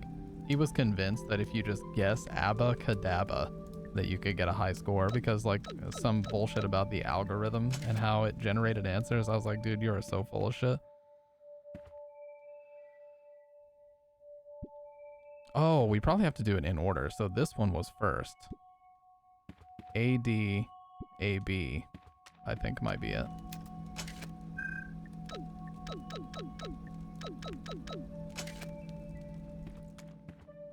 So Scantron is like a little sheet of paper they would give you, and you would have to bubble in answers, and they would just run it through this machine that would process your answers in like half a second. It was really dumb. This was 1935. This is 34. And this is 27. So this one should be first, actually. So it should actually be CB to start with.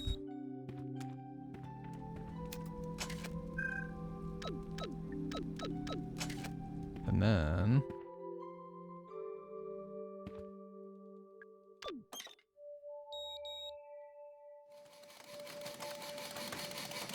CBAC is what it looks like to me.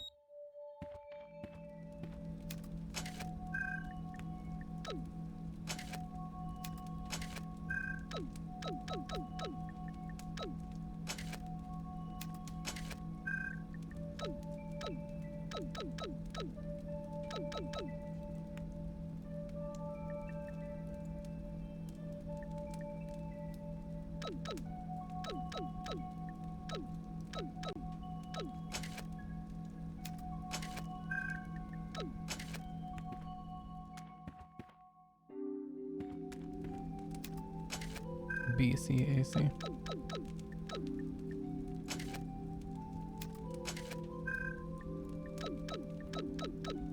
I don't know really what I'm looking for. Like, once I set it, is something gonna change in the room?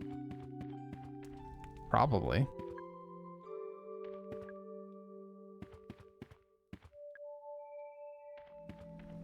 CBCA is what it should be.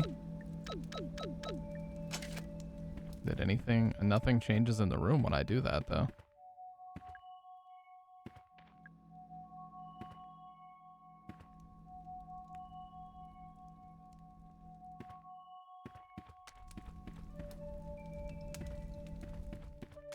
Do I have to pay attention? No, it's identical on both sides, I believe. Yeah.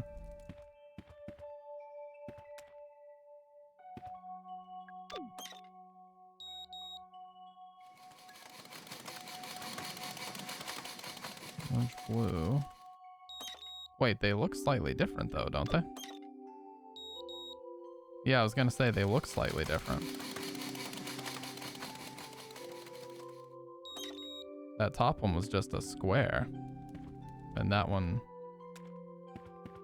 But the top of this one doesn't look anything like those. See, the top of that first one's just a square. The second one makes sense.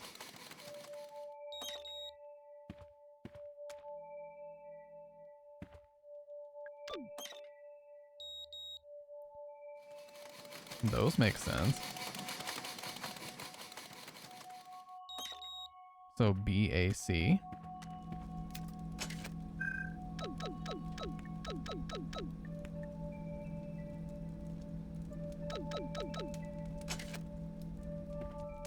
Maybe the square one is just an X. That's a good point because it doesn't match anything.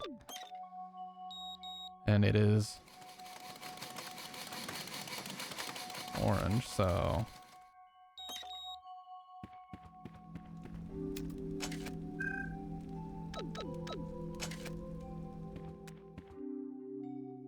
And the second one is a B.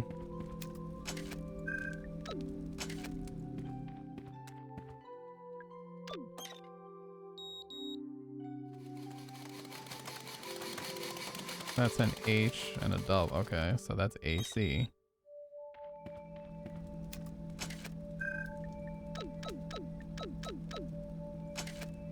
Wouldn't that be right then?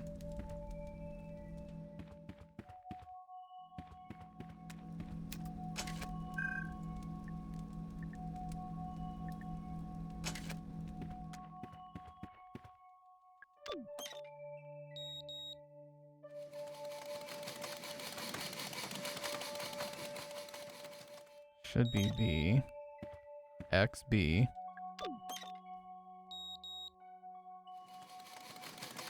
AC. Yeah, XBAC should be right. Which is how I have it set.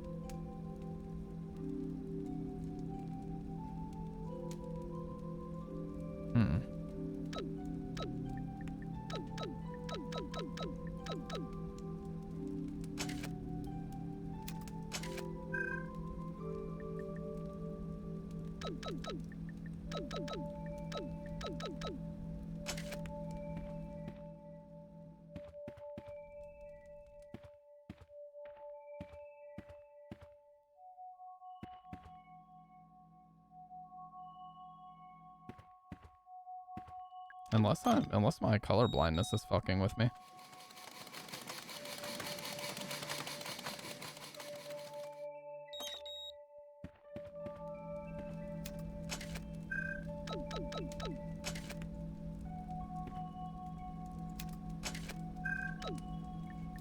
You can go ahead.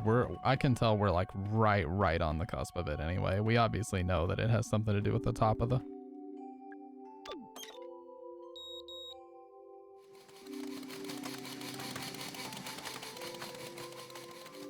AC.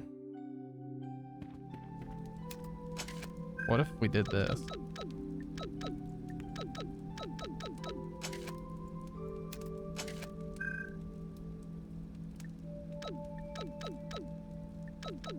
Yeah, go ahead. You don't have to directly tell me, but a hint would be cool.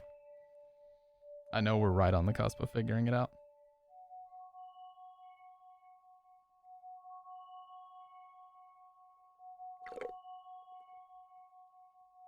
No repeating letter.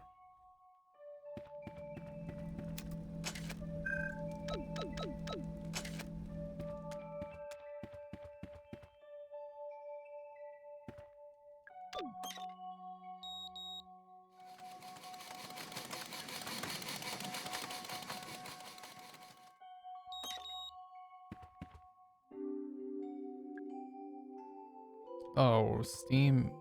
Yeah, they both say they're Steam engines. XBAC is what I already had set. That's what I had on here for a long time.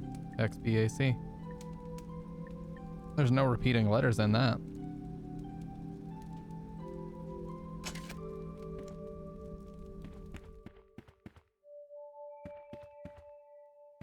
What are the designs again? These 4 designs of like the sticks on top of the things. And you can see when we press this one, the orange one is different. It's just a square. Maybe that's a C then. No, but there wouldn't be any repeating letters. So what if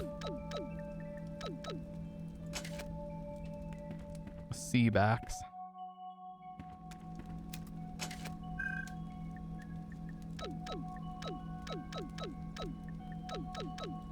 Oh, on the text, I mean? Arabella and Delilah design styles. And then this one is Arabella and Bernadette styles.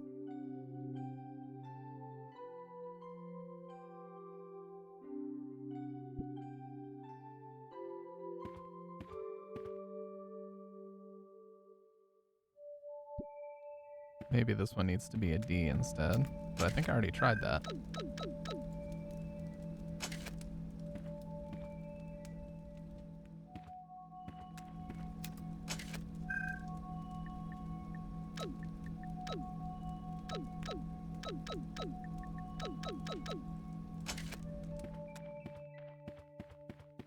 X, D, A, B seems to be our letters, but what order?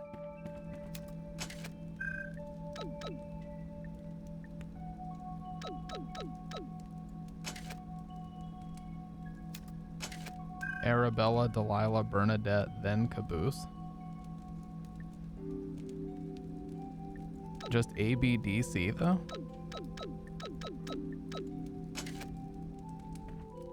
No, it doesn't look like anything changed.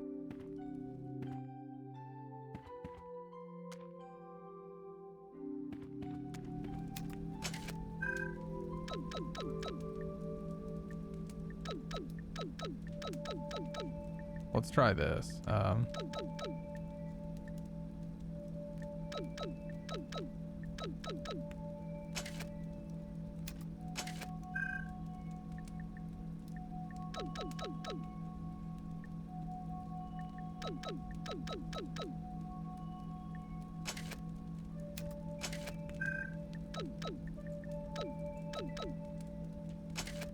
Dude, I'm confusing myself at this point. I don't even remember what I was looking at.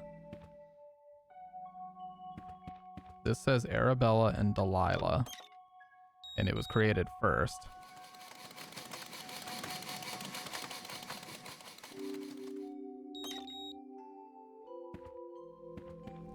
So that would be XB. I think this would be it, and then this.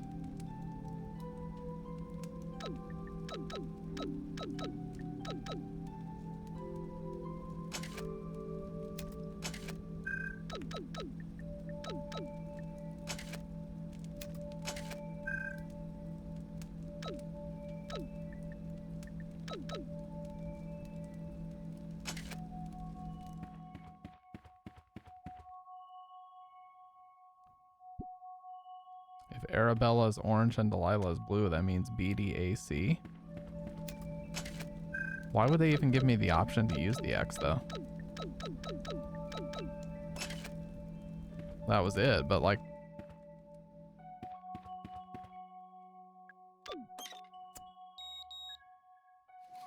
BD. Why would that be BD though? Yeah, whatever. I'm not gonna worry about it too much. That's a flamethrower, it looks like. Secret found. Caboose is green. Yeah, I'm not gonna lie, not quite sure what was going on there, but that's probably my color blindness kicking in a little bit. Bernadette is yellow from the other one. Yeah, that kind of fucked with me a little bit. Yeah, I don't really quite get it. But that's okay. I don't need to get it. We figured it out one way or the other. Okay, now I gotta find the theater. because we have to burn that one head and get the key out of it, which I believe I can do with the flamethrower because it had that resin or whatever.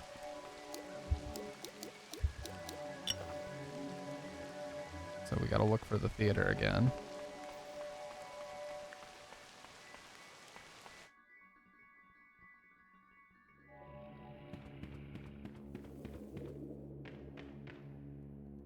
And I have gas for this too, in case I need more. Fuck me.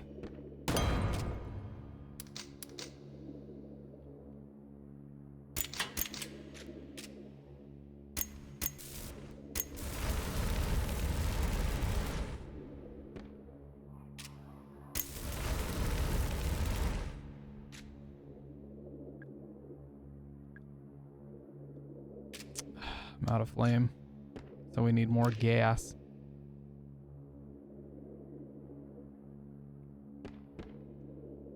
Oh, dude, I was like, wouldn't it be fucking stupid if they... No more gas at the gas station.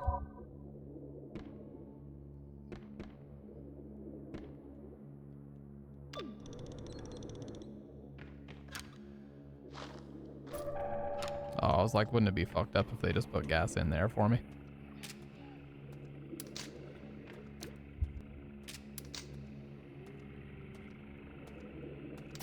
I just didn't press anything for some reason.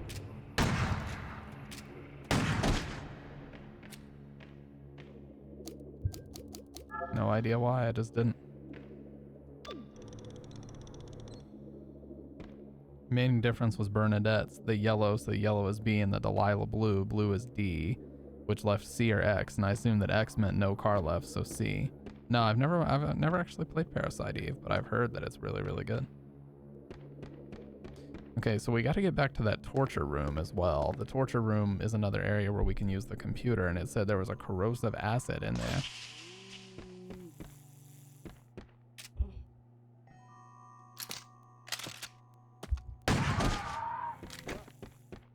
Am I poisoned again? Dude.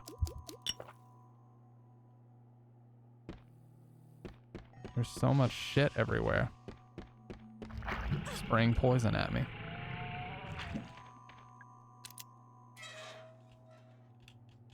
Yeah, I heard that Parasite Eve was like what Square was working on after they hit like massive success with Final Fantasy VII. It was like the first thing they worked on after that.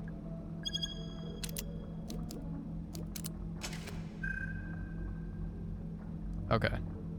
Legs, arms, heads, eyes. Mermaid would have one leg. Wolf 2. Oh. What? He's going through the fucking...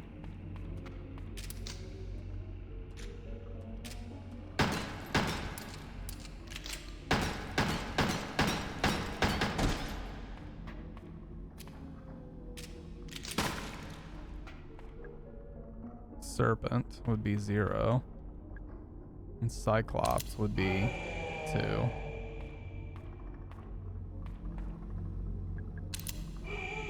Four.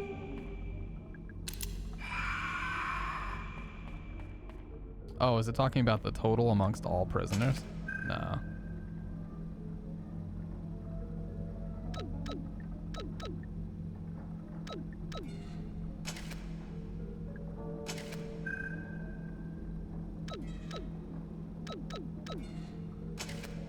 I hear some... Oh, is it... Okay, I think I know. Yeah. So Mermaid would have 0 legs, 2 arms, 1 head, 2 eyes. Yeah.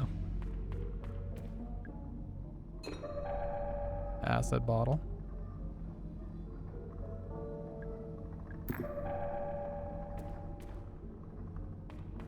And then wolf would be 4 legs. Yeah. Drop some mermaid acid, dude.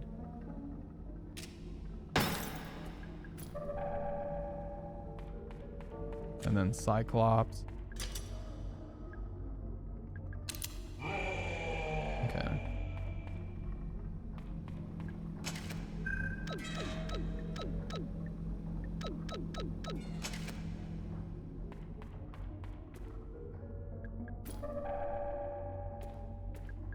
More shotgun shells, I'll take. Company anniversary, and we got a pop-up bar inside the office. Let's go. Serpent. Okay. 0012.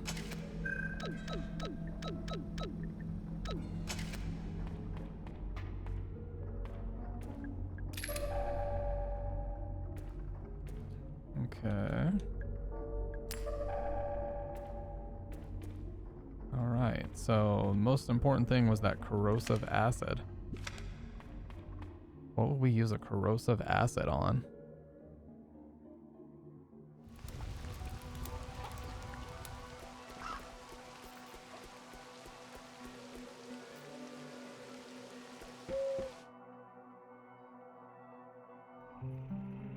Oh shit.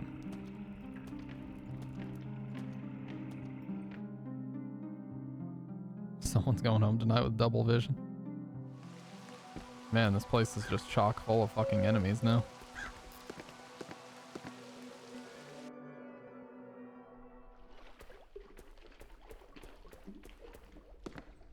Pretty sure there's a save up here.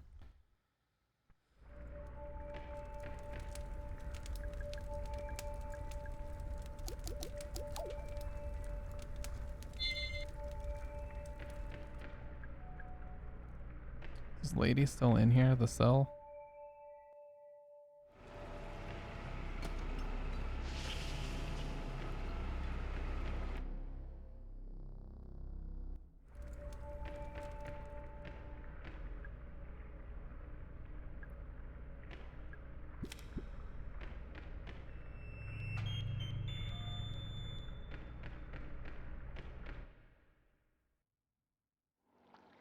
Nope, she's gone.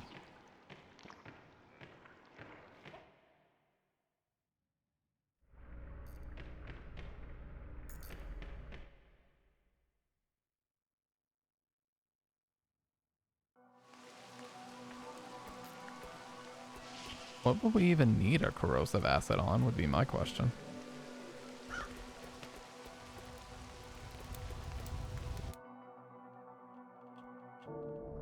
What I do know is I need gas to finish out that one. To melt the head of that thing and get that gold key. I know that much. Because I've already found like 2 spots where I can use that gold key.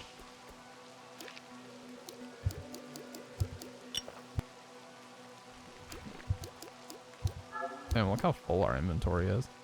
A bottle made of thick green glass. It's used for storing acid, but it's currently empty. Oh, okay. So there's nothing actually in it. And we still have the silver key. And bronze key. Yeah, I honestly bring back games that you can complete in like 5 to 6 hours as well. Like enough with all these nonsense padded out insanely long games that just take stupidly long to complete. For no reason. Like if it's gonna be long, it needs to have substance, and most games that are super long don't have much of it.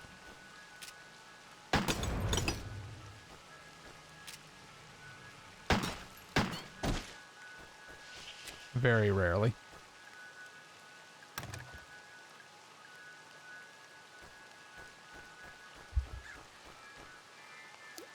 What? How did I get poisoned?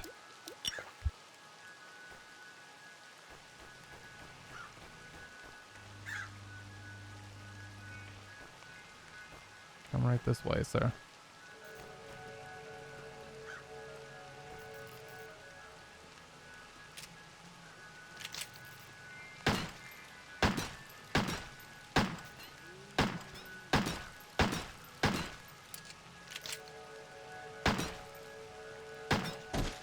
Well, I can understand them complaining about it being short if it was a $60 game, but this is a $17 game. Like, what is there even to complain about here?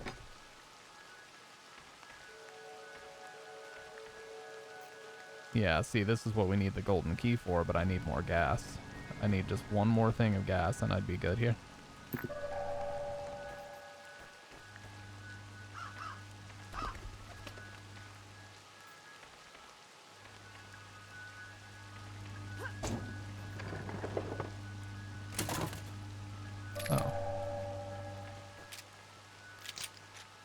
Cthulhu Shadow? I don't think so.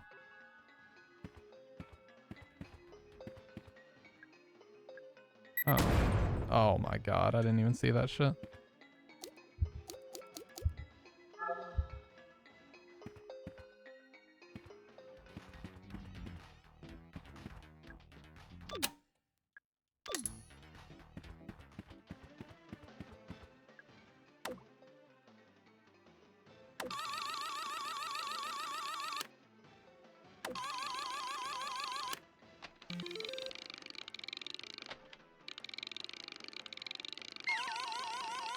Yeah, these never work.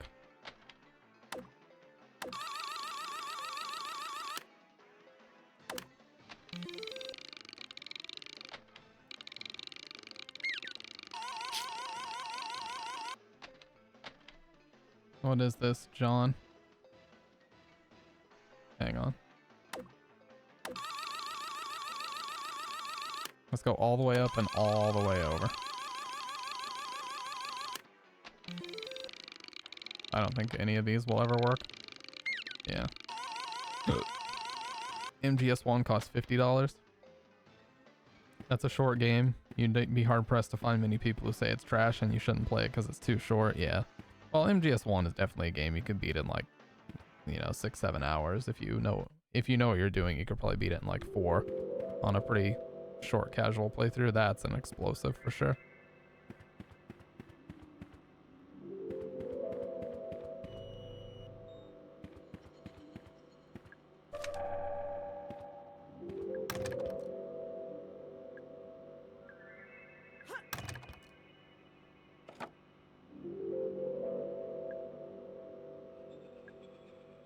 Nice.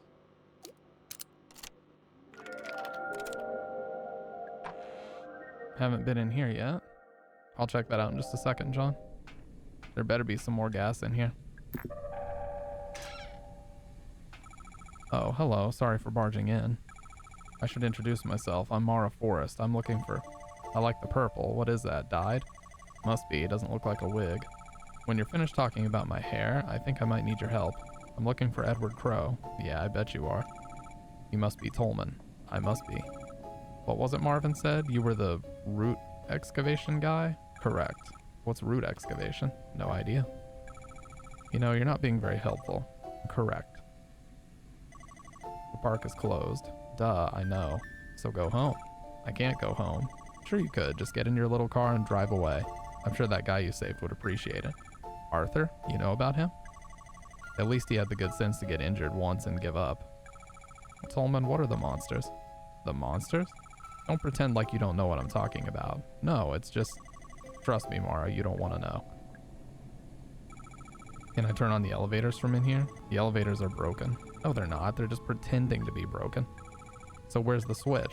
Let's see if you can work it out on your own. Fine. Guests are appearing almost every day now. We can't save them. They're too far gone, but I want to know where they've come from. I found a number marked in blood on the ground, 2106. It's not a code for any of our locks. It's not a code at all.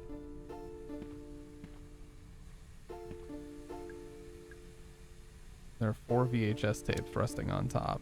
Hindenburg, Titanic, Plague, Hiroshima.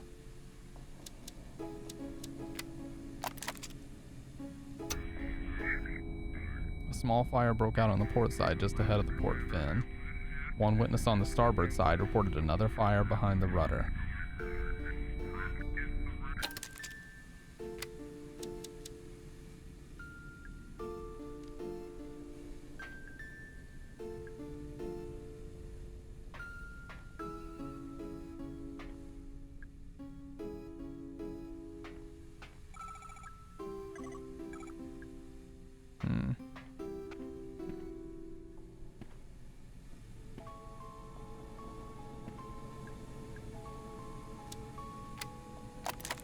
I saw some like notes. C.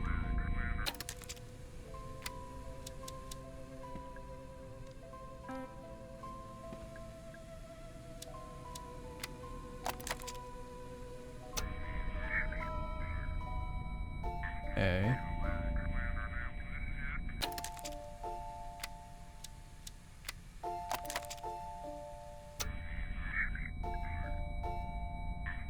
F.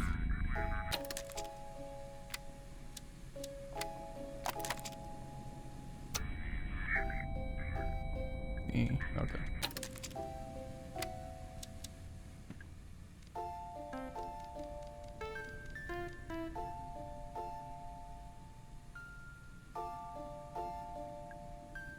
Oh, we probably have to play them in order.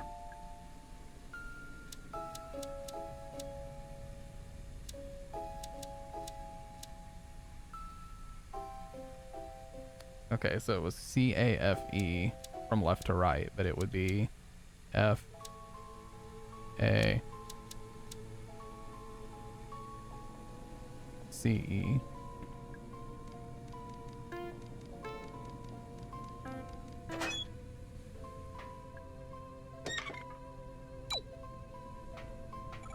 I solved your stupid puzzle. Be honest, you loved it.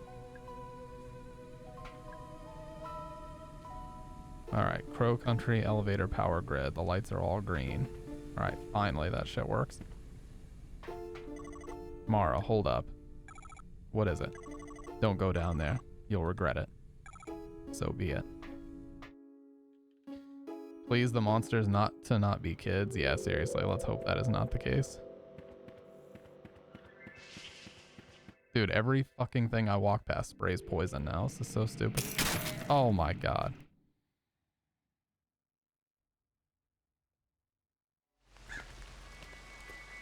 And enemies everywhere, dude.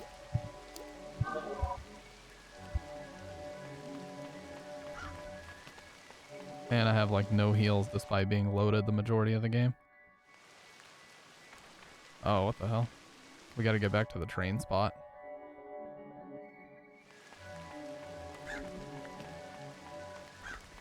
And I still don't have the fucking gold key, which I just need to find a little bit of gas, and then I'd be able to get it.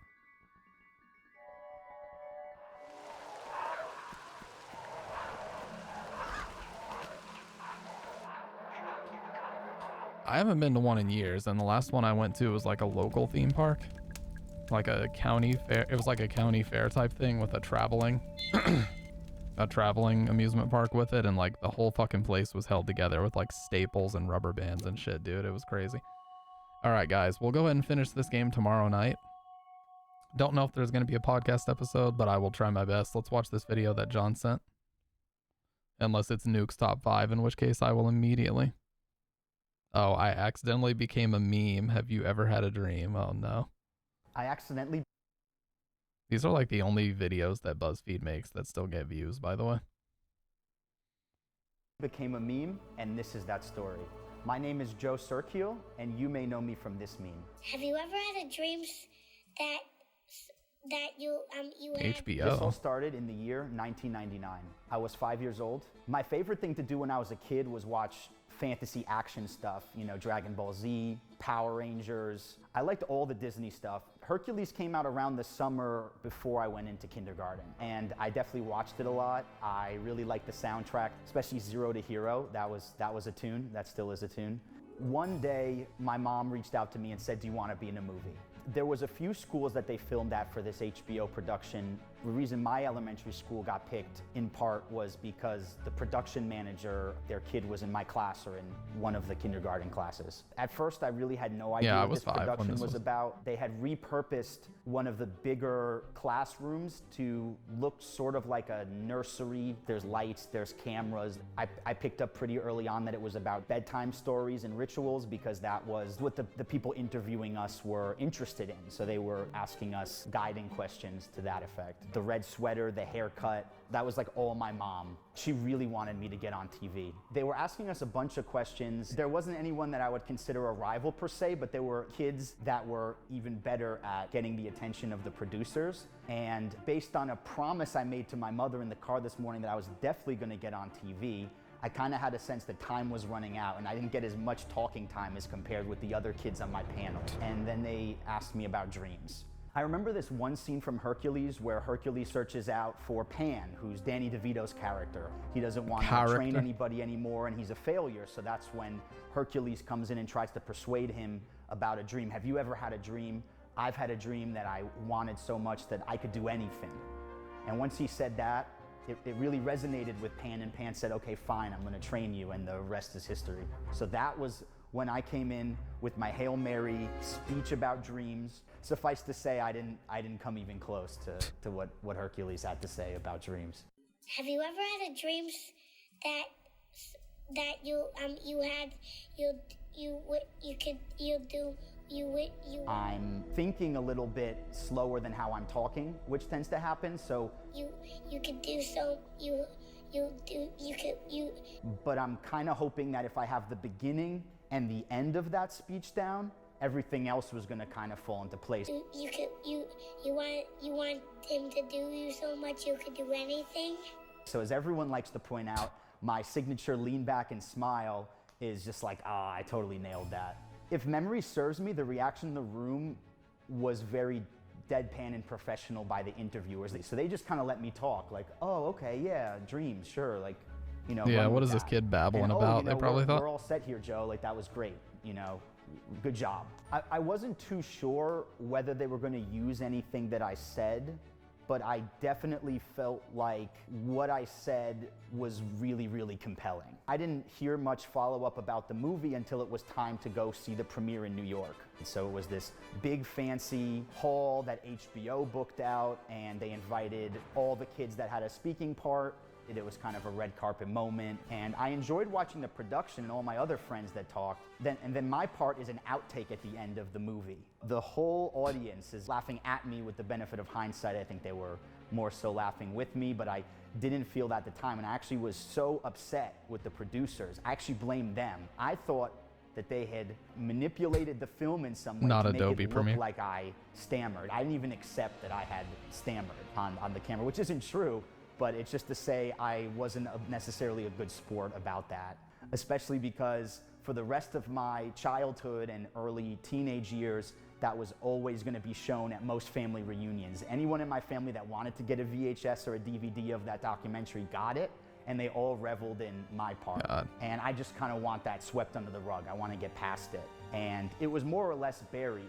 And then one of my friends reaches out to me in high school and he says, dude, I can't believe it. Somebody circulated the clip of your video. Eventually someone put that on YouTube and it started to get momentum. It was in the tens of thousands to the hundreds of thousands. Yeah, of views. I remember The it came last out of time like I nowhere. looked on YouTube at the original post, it's about 76 million views. Yeah. And that's just YouTube. So now I want to take this opportunity to say what I meant to say that time. Have you ever had a dream that was so palpable? Okay, that's quite enough. I'm so glad I had a moment like this and it just got buried and it's lost media now, for real.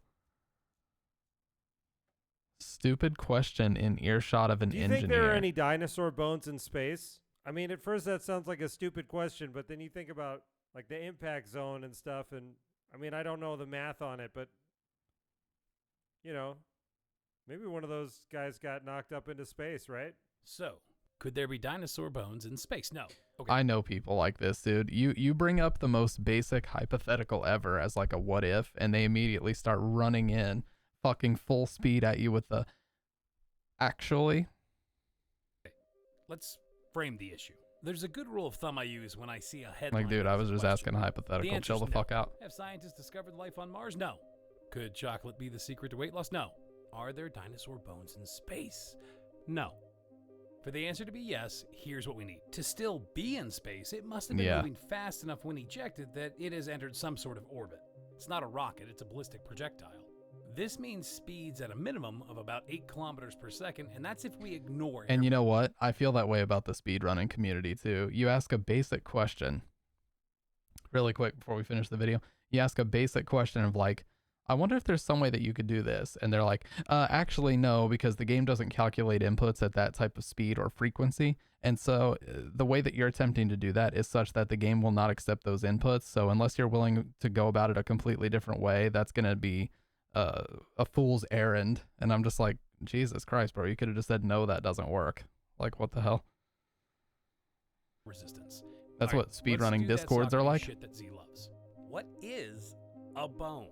To be a bone, it can't be bone ash or a single set of molecules or just the atoms. Loose calcium and hydrogen atoms do not a bone make. bones turn to ash around 2,000 degrees It's like Fahrenheit. Vsauce. Spacecraft during re-entry, Hey, when the atmosphere is Vsauce, barely there, Michael can reach here. temperatures of 5,000 degrees F. I already hear you. The entire thing would not heat up at once, and all that dino meat would act as an ablative shield. Fine. Let's assume a dino size of 100 tons. Let's also pretend that it's a solid chunk of ice at 0 degrees Celsius. It would take 271 Yeah, mega- let's also pretend that you're leaving my house immediately because this conversation is over. And let's also assume that I'm calling the police if you don't immediately leave. joules of energy to turn that ice to steam. At 8 kilometers per second, the Dinosicle has over 430 gigajoules of energy.